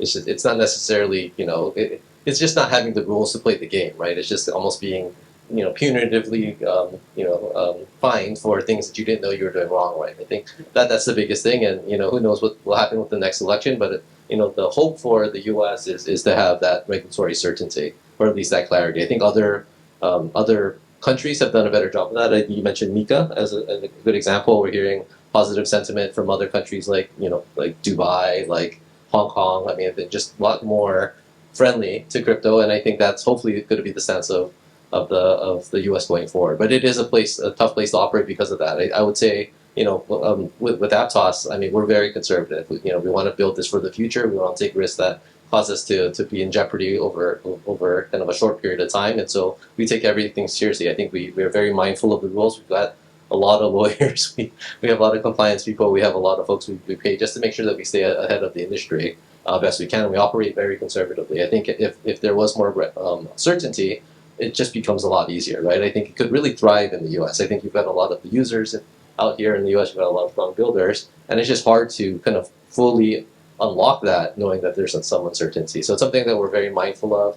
We remain hopeful that in the future it gets more clear. For now, we continue to build, we continue to try to maintain that momentum going forward, and I think that's going to be the stance. I do think, to your second question, as it relates to private versus public blockchains, we really think the point of blockchain is to be public, right? It's a public utility, it's infrastructure built to be done in the open, and so I think that remains our preferred use case. I think there are going to be cases maybe where private blockchains make sense, but the intention for definitely for Aptos and like for other blockchains is to remain open, remain public.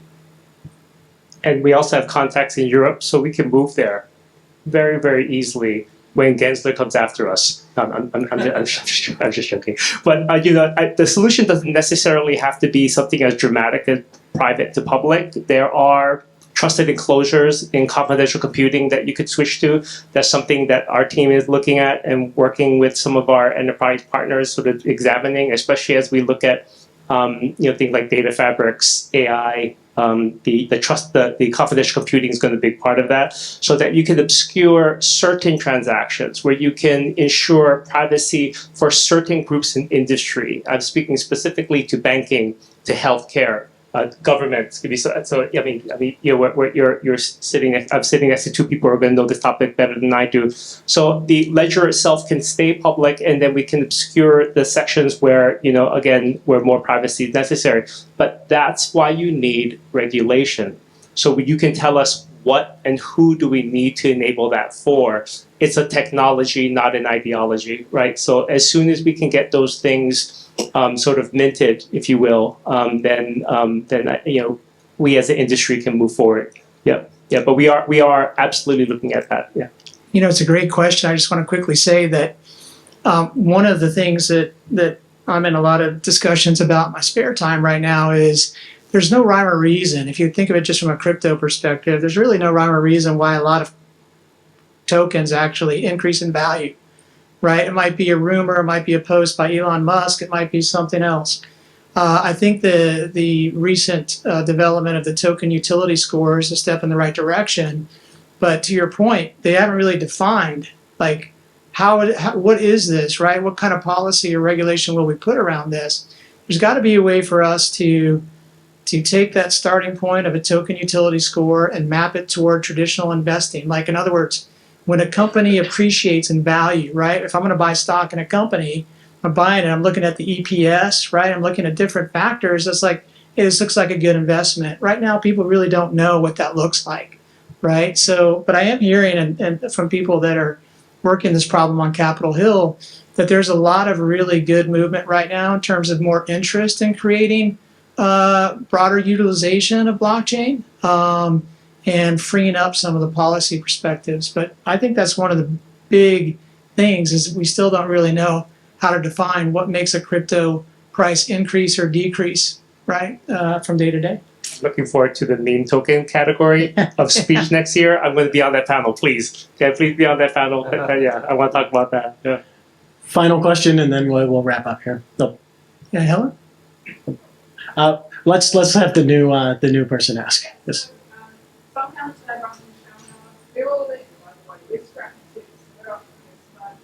question I have is, what is the educational innovation you need to see to two things? One, provide this whole sector with experience, but also make sure our local kids are coming franchising the opportunity. So shout out to this things. Web 3.0, blockchain is data science 101, computer science 101. We've got a data production coordinator, internships that are happening. But what I hear today is there's no one in this room with 4 years degree in crypto, right? A lot of you came to this through self-taught, through self-discovery.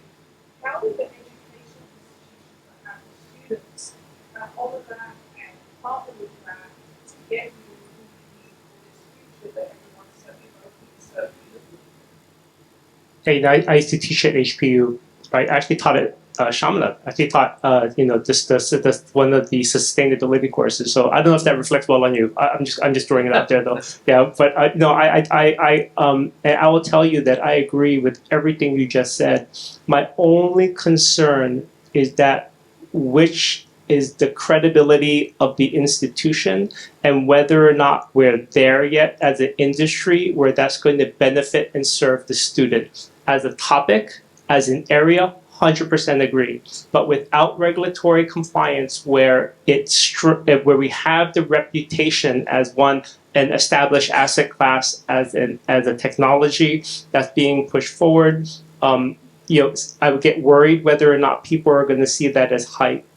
And we are a very conservative state, right? So how quickly are we going to move as an institution where we can push those forward? I myself personally thought about that, especially when I hoard all my meme coins together, and I think, oh, if this spikes, I'm going to start a blockchain institute. I'm going to go buy that school, and I have thought about that. Like, how do we push forward that, right? Because every big tech sector has a big engineering school feeding it.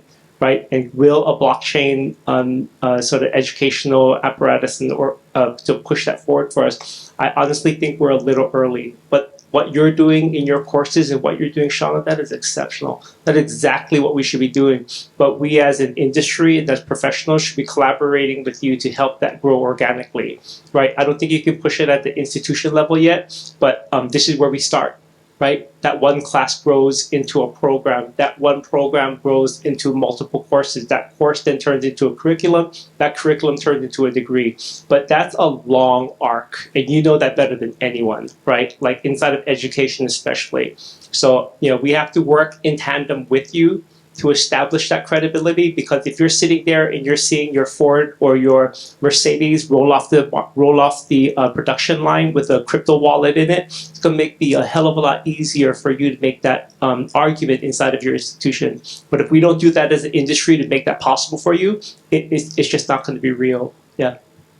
Yeah, maybe just to add one final comment. First of all, I love that Chaminade is all in and you're gritty and you're into the space. I think getting kind of schools engaged with blockchain technologies, that's where we start. And so I think I want you to, I agree with everything, Song, that you had mentioned, but I also think that, just getting teams started and interested is critical. I mean, I think with blockchain technology, there's so much available online. And so I think the teams have a lot of education that they can get for free just to learn more. One thing that we do at Aptos is we work a lot with the blockchain clubs at a lot of universities. We've got a handful of them in prominent schools in the US, but some internationally as well. These groups do a great job of throwing these blockchain conferences. We sponsor some of them, actually, and we've sent speakers to them just because they have they talk about blockchain, they have hackathons, they really, really engage in it, and those are going to be the builders of the future. Those are going to be the evangelists of the future as well. And so, I think, the fact that you've got that mindset, I think trying to build out that curriculum and just leveraging the resources out there. I think it's really we need more developers, we need more people in this space, and it starts at the education level. So really appreciate that you're all in on that. Thank you so much, guys. Thank you. Thank you. Thank you.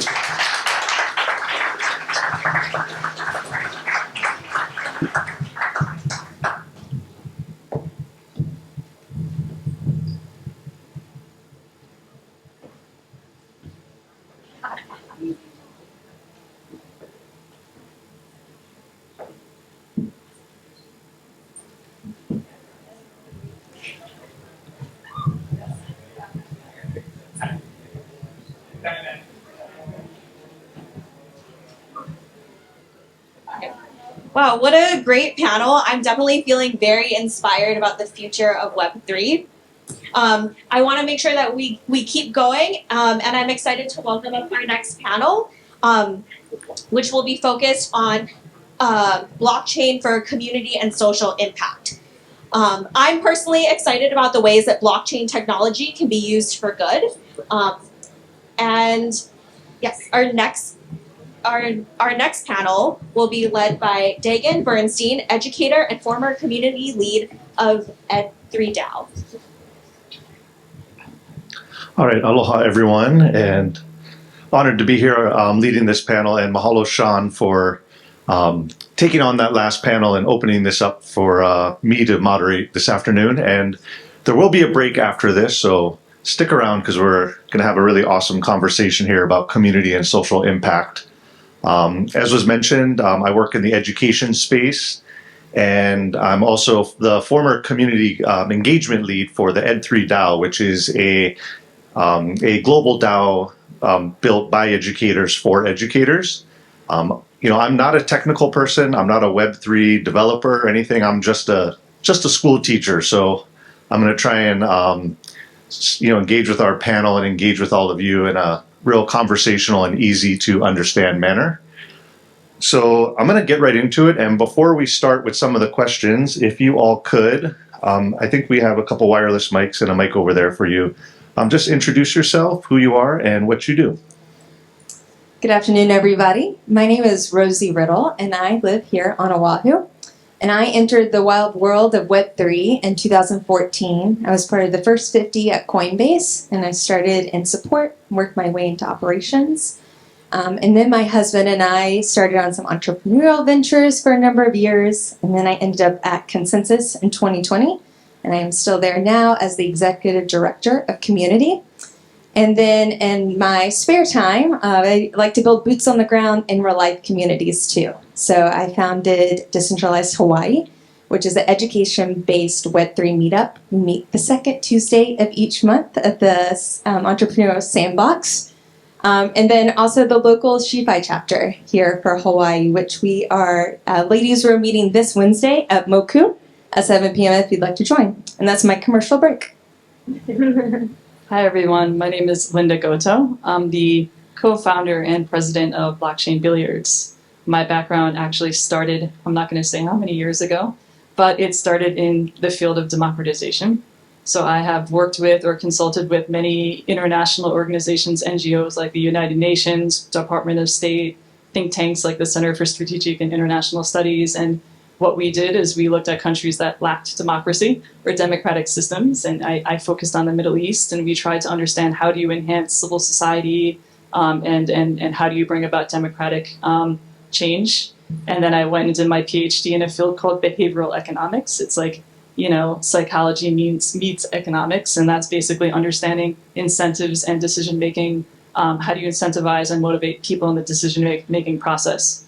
Went on afterwards to work as a director and most recently senior vice president director at a lot of local companies like HMSA, American Savings Bank, Kamehameha Schools as their director of compensation and total rewards. So I was in charge of all of their compensation programs, incentive comp, rewards, and trying to answer the question every employer is asking: how do you get people in the door, how do you get them to stay, and how do you get them to be engaged in the long term? Left that career and am now working full-time as a labor negotiator for the largest union in the United States, which is AFSCME. So I'm their chief negotiator and also running this company, which launched 2 weeks ago. Thanks. I'm Tatiana Tarullo. I am an attorney of 25 years and a Web3 lawyer.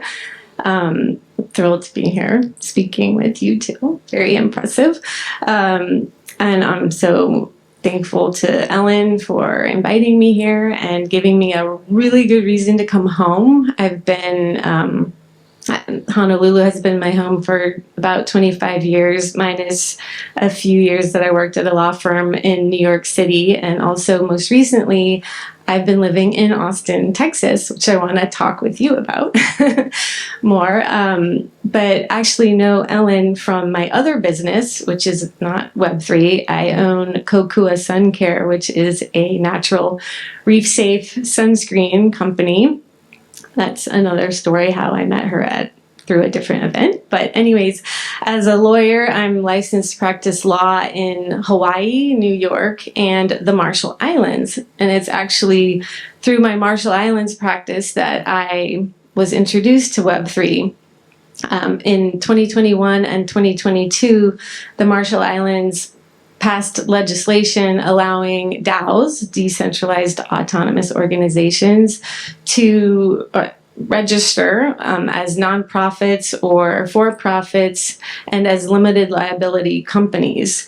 At the time when that registry started, I had already been working in the Marshall Islands, advising clients all over the world on Marshall Islands law, because the Marshall Islands has a huge corporate and maritime registry for offshore corporations. And so when I learned about this new DAO registry, I thought, oh my gosh, well, I don't even know what a DAO is.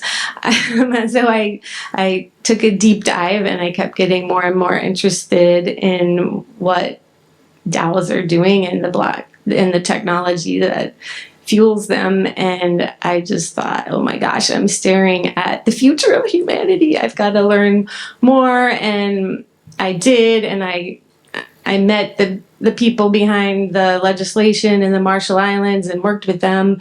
And then they asked me to help write the amendments to the DAO laws to make it more fine-tuned and tailored to the unique qualities of DAOs. So basically organizations using blockchain technology.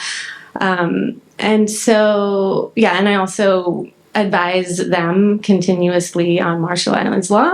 And ever since then, this DAO practice has sort of taken over my life. So I'm still doing sunscreen, but I'm also very much a DAO lawyer now. I've got so much work with that. And so now I'm advising clients on Marshall Islands law and helping them register as Marshall Islands DAO LLCs in the Marshall Islands. So, well, mahalo all of you. So we're here to talk about community. We're here to talk about social impact, and they are directly connected in a lot of ways. But let's start with community, and I'd love to hear from each of you. How you view community, and specifically within the space of Web3. Within, you can specify communities that are tokenized, or just a community that operates using the blockchain. Like, how is community operating within this space that we're in, the blockchain space? Okay, I'll go first. So every single panel that's been up here, everybody has mentioned community. So it's a very broad term. It can mean lots of different things. Even your questions of tokenization or product, whatever it may be. So in the context in which I work, which are essentially SaaS products for Web3 at Consensus, is for us, it's really finding sticky customers that have found a home and have become our advocates. And in Web3, that's a unique challenge because you can have products that are focused towards builders or developers, and then products that are focused towards end users. Sometimes you have a product that's both. So for example, one that I work on is Linea, which is our Ethereum Layer 2 network. And we need both customers to make that successful. So we need end users that are transacting on the network and creating transactions, and then builders that are building on the network to create DApps, protocols, etc. So you really need both. So our community is finding both those end users and those developers that want to be involved on it and build this Linea community. I hate to have to follow up after the head of community, but on this question, so it might not be as eloquent. But how I view community is like a group of people, and they have a common goal or they're seeking a common outcome. And I think for me that the goal-centric nature of community is important, because often when you ask people what is a community, they often say, well, it's a group of individuals who share a common characteristic, value, interest, right? But then you may have people who have the same goal, but they have different interests or different values or different characteristics. So for me, it's goal-centric. I don't care about anything else. We all share the same goal, and in Web3, we're all sharing the same goal, that we want to enhance and improve and make blockchain more adoptable, right? And for whatever reason, right? Whatever our background is, whatever characteristics, whatever motivation we have for this, we share the same goal. No. Okay. I think community is the broader term, and then there are subsets within community. Like community can be something so basic like you get the same newsletter because you have a common interest in something, or you follow the same subreddit, or you go to the same neighborhood park. But then it gets to another level when you're trying to organize for a shared goal. So then you have to have some sort of organization within your community to actually achieve this goal. And then the next level is, okay, you've got a shared goal and now money is involved. Okay, now you really got to get serious about organizing. And then once money is involved, then the government wants to know all about what you're doing. And so then you got to go another level, and that's kind of where I come in with the legal, because you want to make sure your members are protected. So I think when, using blockchain technology for a shared common goal and where money is involved, you want people to feel like comfortable, like that they can actually achieve this and have trust. I think the ultimate goal of community is participation, and I think blockchain can facilitate that. And it's actually a technology of coordinating people. That's what it is. Like, if you want to boil it down, it's technology for coordinating people and what they do. And I think that it can, like, using this technology, if we could just get the message out to the world that, we can make the world a better place by coming together and using this technology. And it's, I know the development is in process, but like, once we make it easier and more accessible, I think we can build really robust communities doing amazing things and crossing borders and bringing diverse individuals together for these shared common goals, instead of just, your neighborhood park or, yeah. Yeah, in the last conversation, they were talking about how the roles of community versus the members is shifting and changing, and what is it unique about blockchain that is changing that? What are the characteristics? Is it just the incentivization, or is it the community ownership of the community? Like, did that trigger any thoughts for any of you? Because I thought it was really interesting how the panel in the last hour was kind of redefining community in this space.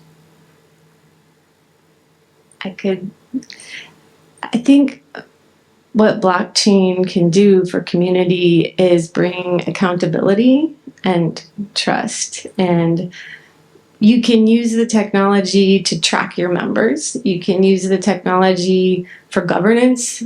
People can make proposals and vote, and then they can have control over their money and their treasury. And then it brings transparency. So you don't have to worry, oh, that nonprofit I'm contributing to, what are they actually doing with it? I don't know. But with blockchain technology, you can feel comfortable and actually even be a part of the decision of where that money goes. And so if you can have more of a voice and if you can participate more, then communities can thrive better. Mm-hmm. I'll follow up on that.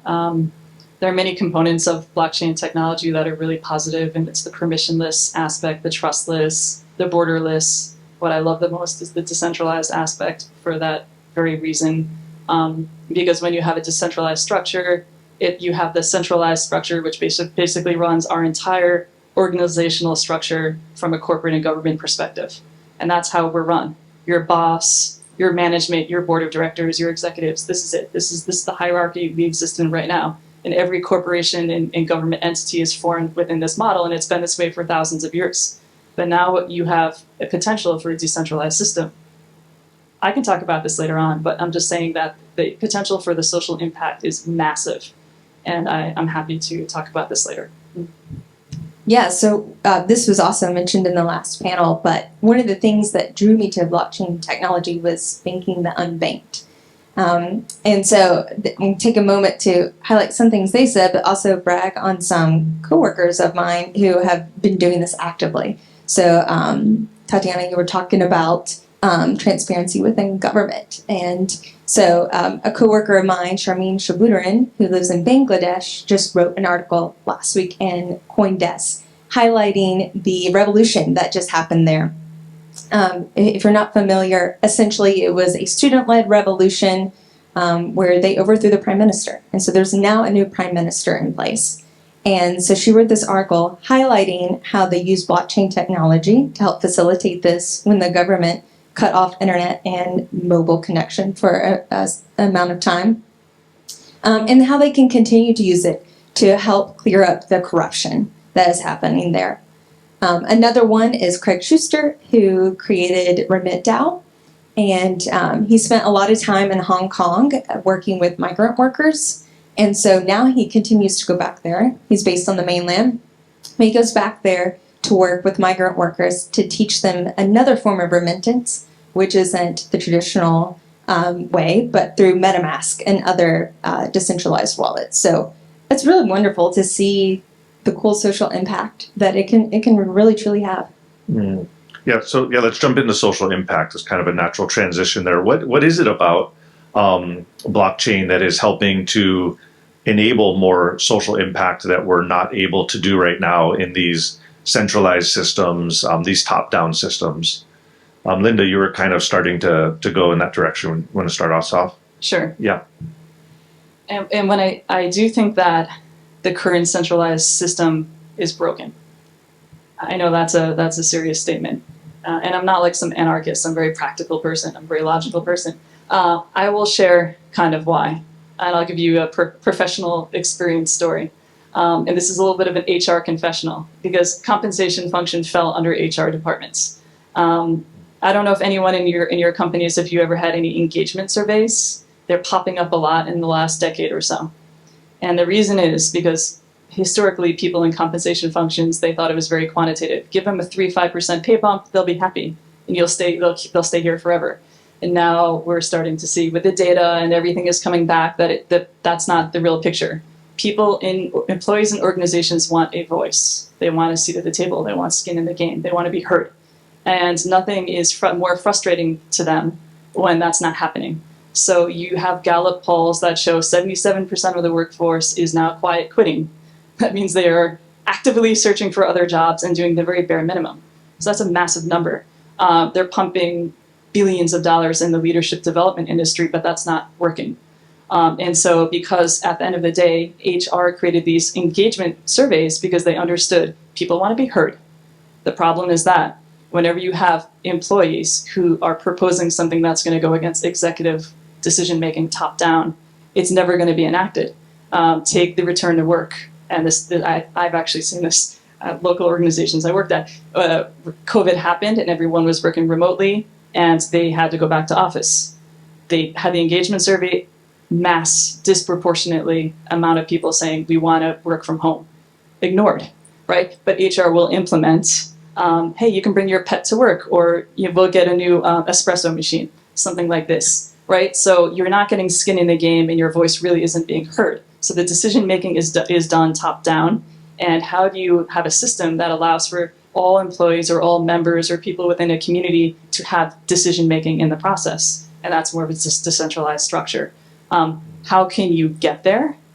And even from a government perspective, I mean, surveys are saying that 88% or so of people are disenfranchised and feel like their elected officials aren't representing them. And they don't even want to vote anymore. So we're at a point where that's massive. So we do need some changes. But right now, blockchain technology is it's code. And it's a smart contract. You need the Tatyanas of the world and the Chris Lees and policymakers and social scientists also to come in and to say, how do you now take this technology and turn it into an organization and an organizational structure?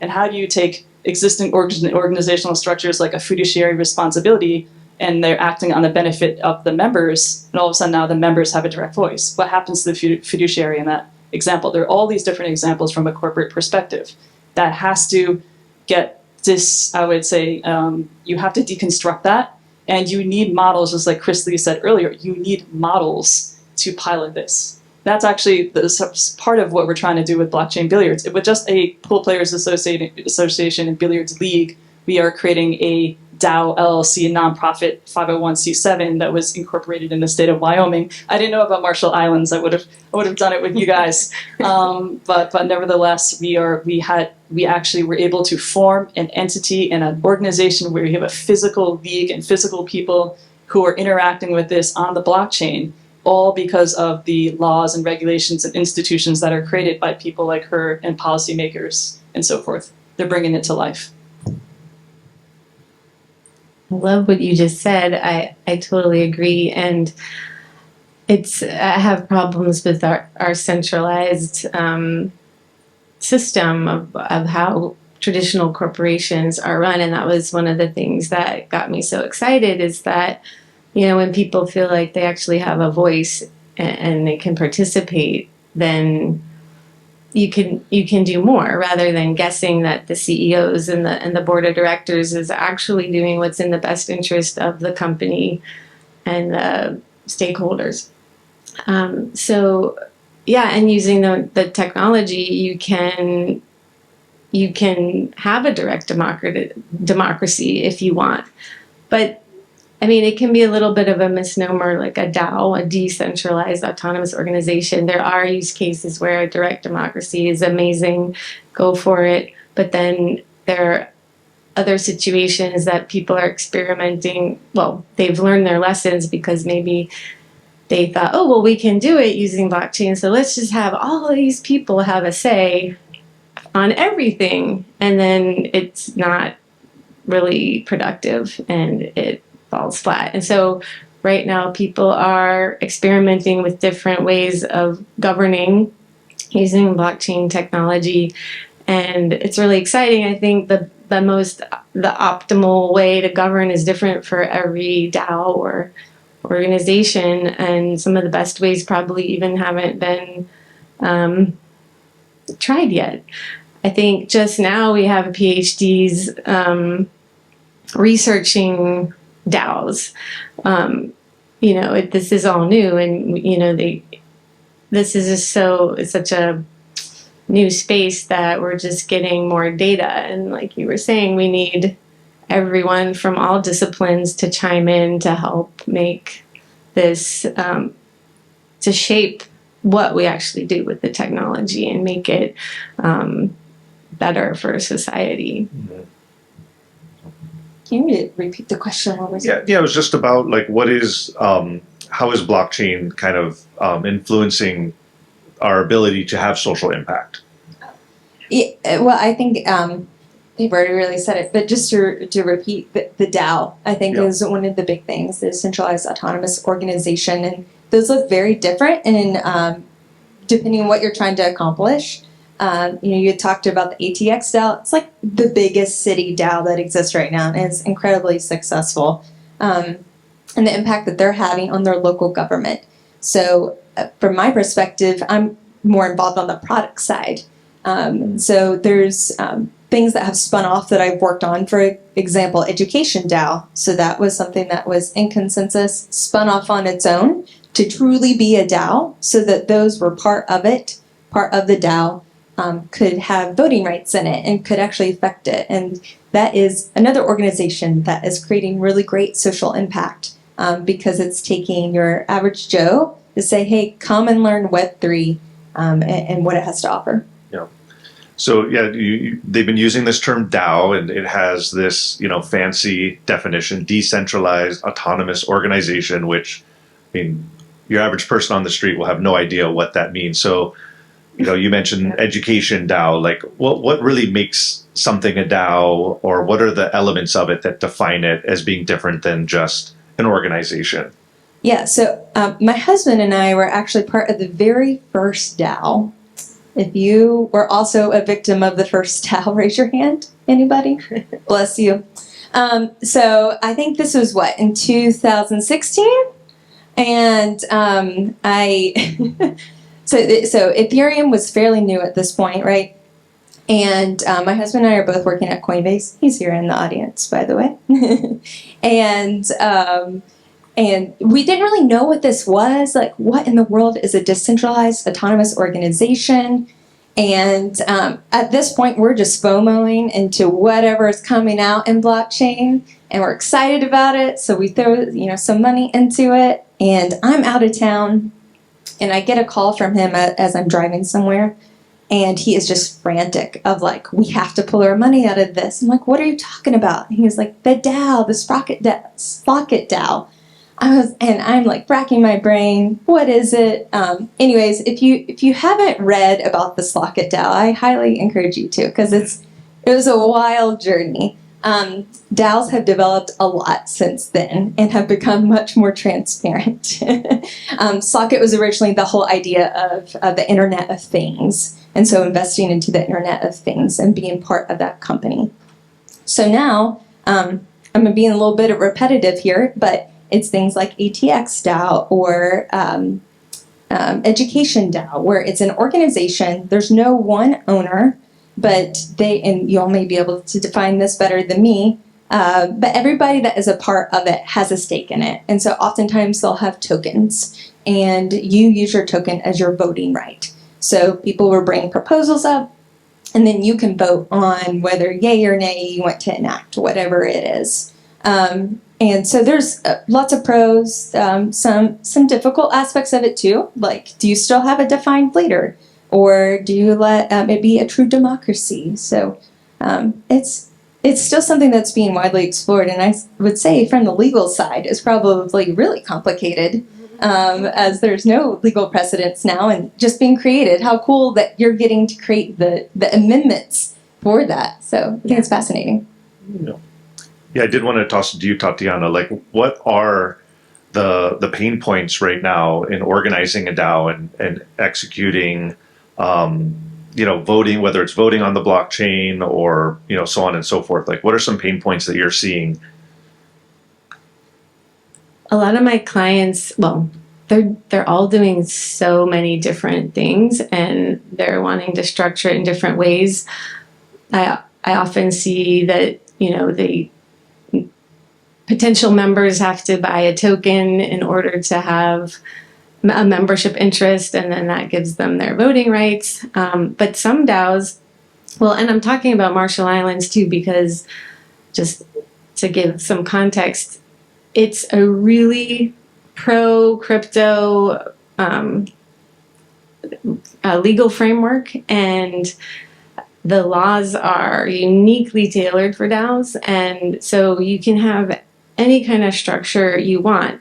We say DAO, decentralized, but you actually don't have to be decentralized if you don't want to. Or you can start out, well, in the Marshall Islands, you can start out having a leader, a board, a director, a manager, and then slowly make it decentralized as you evolve, which I think is what people in the space want.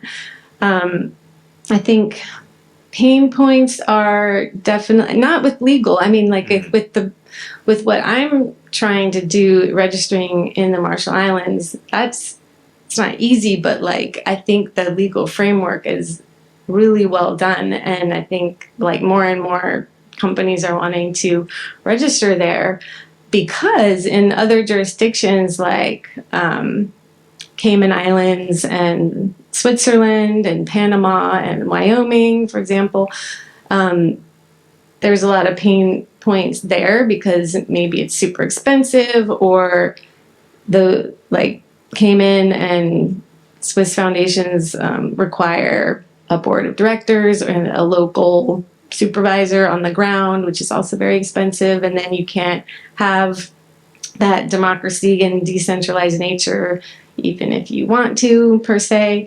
Wyoming is an issue, as we talked about earlier, because of the hostile environment for crypto in the United States. So even if Wyoming is saying, yeah, hey, you can register your DAO here, those DAOs still have to contend with federal law, federal securities law.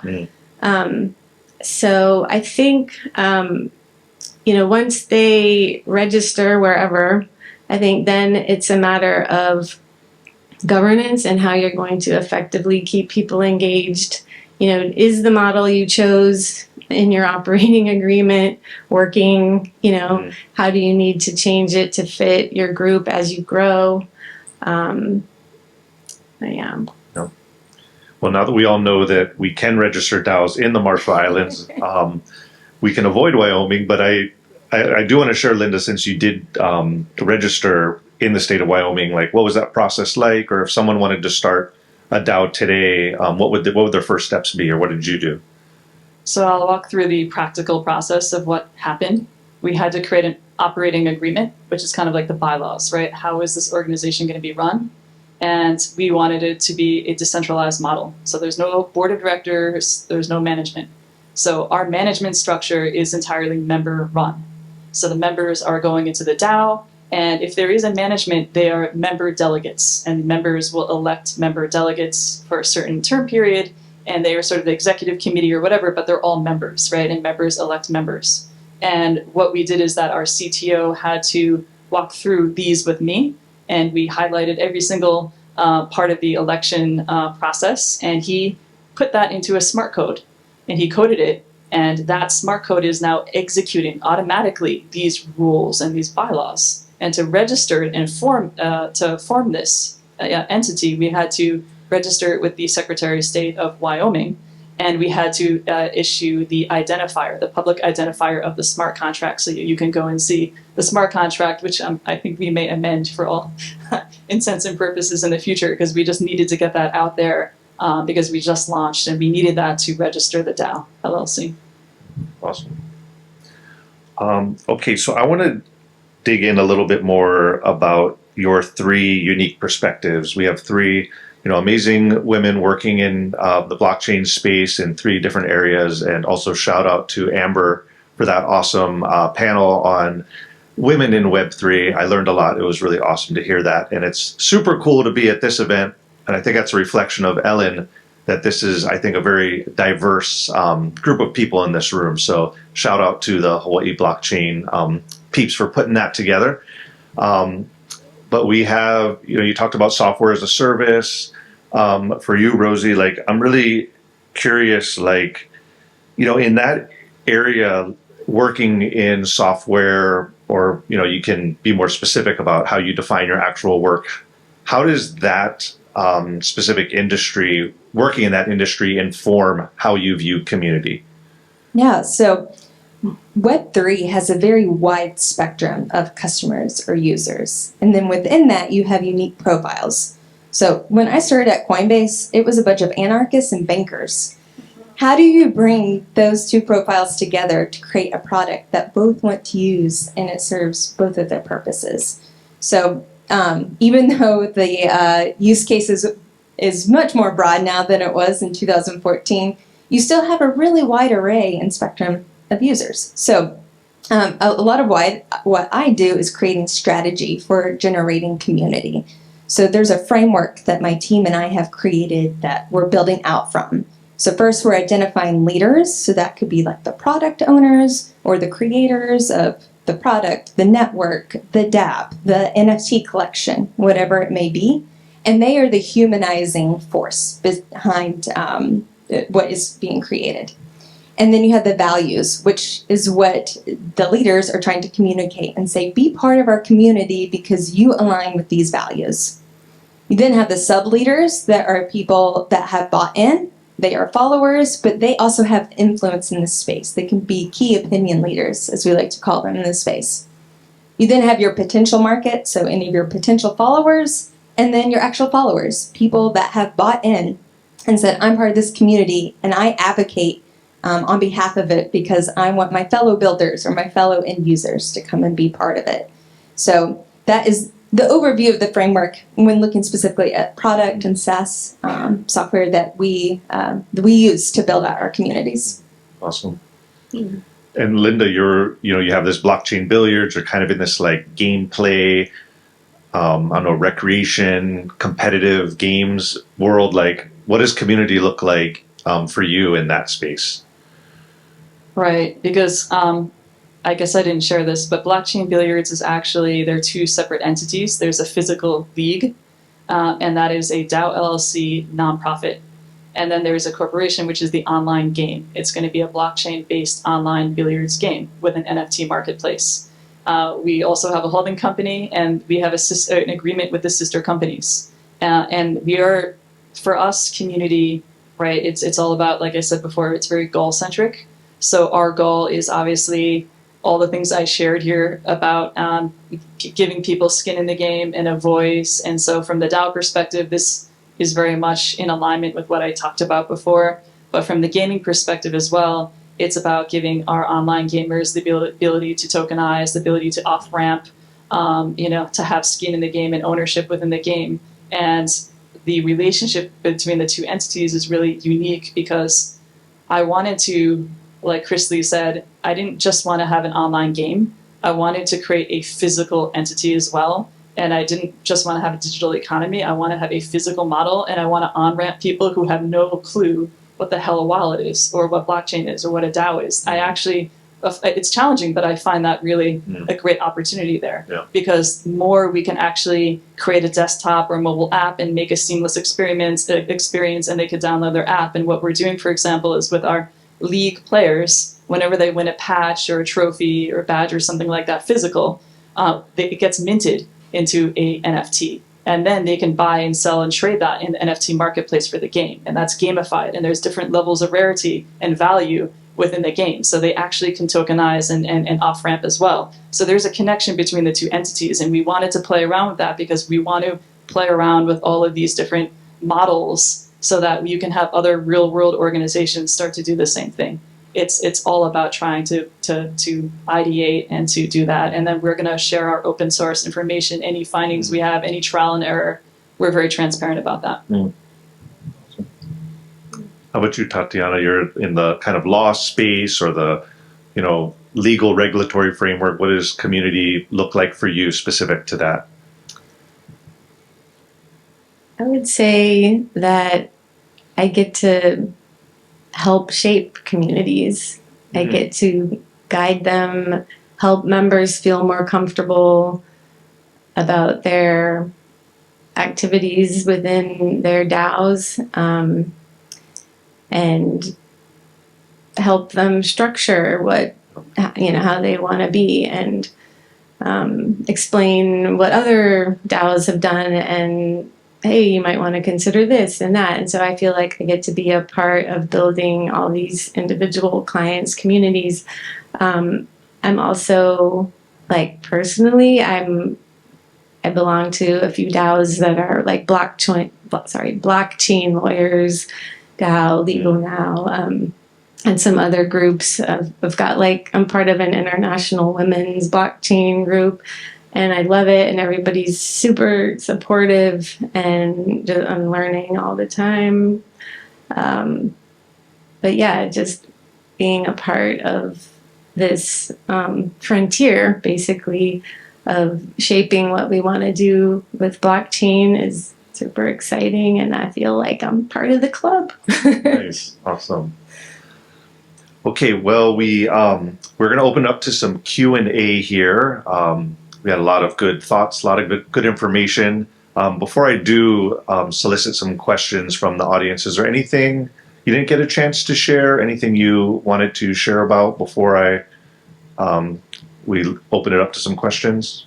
Are you ready for those questions? Okay, they're ready. All right. All right, so who's got a question for our panel here? Yeah, go ahead. All looking for sharing your knowledge. So I manage a DAO called Diligence, and our community is focused on indigenous entrepreneurs.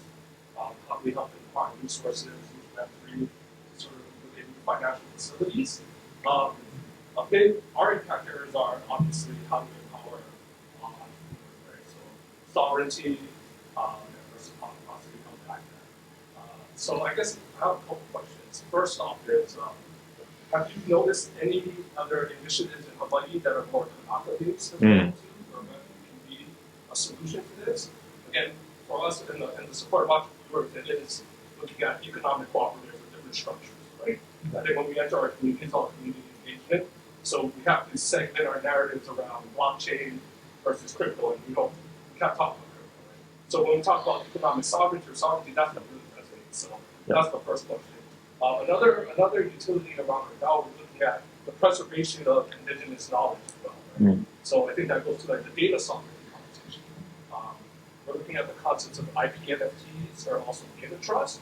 We work with indigenous researchers, so how do we license out their knowledge or their publication in journals as well? And also for generative AI, when indigenous knowledge is being used in queries and being generated, how do we validate that? So the second part is, are there any other tools, maybe that's on the consensus side, that can help on preservation of knowledge? I know we're also working, when I say entrepreneurs, it's a broad definition, right? So it's farmers, artisans, cultural practitioners. So even around like biodiversity credits, we're thinking about IP NFTs too. So I know that's an early market, but are there tools that are available that we can explore? And then lastly, on the entity structure, we're fiscally sponsored right now, so we work with a 501c3. We're looking to become a wrap DAO, and we look at the Catawba Nation in North Carolina. They also have a couple of DAO options. So a DAO LLC is then unincorporated and DAO facilitation. So that's another. Thank you. Awesome, mahalo. Yeah, so that's a great question, and for those who weren't able to hear, the question was around, indigenous knowledge, indigenous entrepreneurship, specifically here with Kanaka here in Hawaii, and what initiatives are maybe that you know about or structures in place to help support our Kanaka, because this is the Hawaii Blockchain Summit, right? So I don't know if you are aware of any or have any ideas to share about that. I can start. They might be aware of something, but in terms of like Kanaka initiatives for blockchain specific, I'm not aware. I used to work at Kamehameha Schools, and I was the director of Total Reward, so I know there is the OEV initiatives that are going on with KS, but from the blockchain perspective, I'm not aware, and maybe you are, but you might want to, I think you're already probably aware of, God, I hope I don't mispronounce, Tuvalu? Is it Tuvalu? It's the island nation that is dealing with climate change, and they might be underwater in the next 20, 30 years, and they're trying to preserve their cultural heritage and updating and preserving this data through a metaverse experience. And so Tuvalu is a case study that I heard about, which kind of it resonated with me when I heard about that. I don't know if Rosie or Tatiana have anything else. Yeah, what an interesting initiative. I think that's really great. I'm not familiar with anybody doing something similar necessarily, but I definitely am aware of some other tools. So Amber, who was up here doing moderator for the founder, Navi AI, what she is doing is the whole idea around the legal counsel, the financial counsel. So that's something I know that they're doing. And then regarding to like data storage, you might want to check into IPFS. Yep, you're familiar with that. Okay. Filecoin. Yep, exactly. That's where I would direct you and try and how to preserve that data. I think that's a great initiative, though. Well, I'd be remiss. It's Jeffrey, right? And I don't want to put you on the spot, but I was having a great conversation with Jeffrey and Paul and one other person and Project Malama. Yeah, or Malama Project, they call them. Maybe could we grab the wireless mic? I'm going to go off script here, but I would love for you to just share a little bit, because I think there's some connections to what our brother over here was talking about. Hi, it's really nice to meet you. I'd love to chat with you after this. So the Malama Project is an initiative where we are putting carbon credits on chain, which the motivation behind all of it is because I'm a farmer, and my friend Paul is also a farmer. He's actually back there. He is Kanaka, and I was over at his farm back in January, and he started sharing with me some of the challenges that he's been facing. And I've been in the blockchain space since 2013. I'm very familiar with a lot of the different blockchains that exist. Sorry, I wasn't really quite prepared to talk to everybody right now. That's my fault. You can blame me. So ultimately what we are trying to do is reshape the relationship with Hawaii and tourism and utilize blockchain and using the carbon offset market as an avenue in order to do that. So we are creating a system that we can record behaviors that are in alignment with Malama Aina and create a financial reward or an incentive for those behaviors. Right now, the vision that we already have the Farmers app built. It's version 1 in beta. And essentially, we've mapped out the entire state by parcel, TMKs.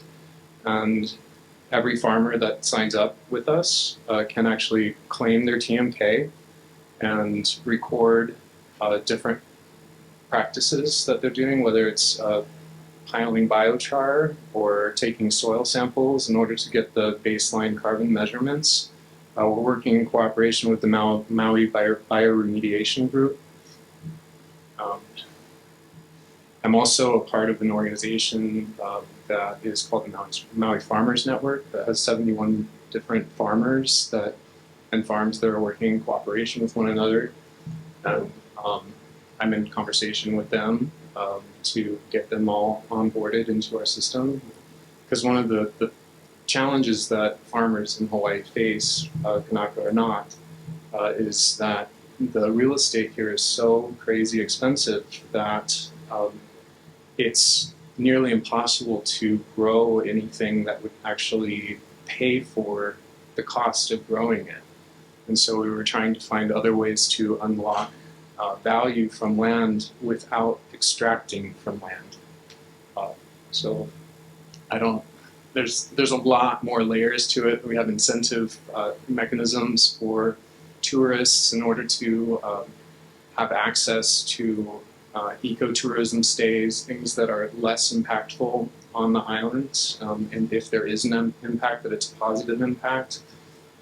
We are with the mapping of the state that we did, we're also breaking it down into the ahupua'a so that we can create a governance system if the Kanaka choose to do this, that could have the whole system be governed in the way that the original people set these islands up set these islands up for long-term sustainability.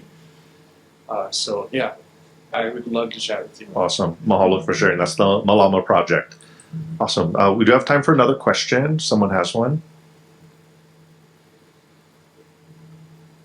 We had a question over here.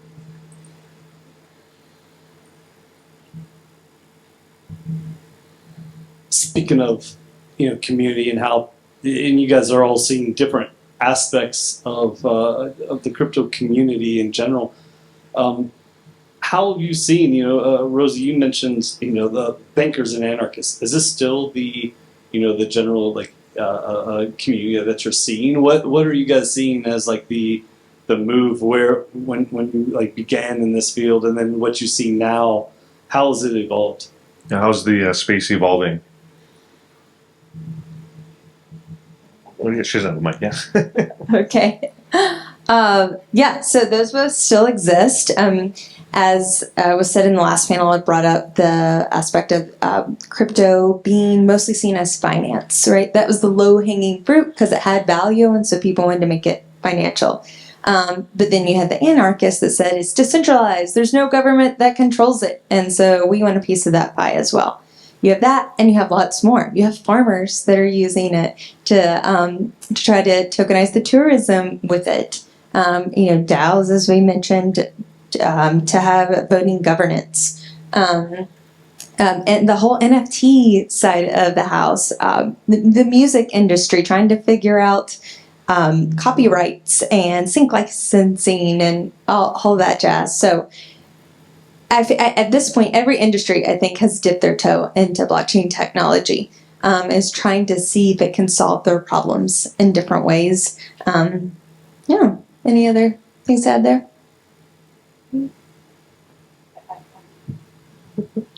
I might want to defend the anarchists. I think I'm tapping back into my democratization career when we were looking at ways of building democracies and civil society, and these organizations had decentralized structures, and it's just that we haven't seen it at that broad level. And I don't think it's anarchists who want that, simply because there's no lacuna, there's no gap, because blockchain has built all these other components that go along with decentralization. So the permissionless aspect, the trustless, the borderless, all of these components of blockchain come and they accompany decentralization. If it was just decentralization, you didn't have any of these other aspects, then it would be anarchy. But because it gives a solution, then you now have a solution. It's not anarchy. I don't know why I kind of wanted to jump on that. But yeah, and of course, I think my biggest challenge is that we're constantly trying to figure out who our audience is, and especially with my business, it's like, are we online gamers? Are we esports? Are we traditional gaming? Are we, just like your average Joe and Jane? Are you the DAO people? And people are saying you need to focus. And I think that's been my biggest challenge, because you have, even when we launch our digital currency or cryptocurrency, we're going to have the degens who are going to come on as well. So who is going to be the audience? I think that the space is growing and you're having more people who are interested as well. And so I think it's changing for sure. Yeah. So, mahalo. Well, thank you so much for sharing all your unique mana'o around community and social impact. Really appreciate it. I've learned a lot in this panel. And as I mentioned, I'm an educator. I'm working in schools, and education typically is a lagging industry, right? We're really slow to move, really slow to innovate. And I think it's people like you that are pushing blockchain forward that helps kind of forge that pathways for education to move into. And I'm going to do a quick plug for myself, because I do have a newsletter and podcast on education and blockchain. It's Ed3 Weekly, so you can go to ed3weekly.xyz. And I do publish a weekly newsletter and a weekly podcast on Spotify. And I just talk about how blockchain is impacting the education space and sharing my ideas. So go check that out if you're interested. And of course, you can check out the bios and all the wonderful work that our three panelists are doing by going to the Hawaii Blockchain Summit website. So mahalo to all of you, and mahalo Ellen for asking me to facilitate. Thank you so much.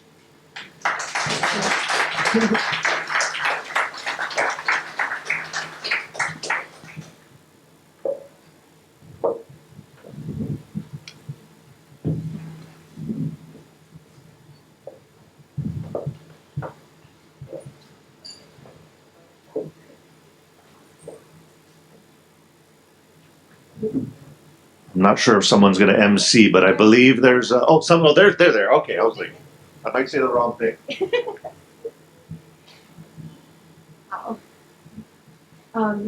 Wow, thanks for a great panel. It's always great to hear very specific examples of how blockchain can be used for good.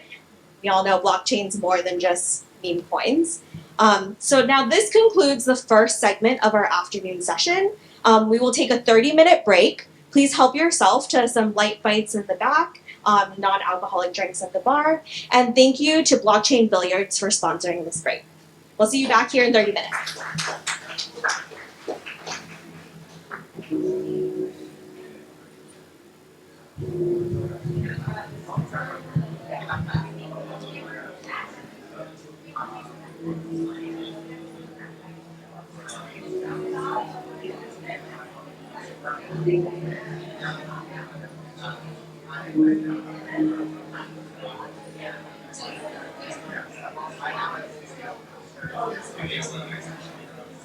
We are looking to purchase 7 to 10% kind of that round.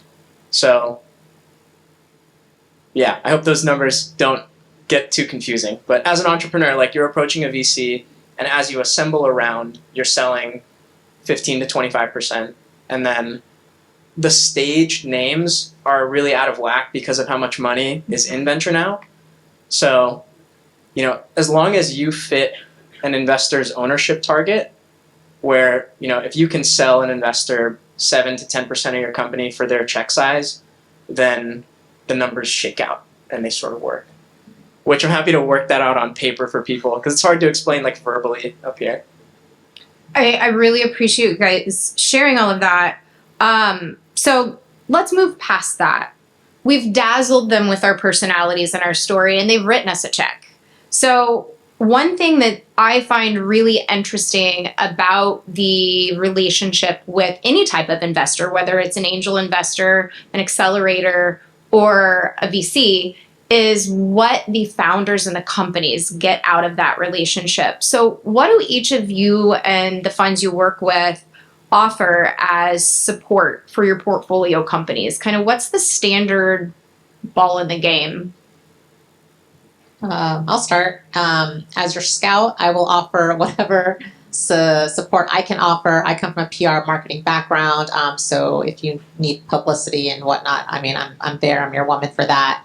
But for our fund itself, being a solo-led fund by Lolita, she offers you 24/7 access to herself. So she's there for you in times of crisis, in times of good times. Whenever you have a question, she's there for you. And she's built a long career in Silicon Valley over the last 15 years. She has 140 mentors across 50 industries on standby for you as well. Like I said, she's built a network of over 80,000 people, and she can instantly put out an ask to that network. If you have a job that you need filled, temporary, permanent, if you have fundraising questions, things like that, she's also willing to, build out a fundraising war room with you, which is essentially, like a central place for you to figure out who you're raising money from and what you need with that money. She also offers operational support as well. So it is a one-woman show, but she works really hard for you and, is definitely super hands-on with your company from the get-go. Yeah, I'd say the big two where we focus the most attention, number one is helping you raise more capital, because with most startups, you're going to need more money beyond what we've offered. So introductions to investors down the line, that's a big part of the strategy. The other is introductions to customers. So folks in our network or anyone that we can reach who might be a customer for you, those are probably the biggest areas that we focus. And then we also take board seats or, help folks put together their governance depending on the check size. We do not take board seats. Ooh, it's getting competitive. I'm going to echo a lot of what both of them just said, but we like to be pretty active investors, and so we have WhatsApp channels with all of our founders so we can grant that direct access. And we like to be able to just provide as much support as everybody thinks is needed, right? Because for some companies, we might have a more hands-on approach where we're doing weekly calls, maybe to go over sales numbers. We're doing things like putting together their financial models, helping them with pitch decks, as well as introductions to more capital or customers. Whereas then with some other companies, it might be a more laid-back approach where we may be checking in monthly and focusing much more just on like customer introductions and investor introductions. But where we feel like we can really add the most value is in the strategic planning that comes from the expertise from our two GPs. So one of our GPs was one of the co-authors of the Jobs Act, which legalized equity and tech crowdfunding in the United States, and then went to 45 different countries helping them stand up their fintech policies and regulations.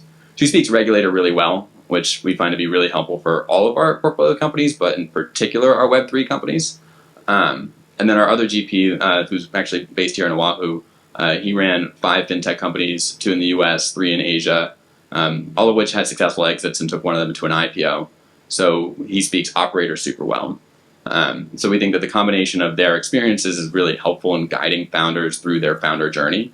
And then lastly, as a fund that's based in both the US and Asia, one of their differentiators is being able to help our US-based companies expand into Asia, and then our Asia companies expand into the US. So I think that's also something that was like a big light bulb moment for me, was understanding that like when I'm giving away something I've worked so hard to build, that I'm actually getting more than just a check from it. That like obviously VCs want you to succeed because they succeed if you succeed. And so having access to all of those resources is just like amazing as a founder.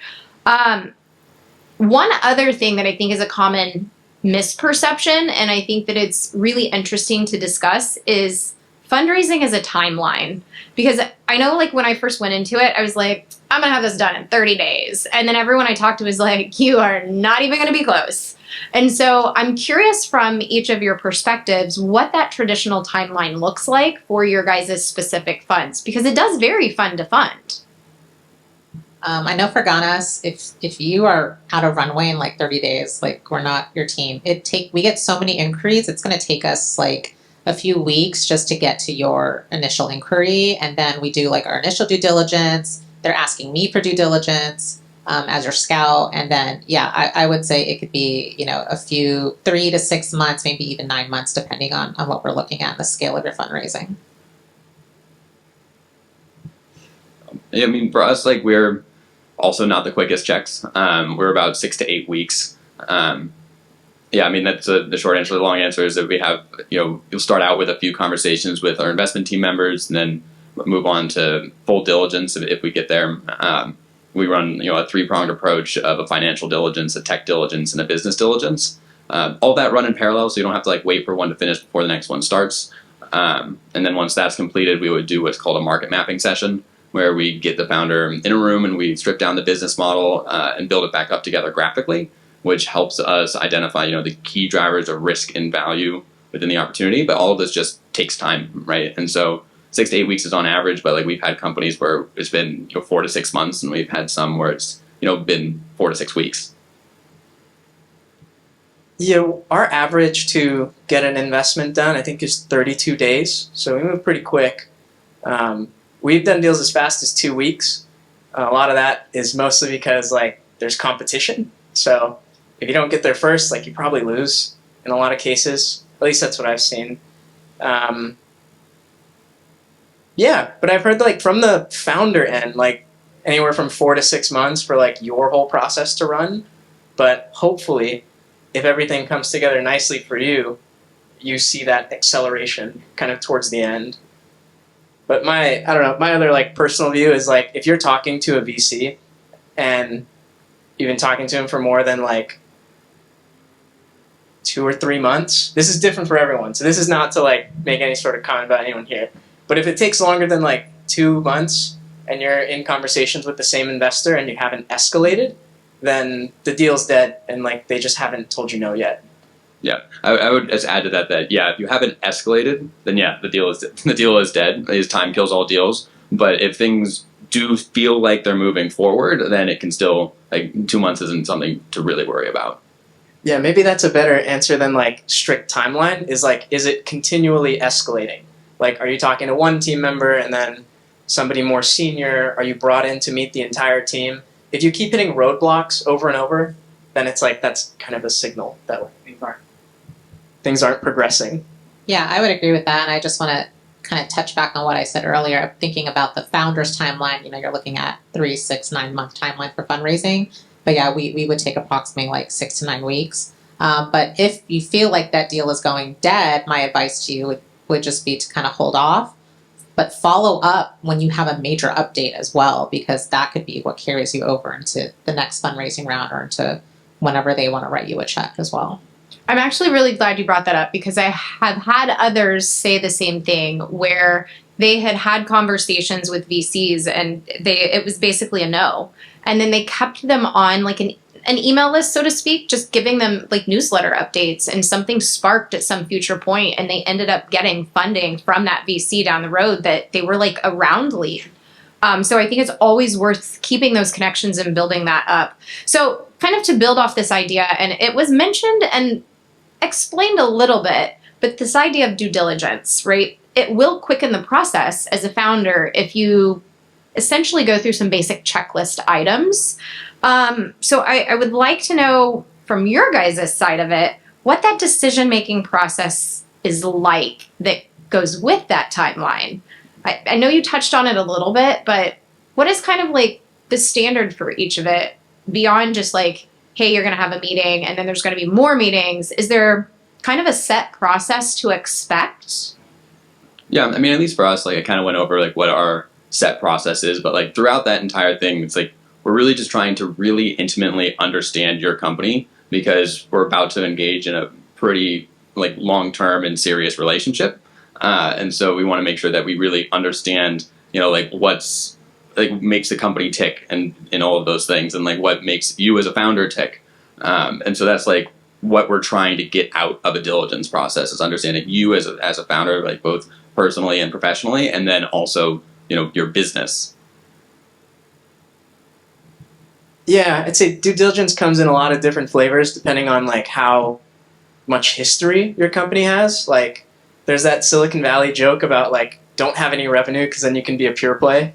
Some of that is a little bit true because if you are a founder with a kind of high potential background, maybe you were at a company that scaled really quickly, or you have some previous exit yourself, that is a good signal to a VC.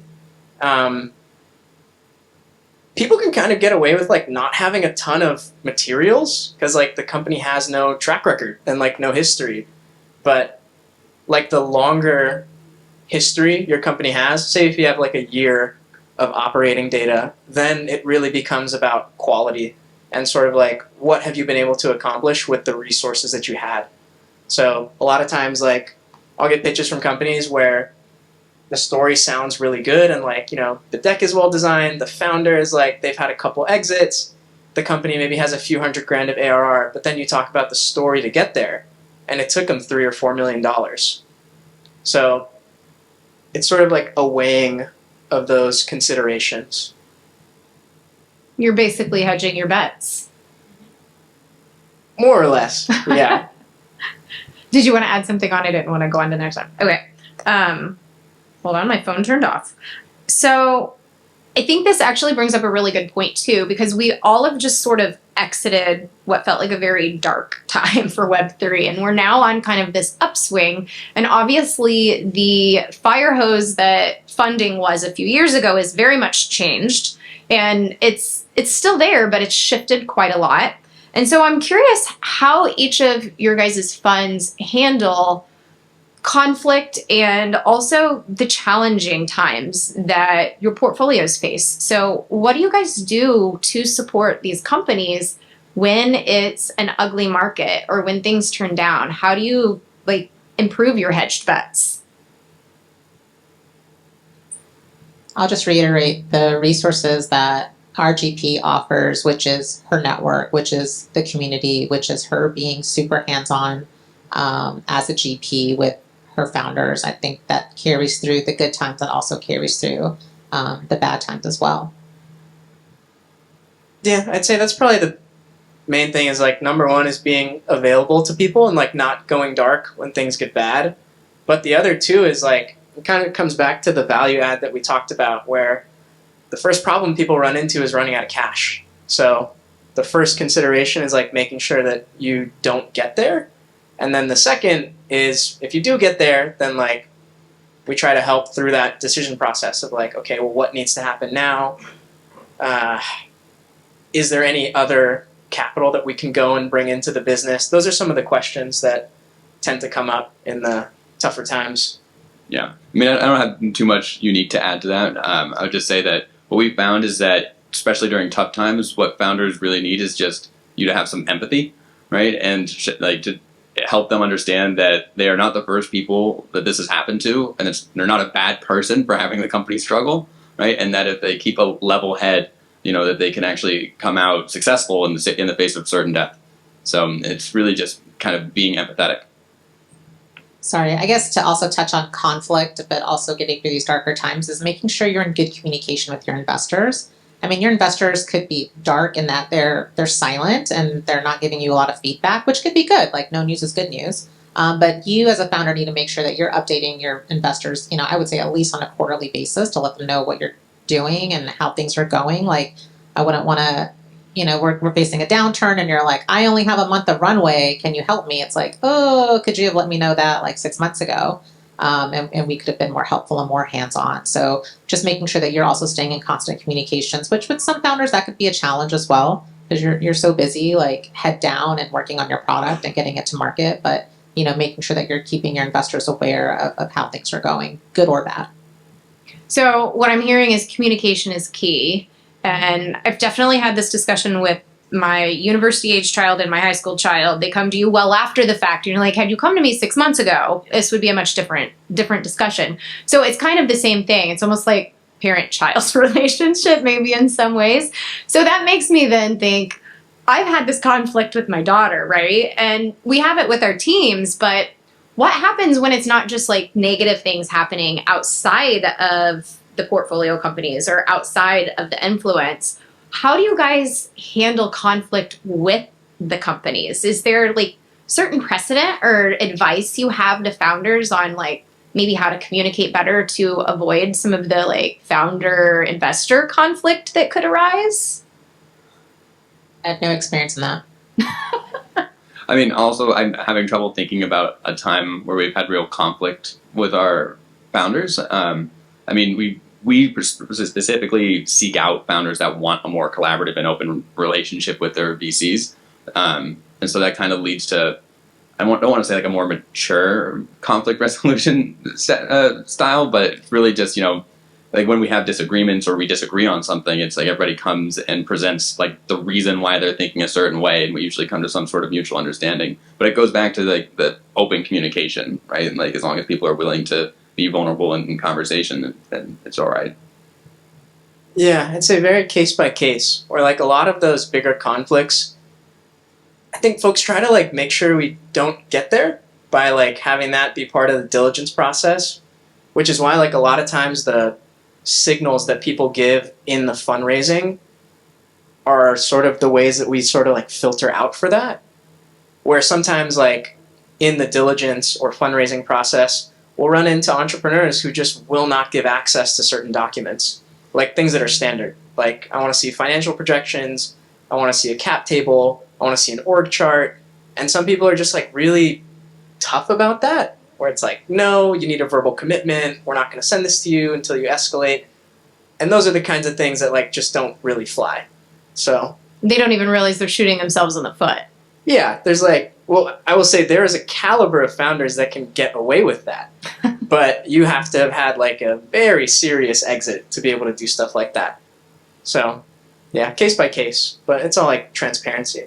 Yeah, I would definitely agree with Noah, and I think especially you need to understand where you kind of lie on the founder food chain there when you're deciding what you want to disclose or not disclose. And I was a fellow with a fund out of North Carolina called Idea Fund Partners, and if you ask them to sign an NDA before having a discussion with them, it was an automatic no. And because for them it's about an implicit trust, and also just a tip I was going to share later on is, you know, VCs 9 times out of 10 are going to tell you no, and you have to be used to that no. But you have to learn how to pivot that no to, well, can you introduce me to 2 or 3 other VCs who might be interested in my product? And that's why, for example, this NDA is going to inhibit that ability to share what you're doing with other VCs. And I would say, in my experience, there's just like this overall understanding, like no one's going to take your idea and go sell it to someone else, to another company, you know, so the NDA might not be necessary. I really love that you brought this up. I actually was introduced to a gentleman who was one of the founding members of the very first VC out of Silicon. It blew my mind because it was like, holy cow, I feel like I'm in royalty's presence, right? And I asked him for advice because I felt like that was the most valuable thing I could get out of my time with this gentleman.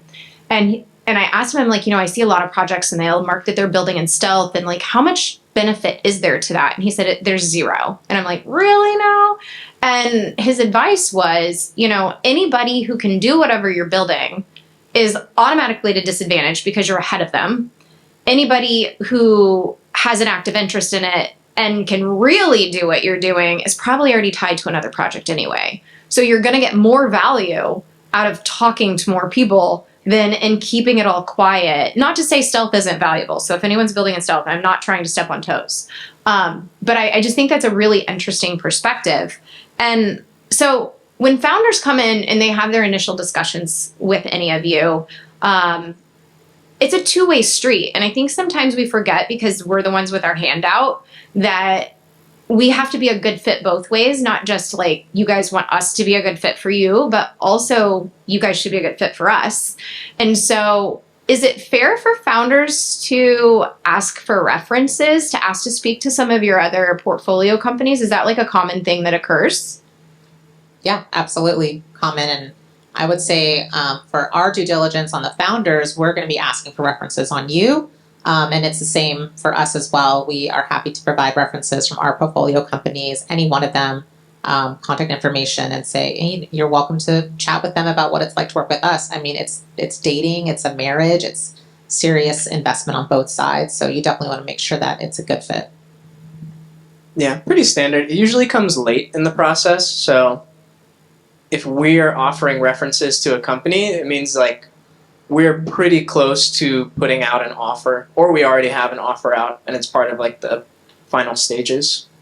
Yeah, I mean, I don't think I have anything unique to add again, but it's. I wish it was more common, right? And like, because we do think that you should be doing diligence on us as well, right? Because it is a two-way street. And I would say don't wait for permission to reach out to our portfolio companies. Like, it's on the website who we're working with. Feel free to reach out yourself and do that work yourself. You don't need to wait for permission either. Are you guys ever offended when founders have just any kinds of questions, or is it more like if you can't answer it, you're just pretty direct and say, hey, we can't answer that? I love answering questions about the fund, right? Like, I feel like most VCs do. I think that's a common misperception. So I like to break that wall down, because that was my first impression, was like, I can't ask anything. They're going to be mad at me. And that's not the truth at all. I get that, and maybe that's because we're women, and that can be a barrier to entry. And I think that's part of the reason why I started exploring venture capital, because I initially started out as an entrepreneur, and yeah, I wanted to demystify VC as this like male-dominated Silicon-centric industry, and so I just started, studying and going into fellowships and things like that. And it's still, can be demystifying, because I'm not a GP, I'm not in that inner GP circle, so that can be kind of a tough nut to crack. But yeah, I mean, you should ask questions. Everyone should be happy to answer a question. If you run into a VC who doesn't want to answer your questions, you should take your business elsewhere.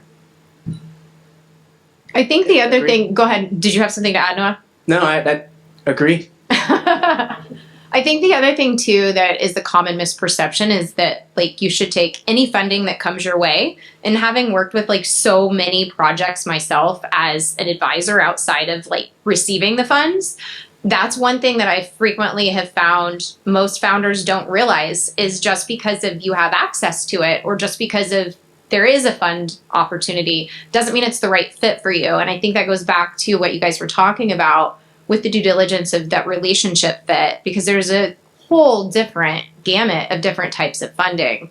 That being said, do you have any specific advice for founders that are raising in terms of how they can determine and maybe seek out the right types of fits for them? Is there because that was one thing that I found really kind of intimidating, is Googling VCs, right? General term, it starts to get hard to pare it down to try to identify and match make your own fit for a fundraise.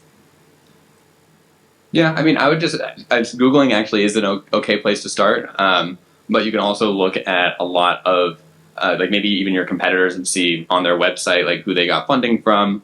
But I would just say, when you're doing cold outreach, doing that diligence to make sure you are deliberate about who you do cold outreach to is actually really important, right? Because it's for example, if I get an email from a company that's a biotech firm, right? I just know that they didn't take any time to look into who they were reaching out to, so it goes into spam. It might get reported on Gmail or something, and then that's just bad for the reputation, right?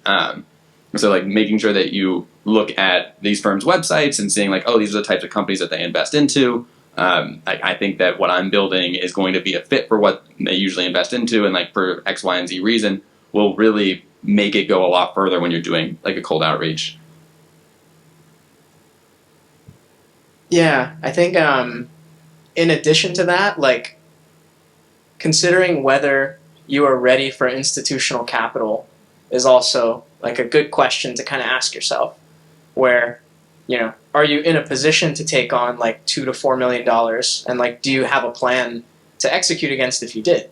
A lot of companies are just not there yet, and that's not bad, but it just means that there are other ways that you could raise capital that would be less dilutive and ultimately better for your company in the long run.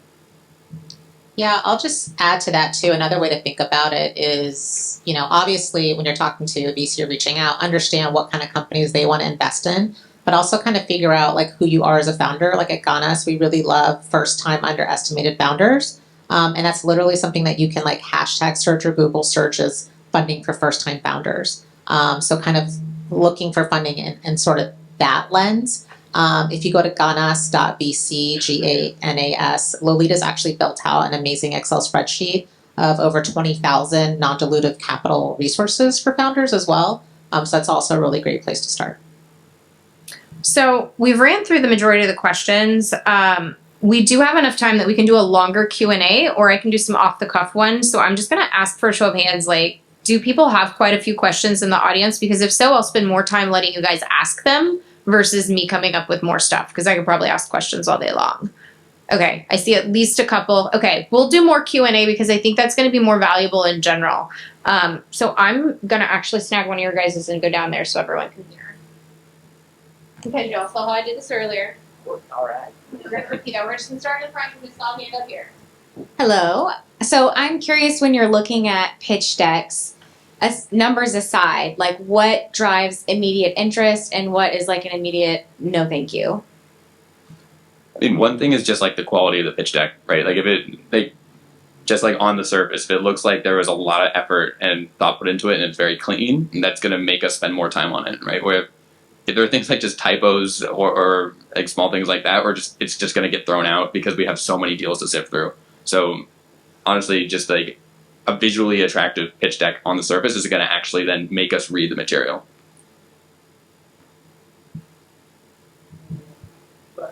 I would offer a counter to that where like I get a lot of pitch decks that are pretty not designed and like I still look at them, but I think the red flag would be if it is far outside the focus area. We're early stage investors. It's published on our website that we write checks up to $2 million, but I get 5 or 7 emails a day for people asking for 15 or 20 million, where it's like we're not in that space at all. So it's kind of like, yeah, you just like blast it to a couple of people, but not the whole internet. Maybe. Yeah. Be more thoughtful about who you're sending to. A couple of good, thoughtful ones. That's I've what also heard, so I'm going to throw a little add on here. I've heard that it's also helpful to add like a single 1 or 2 sentence paragraph in your email or initial outreach that gives like the basis before they even jump into the pitch deck because it saves you guys time. I'm seeing a lot of head shakes, so everyone needs to write that one down. Okay, next question. So you guys go through all these pitch decks, right? And you meet a lot of people. How important is the founding team? Like, is this something that you absolutely are like, will make or break the project, even if it's like the best idea in the world?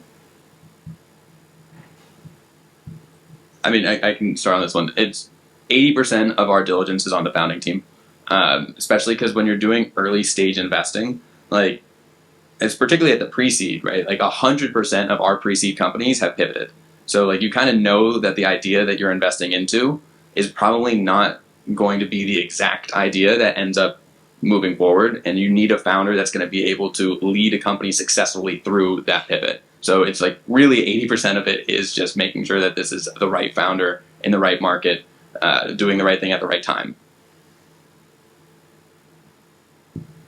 No, I would totally agree with that. You know, for us, looking for those underestimated founders, first-time founders, we're really looking for stories of grit and resilience because, yeah, your product is going to have to reiterate at times and you're going to have to get through those more challenging times. So we're really looking at the founding team. I know when I do my due diligence, I'm also like, I'm Googling you.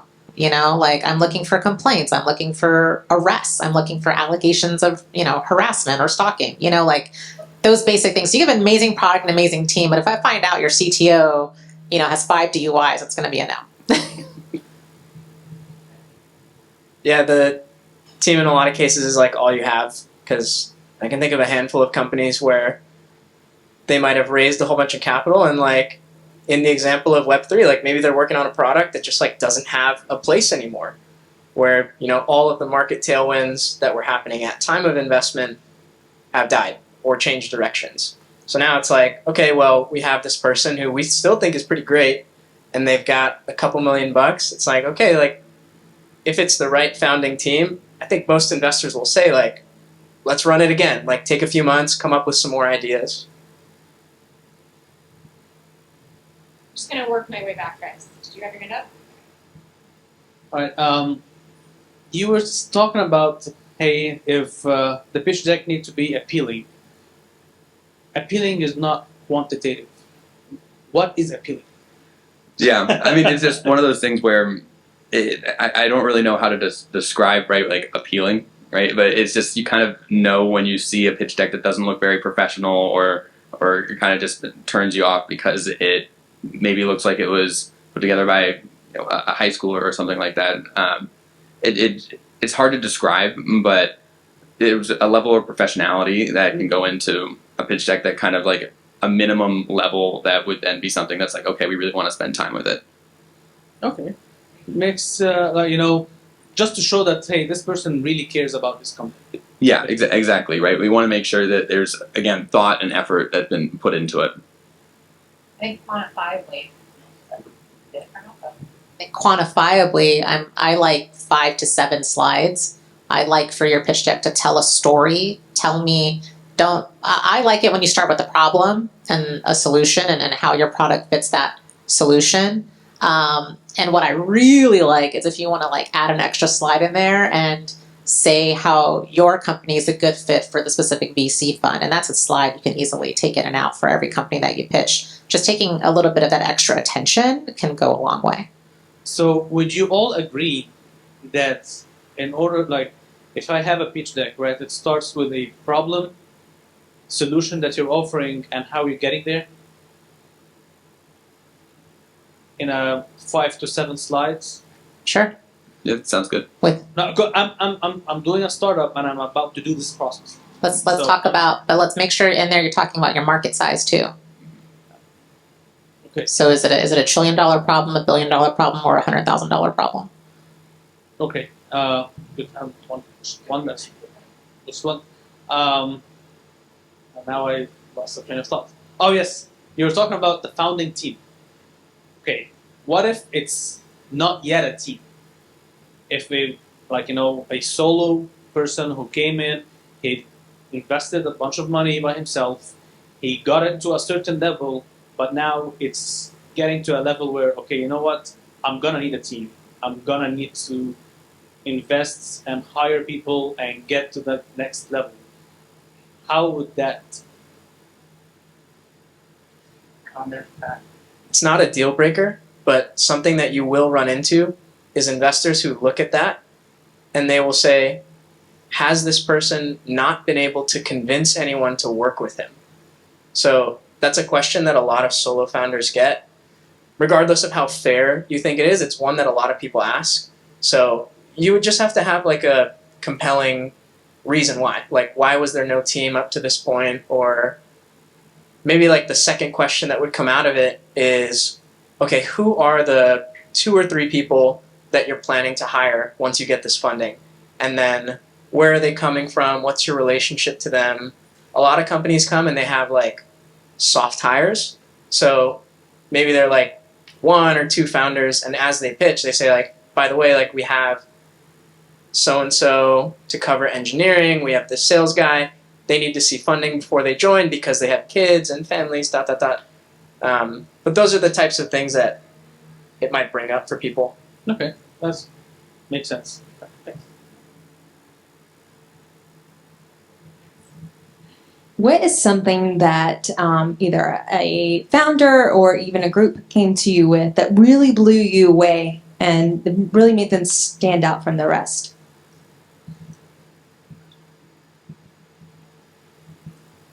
That is a really good question. I mean, I'm thinking of like one founder that just like their story was just super impressive and it led perfectly into like what she was building.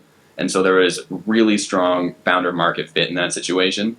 And then also just like her background, even though it was really related to what she was doing, it was just impressive on its own. And so that like going back into like how the team is most important, like it just was one of those ones that just like really stood out, and the founder market fit with it was extremely strong. I can tell you one, and this is like an example of something that I would see in an email where we take the call 100% of the time. Company reaches out to us. They say, hey, we started this company in January. We've been active now in market for 4 to 6 months. We raised $100K in capital, and now we're at $1 million of run rate. So it kind of comes back to that, like, one is on quality, or like, are you able to achieve a lot with a little? And then it's like the speed of execution, where I think that is one of the things that I like don't hear people talk about as much when it comes to the fundraising conversation, but that gets a lot of calls on the board. Like, if you go from 0 to $1 million of ARR in less than a year, it doesn't really matter if you're in a category we look at or not. Like, we're taking that call. I was just trying to think about this startup. I want to say it's called Gazette, but her product is essentially a one subscription fits all to get behind all the paywalls for new subscriptions. And what I really loved about her and the way I found her was that she really puts herself out there. So I didn't find the product first, I found her first. She did, not through me, but she did end up becoming a portfolio company. So I think, especially for you, sir, talking about, if you're bootstrapping a company, you don't have a team, is that going to be an issue? But, sell your story as a founder and the challenges you've overcome and why you're tackling this problem. I think it can go for both of those questions. I think the company you're thinking of is Zett, right? Z-E-T-T. Great founder. Mahalo around for Manao around this. So a lot of Web3 projects, especially the DAO I'm with, we're more kind of in the impact space, or we're starting to enter community of practices that are focused on refi, regenerative finance as well too. So we don't fit the criteria for your respected funds, right? We don't have ARR. We don't have like a built-in, well, we might have a built-in customer base. But I guess my question is, what are your thoughts around refi, regenerative finance? Especially we're starting to look at blockchain for quadratic funding as well too. So I guess, do you have any other resources, thoughts on refi? And then for smaller scale Web3 kind of regenerative based projects, if it's not the traditional VC route, how else could we look at resource acquisition or funding? Thank you. I guess I don't have too many thoughts on regenerative finance, but I would say the one thing that I think a lot of founders are afraid to do is ask other VCs that have passed on the opportunity for introductions to people in our network. Because I often will make introductions to other funds that even if it's not a fit for us, that I know somebody that would be a fit for, right? And so founders that are really proactive about asking for that, I think will serve them well. You're a fit for Ganas. We don't need ARR. We at pre-seed, you are at or equal to or less than $5 million valuation. So if you can demonstrate impact in other ways, especially looking at your membership per se, your audience, we're happy to chat. What metrics are you looking at? Are you looking at early impact investing? Is it ESG, UNSDG? However you want to sell yourself. We're very open. Yeah. So the key takeaway on this question is really identifying the funds that might be a fit for what you're doing. Taking the time to do that extra due diligence, even on the pitch deck, right? Yeah. Listening to the conversation today, I may be wrong, but something I'm taking from it is it seems to be that a founder is what you are investing in. So would you say that you are collecting a stable of ideas that may work, or a collection of founders who may be able to make money? So what's more important to you, and what are you actually investing in? Because I think that there is at least some conception, I've been an entrepreneur in the past, that the idea is the point. And I see you shaking your head. So really, the point is that you guys are collecting a stable of founders that you want to mishmash. Would that be a fair statement? 100%. So how are you doing this? If you look at the French AI company Mistral, I think they raised 640 pre-product for like a $6 billion valuation. Now, they had exactly two things that I know going for, or three things. They had a 7 billion parameter open source model, which that was thought about, not created. But then they had Meta and Google. Is that what you guys are actually doing? So what is the best way for a founder to actually get money? Is it to go spend some time at a big firm, like a Google, Meta, and then build your reputation that way so that you can become the founder that you want? Or is it to come up with the most badass idea and then sell yourself? I really think it depends on the market that you want to be in, right? So for us, when we're looking at impressive founders, right, it's about their experience in the market that they're building in, right? So founder market fit is a really big thing for us. So in the case of Mistral, right, Meta and Google is super relevant for the AI company that they were building, right? And kind of the best places that they could have had their experience before, launching Mistral. So if you're doing something in, I don't know, banking, we want to see a banking background, right? If you're going to be doing underwriting, we want to see some underwriting. If you're doing things in Web3, we want to make sure that you have like extensive Web3 experience. Like I'm actually thinking of a company right now that we were doing diligence on a while ago that was an impressive Web3 company, but then when we looked at the founding team, none of them had done anything in Web3 before, and we're just like, well, this is looking like it's a bit of a risk for us, right? And we wanted to make sure that they kind of understood the space that they were about to be playing in.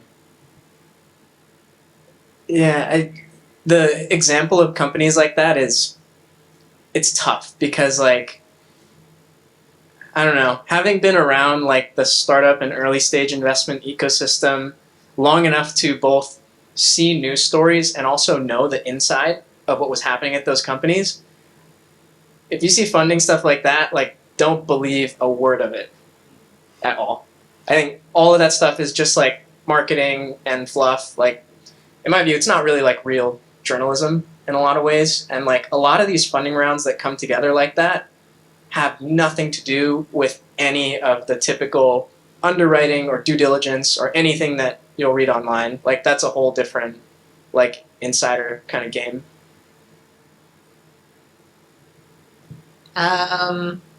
Yeah, I really don't like those traditional stories of founders who've worked for these big tech companies and they get thrown a check out. I think as a female in this space and just speaking about women in general, like that's not an opportunity that's like afforded to female founders in general, female VCs. So I've always been a bit of a renegade. And so I like those renegade stories. If you were not able to work at a big tech firm and you kind of figured your way out, like I'm going to appreciate that more. So that's just my opinion on that. We have time for one more question. I saw a couple of hands. I'm gonna take her because you asked one earlier. I'm gonna be a meanie. Kind of want to shift the angle to a little bit focusing on like being a VC. So from you guys' experience, what are some characteristics that really make an exceptional venture capitalist that a startup founder will want to work with and should look for?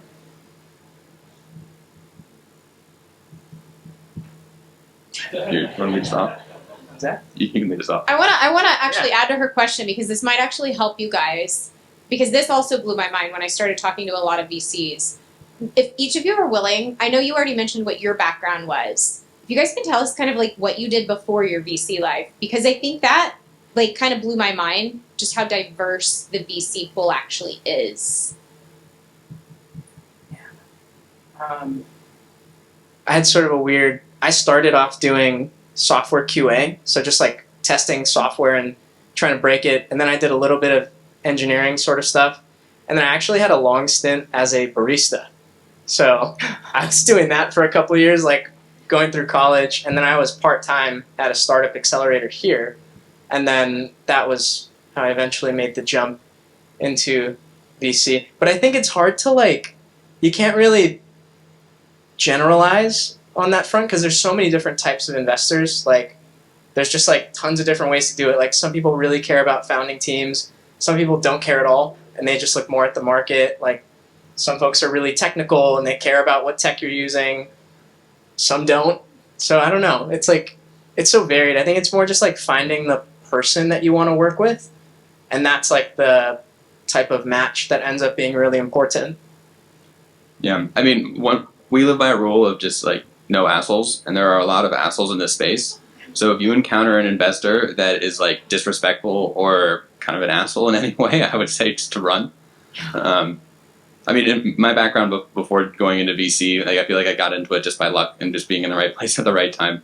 But I started out as an engineer, and so was an energy engineer for a while, then pivoted to being in fintech because at the end of my engineering degree, I thought that it was going to be building roller coasters and designing bridges, but apparently that's not what being a mechanical engineer is. And so then did a master's program to try and figure out what to do, and just got lucky, took a class on venture capital, and happened to know through a family friend of a friend person starting Vector, and so it was right place at the right time. Yeah, I think for me, being a serial careerist, I've had many different kinds of jobs. Actually, by day, I work for Governor Green as his director of protocol. So, diplomacy is like another passion of mine. But I think what's been so important to me and how I've been able to go through so many iterations of my own career is like choose your boss. Like I'm just like, I'll meet someone, I'm like, you're really cool, you're really powerful, or you're really inspiring. I just want to learn from you. And that's just taking me from like place to place. So I started out in PR and marketing, got burnt out from that, decided I'm going to be an event planner. I'm like, that has no burnout rate. It does. But that introduced me to co-working, that introduced me to startups. And I was like, wait, and that introduced me to VC. And I was like, wait, you just write checks to people? Like, this is like shopping for businesses. And I love shopping. So let's do this. So that's how I kind of found myself in VC. I would say VC in Hawaii is a very hard career to enter into, especially when you come from a non-tech background like myself. A lot of soft skills, not a lot of hard skills. But yeah, I would say to each their own. So not every VC is for everyone. So figure out who really speaks to you. I just want to absolutely thank each of you for taking the time to let us literally grill you today. The Q&A was pretty intense, so I'm glad we ended kind of on a fun note. I'm going to be hitting up Noah for some barista recipes. And thank you so much for taking time to answer all of our questions. Sure, thank you. Thank you, guys.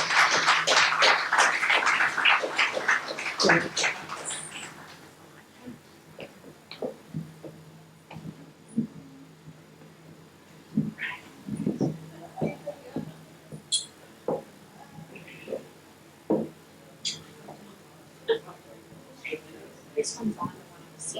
Oh, perfect. Thank you.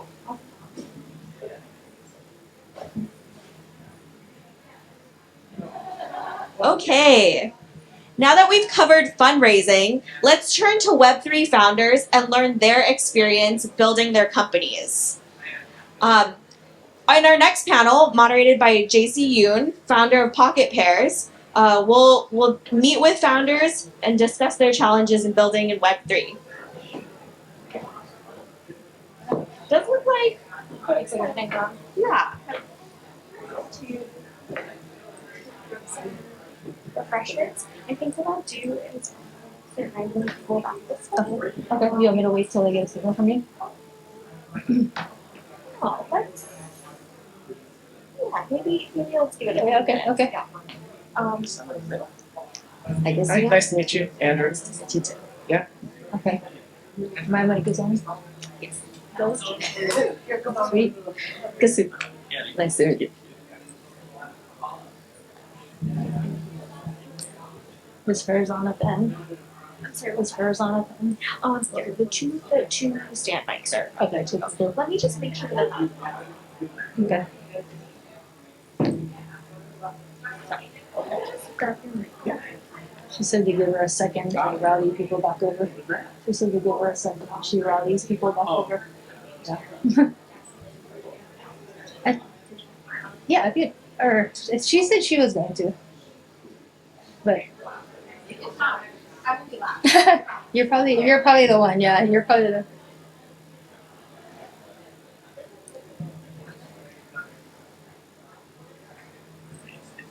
JC.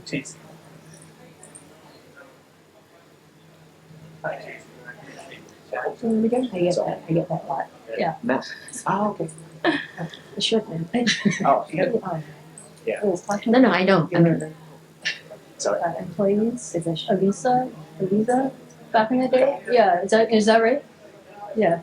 Because she said you guys were doing something here too, like after that time. Yeah, we're. Is that still going on?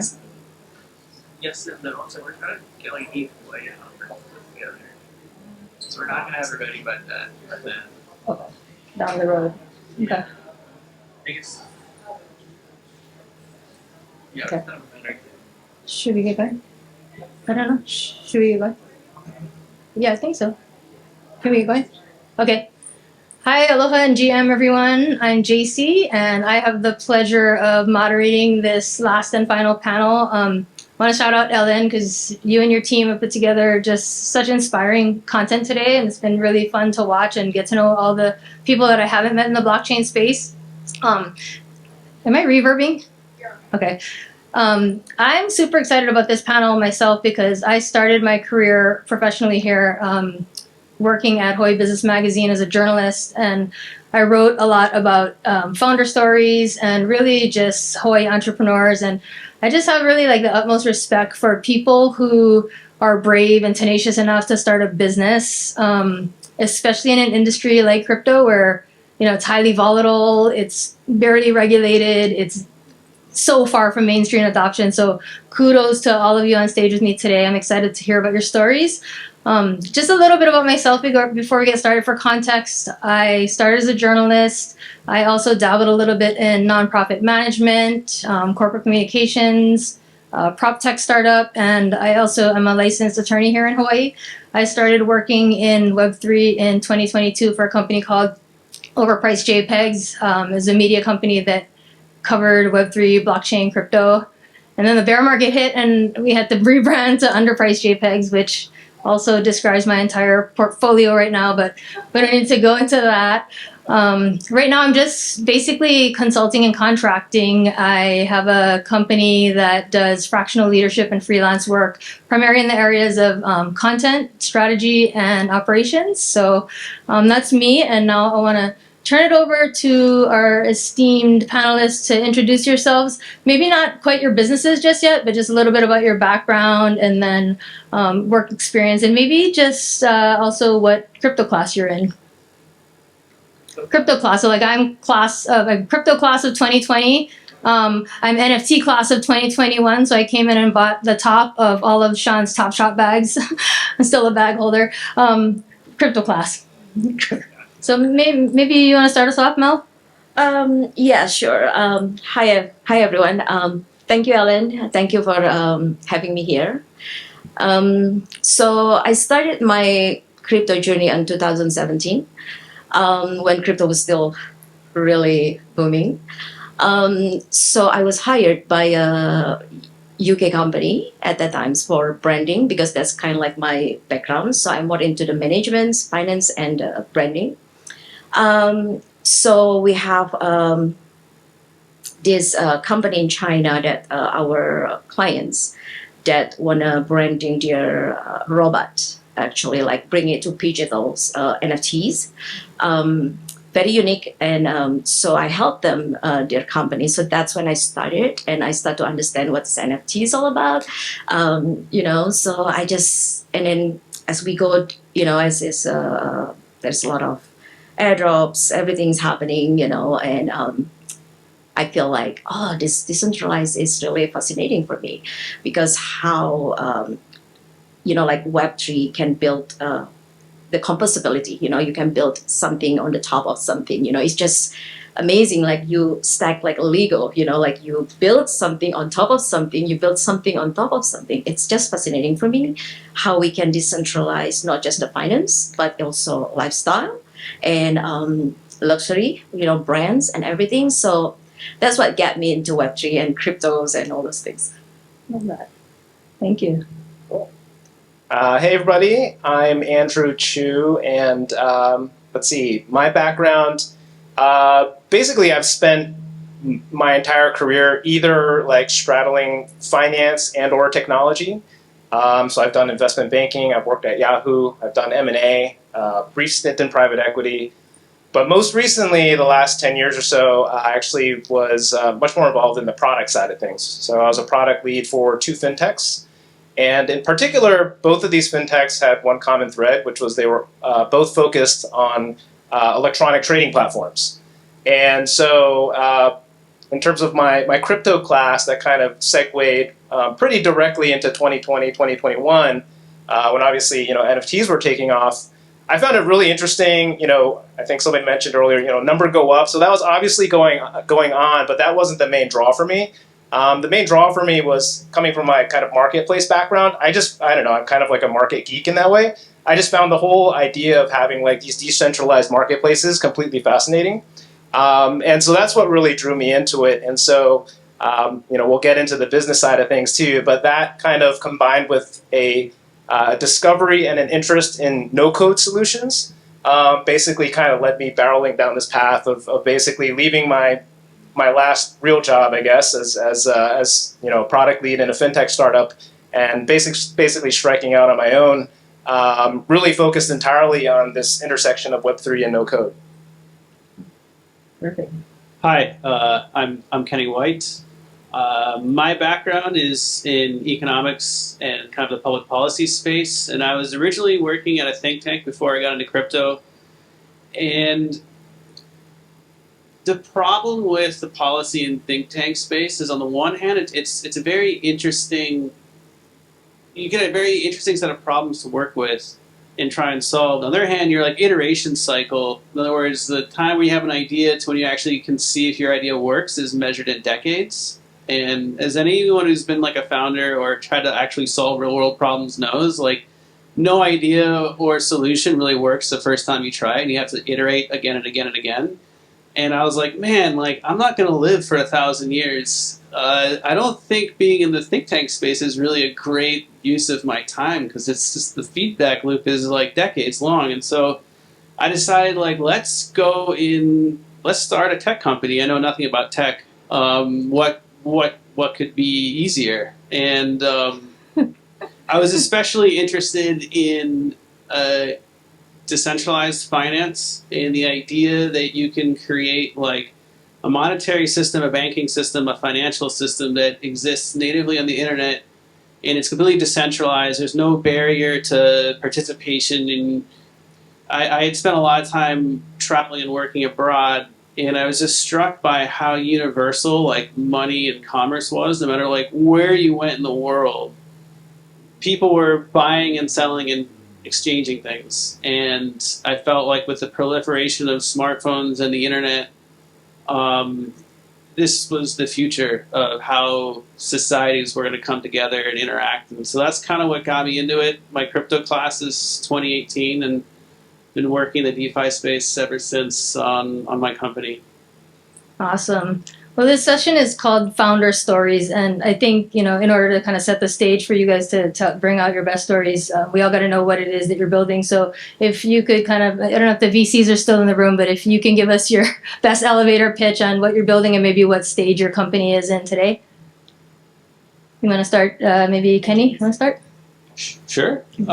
Yeah, so the company that I'm the founder of, Calorie Labs, which is a US-based company building a blockchain-based protocol called Shell Protocol. It's in the DeFi space, and I think the easiest way to describe Shell is kind of at the user level in terms of the problem it solves. So how many people have used DeFi before, like Uniswap or Aave or anything else? Okay, so decent number of people. When you go to these DeFi protocols, like each protocol is its own app, has its own like front end that you use. But like most people, I think that use DeFi, certainly people use DeFi on a regular basis. Like it's not just one protocol you want to use. There's usually like 3 or 4, a whole like ensemble of protocols that you want to use. And I think like if Web 2 worked this way, like imagine getting like rideshare, like Uber or something. You would summon your driver on Uber, you would message him on WhatsApp, you would track his location on Google Maps, then you'd pay him on Venmo. And that's kind of how like Web3 works right now, where like all the different DeFi protocols are fragmented to their own front ends. And so what Shell is we're on the back end, we're like middleware that connects all these different protocols together. So instead of on the front end, we have like a common interface that lets you tap into each protocol through like one thing. And so it's like a much simpler, more, I say, rational way of using DeFi. Awesome. Andrew? Sure. So let's see. I founded a company called OneToAll.io. It's the leading, and as far as I know, the only software development agency that's focused specifically on Web3 and no-code and the overlap of the two. So we do a number of things. We do full service product and software kind of services, custom development, things like that. But we also have a community aspect. We actually have a Discord of over 800 members. We have probably the largest Web3 focused set of plugins for our main platform that we focus on in terms of no-code is one called Bubble.io, although we do work in other ones as well. And for that particular platform, we have the largest suite of Web3 plugins. So actually integrating to things like Third Web, Coinbase, MetaMask, all those things. And we've had over, I think, 15,000 installs of the various plugins we offer. And in terms of, I guess how I kind of got to this point, my background, like I said, I worked in product most recently for the last 10 years in fintech. And I was very fortunate in my last stint to eventually become global head of products, again, at a fintech startup. And when I started at that company, we had, I think, 7 or 8 employees. By the time I left, we had a little over 70. Majority of those were developers. And firstly, I have a computer science degree, but all the languages I learned, they're all obsolete now. And I never did development as a career, so I would not characterize myself as a developer or even barely technical. That said, I love working with developers. And we had a fantastic team, but I think in the context of that journey where we went from, again, less than 10 employees to over 70, one thing that just kind of nagged me, which was, as head of product, we're in charge of kind of developing a roadmap, delivering, and thinking about the next phase of what we're going to build. And we kept running into these situations where, from the surface level, you think, oh, we made it, right? We made X million ARR, we're growing, and things like that. But we always felt like we're in the hole in some ways because we were like, okay, this next thing we want to build, or the next evolution of this thing we built, like, what are we going to need to get there? And we look around and, inevitably it'd be a situation where like, okay, we need to get another 5 or 6 developers to build this next thing because everybody is maxed out, right? And so I think, that was one kind of aha moment, which was just as the head of product, sometimes even in that instance, you felt almost like helpless in some ways, right? You're like trying to build these things and you're always kind of behind this 8 ball a little bit in terms of, having the manpower to build it. What Kenny just mentioned around the feedback cycle, that was the other thing that I noticed as a product person, which is, again, we went on this journey. When we started, we were building things waterfall. For those who don't know, waterfall is kind of like you plan for this giant release and it takes 6 months, maybe a year, and you push something out. And we eventually got, to a point where we're pushing out, updates like every 2 or 3 weeks.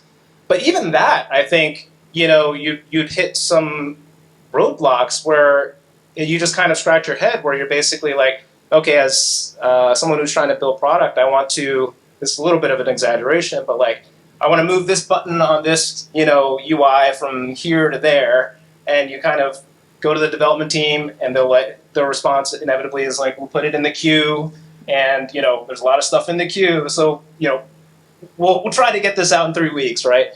So I think one of the things that I kind of motivated me, I guess, to start looking at no code as one example is just, again, these kind of head scratching moments, trying to build software. I think from a Web3 perspective, again, seeing an opportunity for people to build really, anything they can really envision.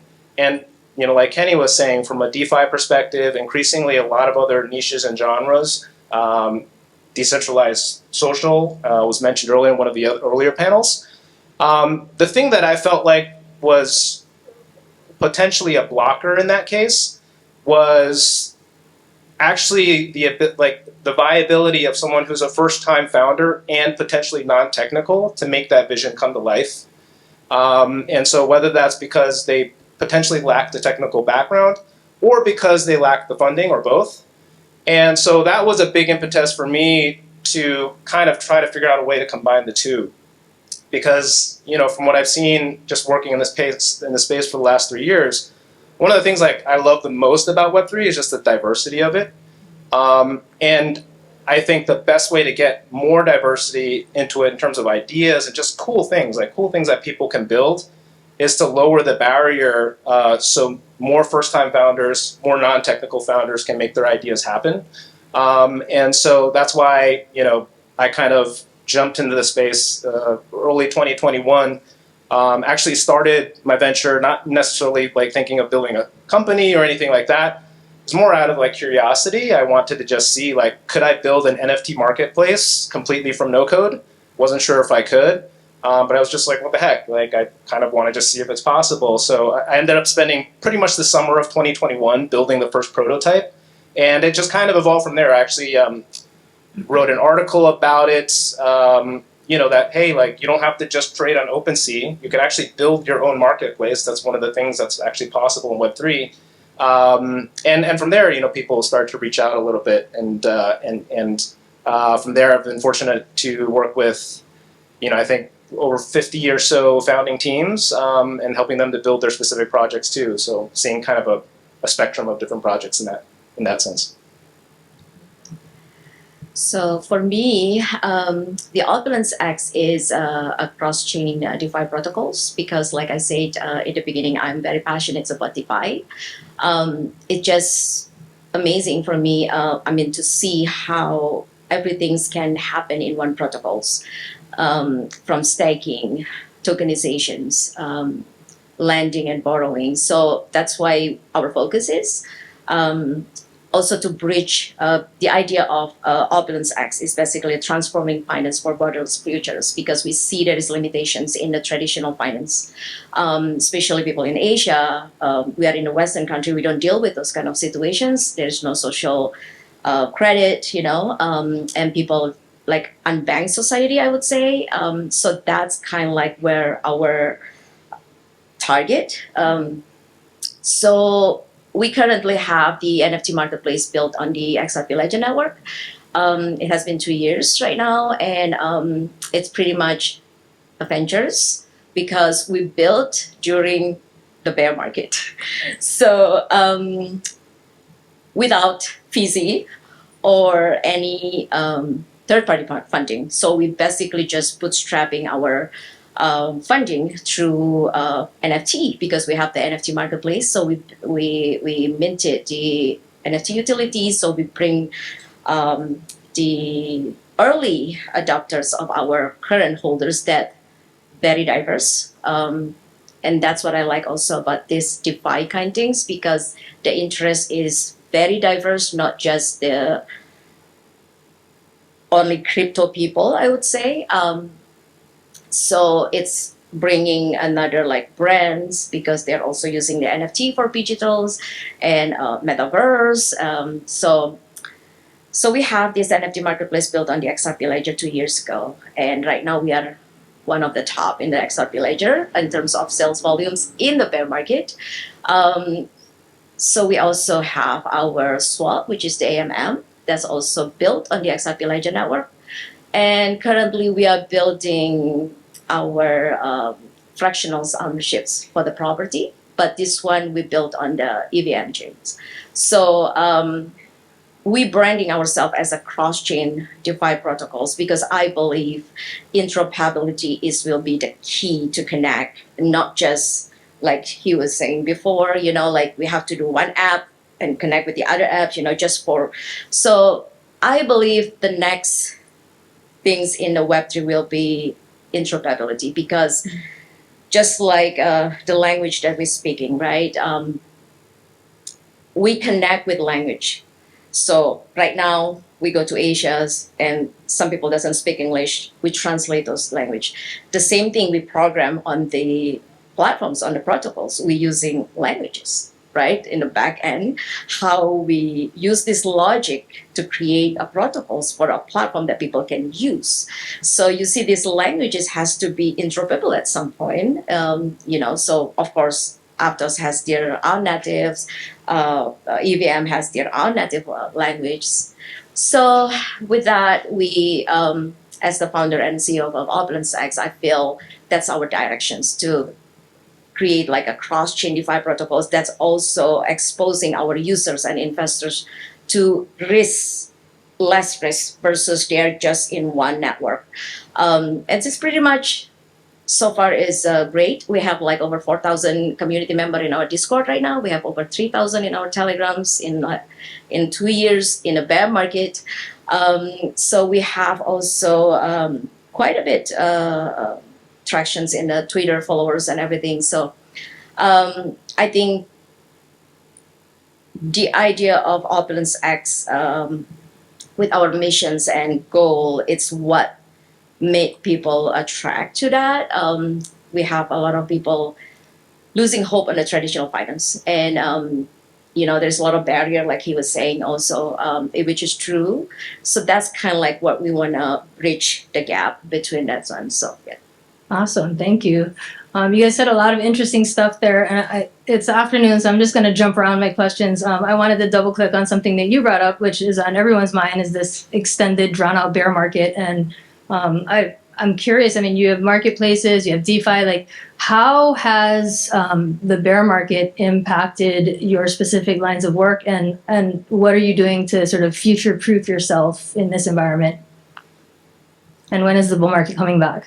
You want to start, Andrew, maybe? Yeah, sure. So whether by coincidence or not, or fate or whatnot, I'm not a stranger to bear markets. To date myself, I graduated right around the dot-com bust. I went to business school, graduated again after the '08 real estate disaster. So I've always kind of found myself in these instances where you just have to kind of make do, right? I think in the context of Web3 in particular, the thing that is different in this case is that in a bear market, and this is something I've kind of picked up just like speaking to other founders and developers and creators too, like artists and things like that are deeply into Web3. And what you kind of hear as a mantra now is like, maybe it's kind of glass half full type of thing, but I actually find it to be very true, is that bear markets are actually the best time to build. And so if there's any consolation, you kind of go sob in your pillow at night, but the next morning you can do something with that time, right? That downtime, so to speak, and that's builds. And in my particular instance, I think there's two things that I've kind of observed. One is, maybe just by the nature of kind of where I am in the ecosystem, like, I both kind of gravitate towards grassroots founders, and I've found that they kind of gravitate towards me. And so I've actually never really built or kind of collaborated with traditional quote unquote big name NFT projects, like PFPs and things like that. It's actually more so that, that's definitely the exception. It's actually been more so kind of these hybrid concepts where it's people who come from non-Web3 backgrounds and have like an inkling or a gut sense that there might be something cool if I could just figure out how to like graft Web3 onto this other concept that I have. And so I think because of that, potentially, even during the bear markets, there have been, certainly things are slower, all things relative, but there's still been people and builders like reaching out, right? And there's still activity. And I think that's one of the things that's been most encouraging for me to see is just, if you read the crypto headlines or whatever, people say it's a bear market, there's nothing going on. And that might be true for like, again, Bored Apes or something like that. But Web3 is like not just Bored Apes. It's like an infrastructure, it's a set of tooling, it's like a means to kind of make something happen and to build something. And that's still true today, even if it's a bear market or a bull market. I think the other thing that I've observed, and I've tried to kind of take this to heart myself, which is, in a bear market, I actually ended up building some of my own prototypes, and again, just trying to sharpen the saw or whatnot. And through that process, you kind of come out of it, even if it's, again, you don't need to build the next big thing, but participating in hackathons, going to things like this, which is fantastic. Thanks again to Ellen. Again, it's a perfect opportunity to kind of put yourself out there in a different context. And you don't never know what comes back. Like, I actually participated in a couple hackathons, got actually a finalist in a couple awards, and that's kind of segued into other things. And I don't know if that would have happened in a bear market, because like in a bear market, you're always so, it's like people were saying, like things move really fast in Web3 as is, and if it's a bear market, it's like hyperspeed, and you're like, you barely have time to think. So I mean bull market, but in a bear market, yeah, it gives you a little bit of a breathing, kind of a respite. And I think that, depending on your perspective, that actually can be really beneficial. That's a good point, and I'm actually gonna shift the question for you a little bit. It's a little different take on this, but because you're building a protocol that's sort of competitive, and this in crypto we all have like the attention of like a house fly. So you got meme coins, you got prediction markets, you got millions of protocols. Like, how do you ensure that you what you're building is sort of has constant product market fit, and that it is sort of top of mind for everyone? How do we get product market fit for DeFi? Is that Well, specifically with Shell, like how do you sort of stay top of mind when sort of like I know I wake up and I've got 100 million different things that are competing for my attention in crypto and Web3. There's a million different DeFi products. Like what specifically are you doing to sort of stay top of mind? Oh yeah, I mean that's always a struggle in a space that's I think caters to the chronically online and is sort of prides itself on having a super short attention span. Like I think the phrase that I hear a lot is 6 months in crypto is like 5 years in outside in like the regular space. It's true. It definitely, if you're staying on crypto Twitter, definitely feels that way.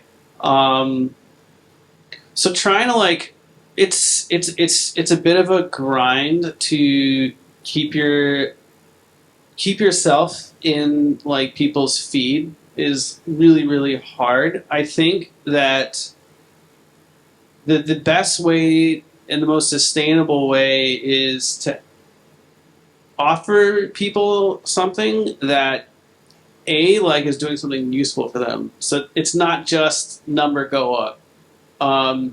I feel like the number go up approach can work really, really well for a short period of time, but inevitably, like they're like, okay, like number can't go up indefinitely, and like now what? And so I think like if you want to have staying power, you have to do something that's actually useful for people, which is what we're trying to do with Shell in terms of make DeFi itself more useful. And I think that kind of segues to like the next thing that I think is important is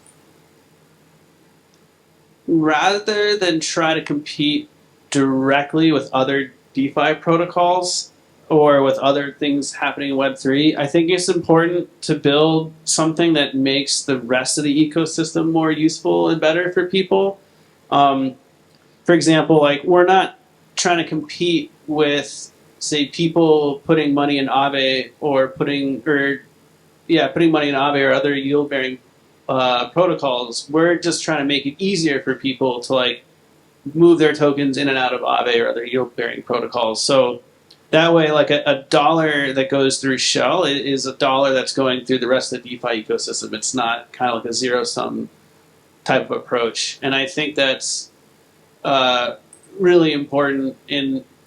One thing I want to sort of talk about from like in terms of bear markets in this space, we're in this weird, DeFi in particular, but I think Web3 in general, like we're in like a weird niche in the sense that like when there's a bull market, when there's a lot of money being pumped in the financial system, like not only is there a lot more investment and it's a lot easier to get funding, but the noise level goes up, but also we get, because like the numbers start to go up, we get more users. So we get like this like sort of like virtuous cycle on the way up where we get more investors, more users, more investors, more users, and the number keeps going up. But eventually, like when the music stops and it starts to go down, all the capital gets sucked out of the system, number goes down, we start to lose users, we start to lose investment, and so like the highs in crypto are like kind of crazily detached from reality high, and then the lows are kind of the opposite where they're like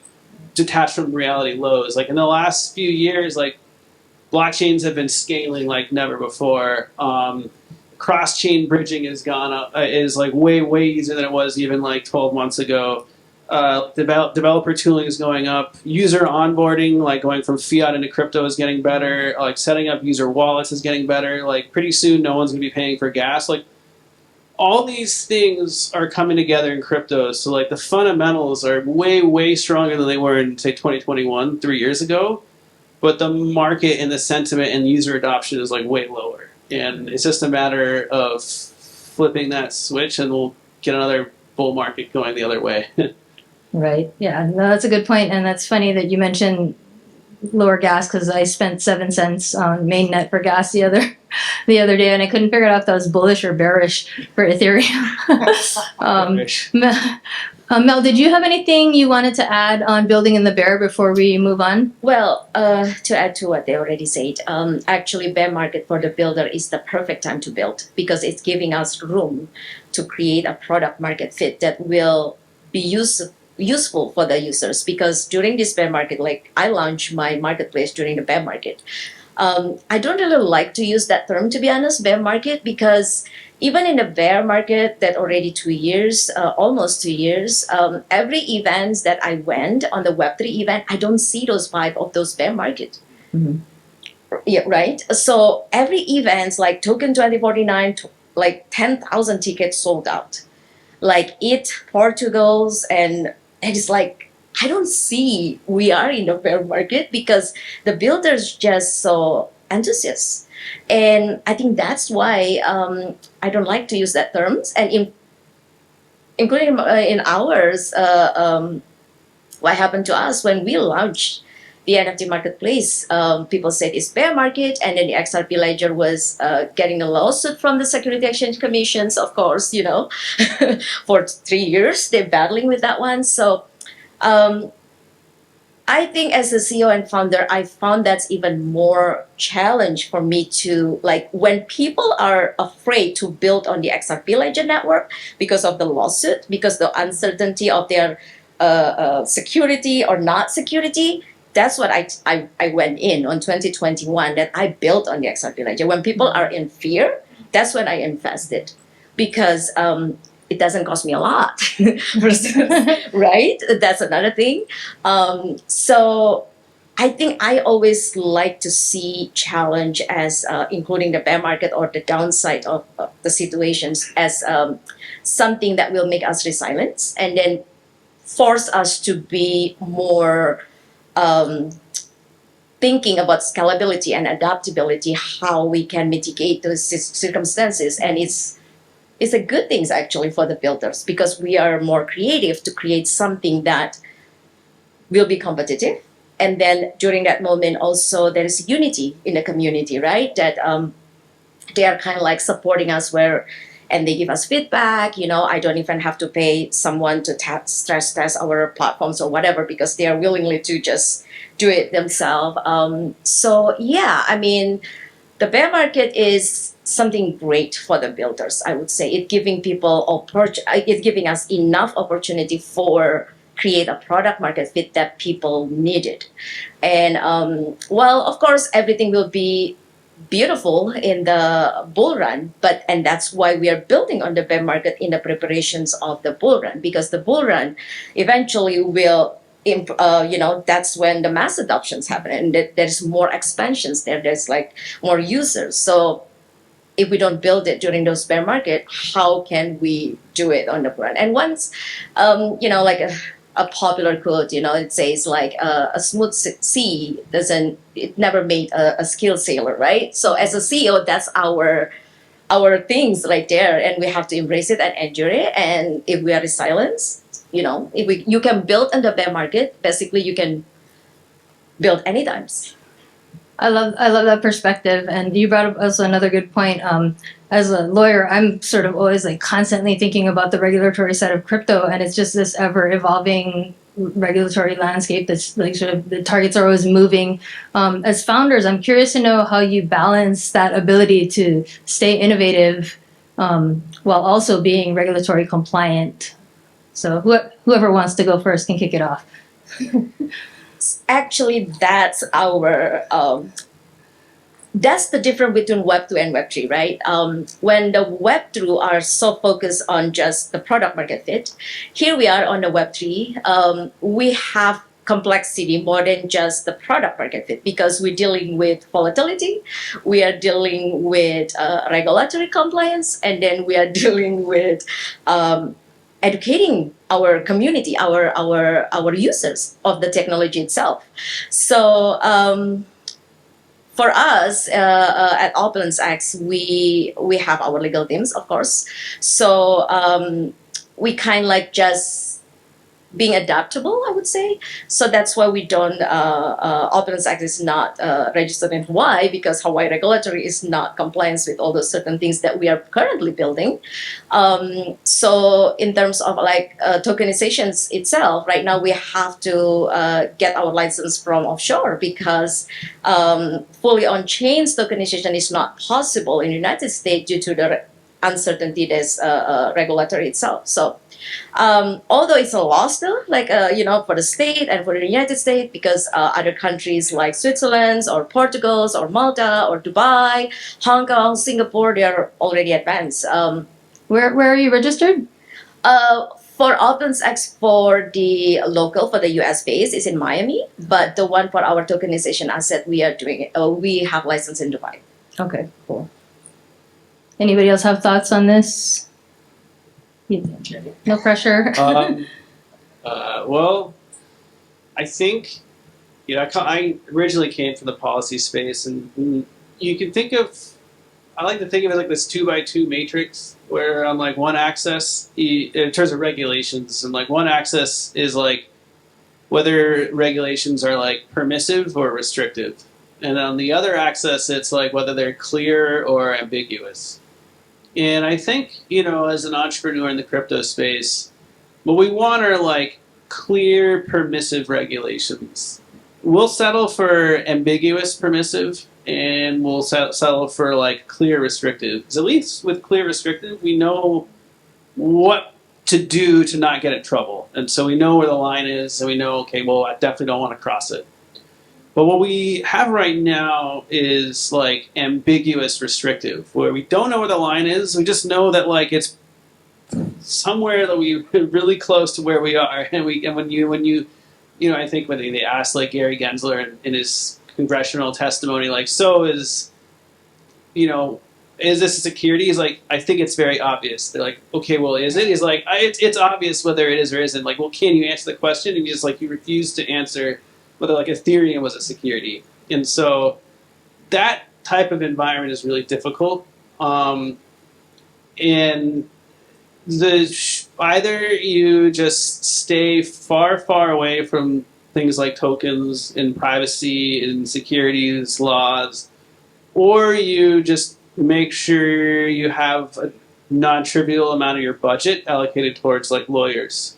Like, for example, we, not for Cowrie Labs, the company I run, but for Shell Protocol, ultimately a Cayman Islands Foundation was set up, and that was to facilitate the creation of the Shell token.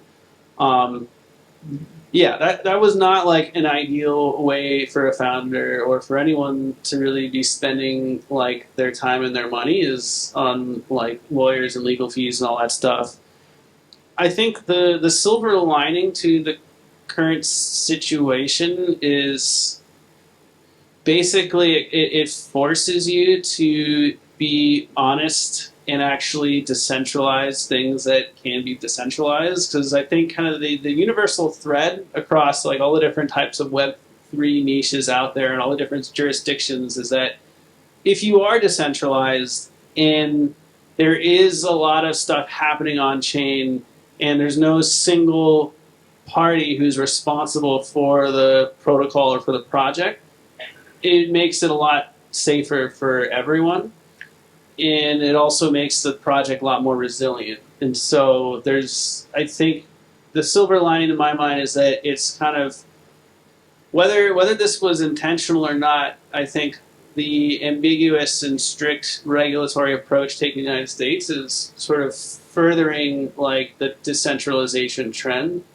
I think it's a little bit like how, the more antibiotics we use to treat infections, the more resistant bacteria becomes at fighting off antibiotics. And I think ultimately the more like regulators try to force out crypto and blockchain, the more like resilient it'll get to regulatory action. And whether that's a good thing or a bad thing, it probably depends on your opinion, but I think it's it's definitely a trend that I've observed. Right. It's a good answer, and I like that analogy. It looks like soon we're going to open up for questions. So I do want to leave you. Is it now we're opening up for questions? Okay. Okay. So does anyone in the audience have any questions for our panelists? Perfect. Do you want to? I can be loud, don't worry. I would like to know from each of you what early in your journey your biggest challenge was that you feel really defined your future path. I could take a first shot at that one, maybe. So, yeah, I recall when I was first thinking about striking out. I mean, this is a big decision for anyone to leave a full-time job and kind of do the entrepreneur thing, right? Which gets glamorized sometimes, but if you live it, then you know, one day you wake up and you don't have a job, and you're like, I got to do something with my time. And I remember in the course of trying to make that decision, I actually reached out to someone actually on crypto Twitter who was a pretty well-respected crypto lawyer who actually previously worked for the SEC, so like real deal, like definitely knew her stuff. And she was really, really like, I'm still very grateful. She actually took the time to like basically speak to me in person, well, you know, through Zoom or whatnot. But I was literally like rando guy on the internet, like pinging her and say, hey, I have an idea, like, you have some time? And she actually offered me a time. So I was really, really grateful for that. And basically hopped on the call and just started speaking about my idea. At the time, it was just like more focused on the NFT marketplace side of things. Like, what if there was one that was like no code? It could be very easily customized, things like that. So I kind of just went through my pitch a little bit. And she was very, very forthright and basically asked me a couple of very quick questions. One was, first, you know, are you a developer? And I said, well, you know, I kind of waffled a little bit, but basically no, right? I've studied it, but I'm not a developer. I can't rightfully say I am. Second, she said, you know, are you in touch with people who can fund or are you basically independently wealthy? And can you fund your own, venture? Again, you know, at the time, the answer was no to that one. And then thirdly was basically, you know, are you in touch with somebody who is effectively like, you know, an influencer or someone who has pull in the various markets that you're looking at? And again, I was, you know, this is early 2021, so really just kind of getting my feet wet. And again, answer was no, right? And so, you know, story cut short, she basically, you know, said, you know, don't quit your day job, you know. And so I ended up like getting off that call and kind of, you know, being pretty bummed out, honestly, but, you know, reflecting on it. And I think certainly that's I don't think I'm unique in that kind of particular challenge. I think in any respect where, again, you're kind of contemplating taking a pretty big risk and striking out, those are very valid questions to ask yourself. But I think for me, the way that it actually shaped my path was the more I thought about it, I basically kind of flipped it on its head and thought like, okay, I'm definitely not the only person in the space who has an idea and has basically these three challenges or these three hurdles to overcome. And, you know, I kind of found myself asking like, why does it have to be that way, right? Like, why can't I build something without having coding abilities, capital, or, you know, basically kind of influence or whatnot, right? And that actually, you know, once I kind of started thinking about it that way, it actually served as a big motivator for me, like almost like a propellant, because, you know, part of the reason why I'm so passionate about what I build and kind of, again, offering kind of, you know, these no-code solutions and things like that, comes back to that conversation I had with that individual, who, again, I'm completely grateful for. It was basically very straightforward and honest advice at the time. But you know, I think, again, the question for me is still, why does it have to be that way? And can it be different? Why can't somebody build what's in their head without having, you know, necessarily like a war chest of funds or being, you know, having worked at Google as a developer, or, you know, being in with the Bored Apes, or, you know, whatever, like one of those three or more, right? You know, again, over the course of the past 3 years, I think I've been really fortunate to like now have worked with a lot of these individuals who have these ideas, do not come from Web3, typically are not coming from a technical background, but now have like a viable path to, you know, maybe not necessarily build their entire business, you know, it's in perpetuity, but certainly get like a prototype into market, get an MVP, get something that they can get traction with, and be like an actual tangible benchmark or reference point for when they need to go for funding, let's say. And so, yeah, I think that was one particularly challenging conversation I had very, very early on. But in you know, in hindsight, I think actually it was exactly what I needed to hear at that time.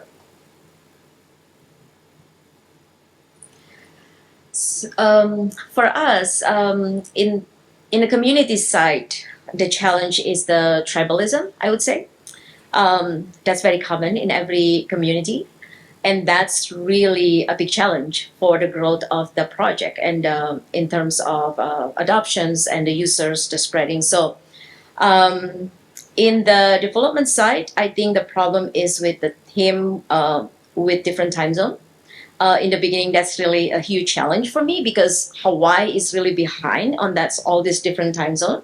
So it's tough because like sometimes I have to be up until like 2 o'clock in the morning just to wait until my people in Asia awake or Europe awake. So that's kind of like a big hurdles because as I have my family and my husband work from home, so it's those hours are annoying to him when you still have a call at 2 o'clock in the morning, like you have a Zoom call like 2 o'clock in the morning, and he was sleeping because he has to wake up early, like 6 o'clock in the morning for working. So that's like early challenge and early things that we have to endure and embrace as a founder. And to bring these people together from different culture with different responsibility and roles into one management as a teamwork, that's not easy also. So like the first developer that I hire, he's from Japan. So we have a language barrier because not everything that I would say and what I want, he would understand 100%. The same thing because the message is not 100% really understood by the developer. The execution is also will be wrong. So that's another challenge. And in the funding wise, of course, because we built on the bear market, so we really have to work on that certain budget because we want to bootstrap. We want to make sure everything paid. We want to make sure all, but the business keep going. That's another thing. So yeah, I mean, very complex, but it's what make us resilient until today. Kenny? Yeah, I think for me it's similar to what you're saying, Andrew, resonated with me as a non-technical founder. I mean, I didn't even have the benefit of a CS degree. I was an econ major, which is just like probably one of the worst things, or close to. Because at least if you're an English major, you know, you have you're different, you know, and it's kind of like, oh, look at him. You know, you read Shakespeare, now he's programming. Whereas if you're an econ major, you're kind of like, yeah, it's even somehow worse. But I would say there's kind of like this chicken or egg problem when you're trying to get that flywheel started where, you know, in order to like get funding, it really helps if you have a strong technical team lined up. And also extra helps if you have like a demo or some kind of technical output to show investors to get that first check. Whereas in order to recruit an engineering team, it's really hard to get strong engineers to want to work for a non-engineer if there's no like money like for them, you know. It's super hard. It's budget. And you know, you can potentially solve that by recruiting engineers and cheap cheaper parts of the world, and maybe they're going to be really good. Maybe they're not. And if they are really good, it doesn't really matter where they live. They know they're good, and they're gonna charge you money. And so, kind of getting that flywheel started of like money, engineers, like product, users, like getting that going, I think, as a non-technical founder is, well, for me, was really, really hard. I'm sure it's hard for technical founders, but at the very least, like you can work for free and build it. And I think that kind of influenced me in the sense that I had no idea how I was going to solve it. And even now, sitting here, I'm like not entirely sure how I solved it. It just sort of like bit by bit, like it was kind of like a 3 steps forward, 2.5 steps backward kind of thing. Where eventually I realized, wait a second, I have an engineering team, and I have like investment, and I have users and a product. Like, how did that happen?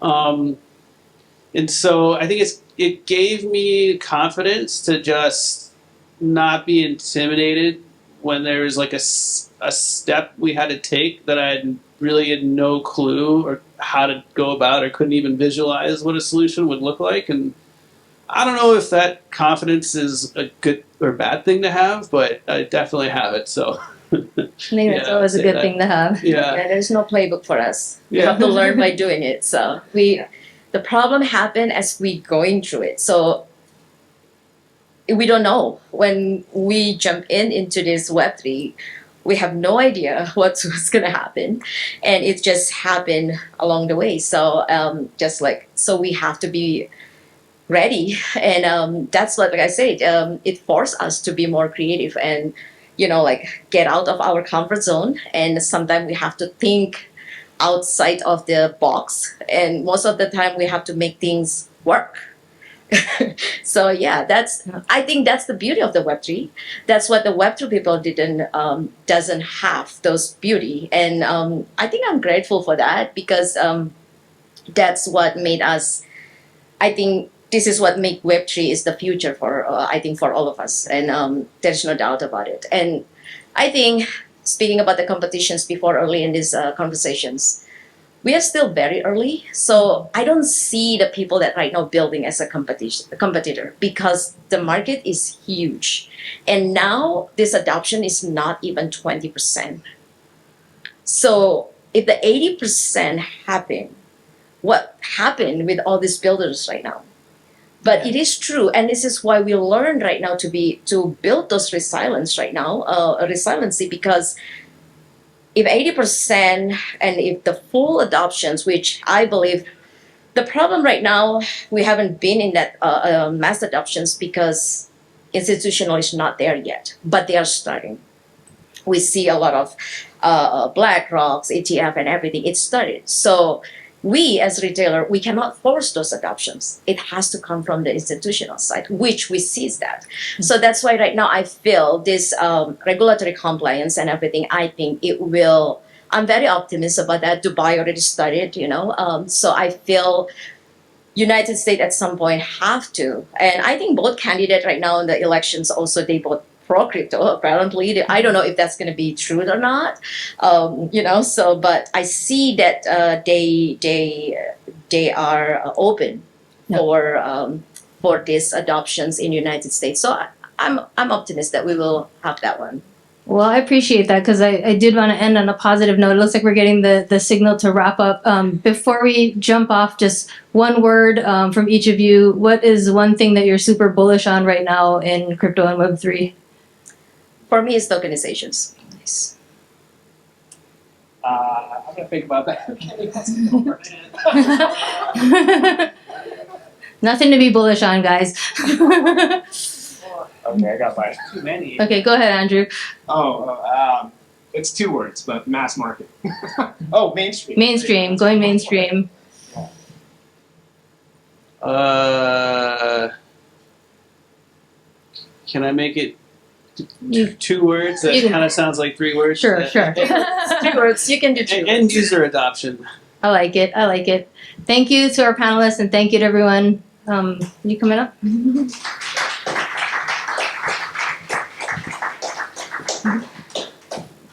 Thanks, Jesse.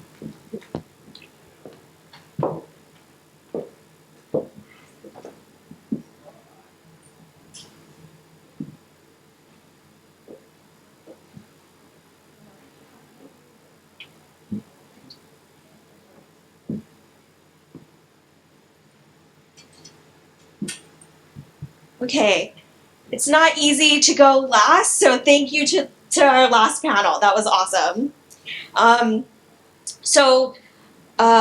We have now come to the end of our formal programming for today. I hate to be the person being in between you and Pauhana, but before we start to celebrate, there are a few people that we need to thank, and I want to make sure that we acknowledge those folks. Thank you to everyone who came up on stage today. Yes, let's hear it for them. Yes. I think I can safely say that I'm speaking for everyone when I say we all learned so much. Thank you so much to all of our sponsors. Today would not be possible without your generous support. And last but not least, thank you to Ellen and the organizing team for an amazing inaugural Hawaii Blockchain Summit. Yeah! So it has been my pleasure being your MC. Please enjoy Pauhana until 6:30, and Pauhana has been generously sponsored by Aptos. Thanks. Thanks, everyone.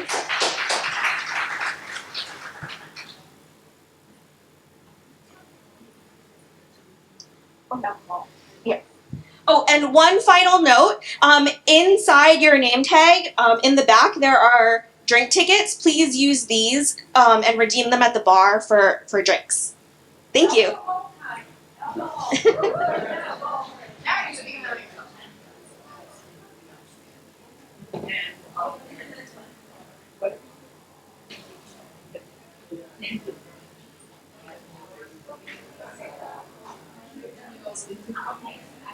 I did.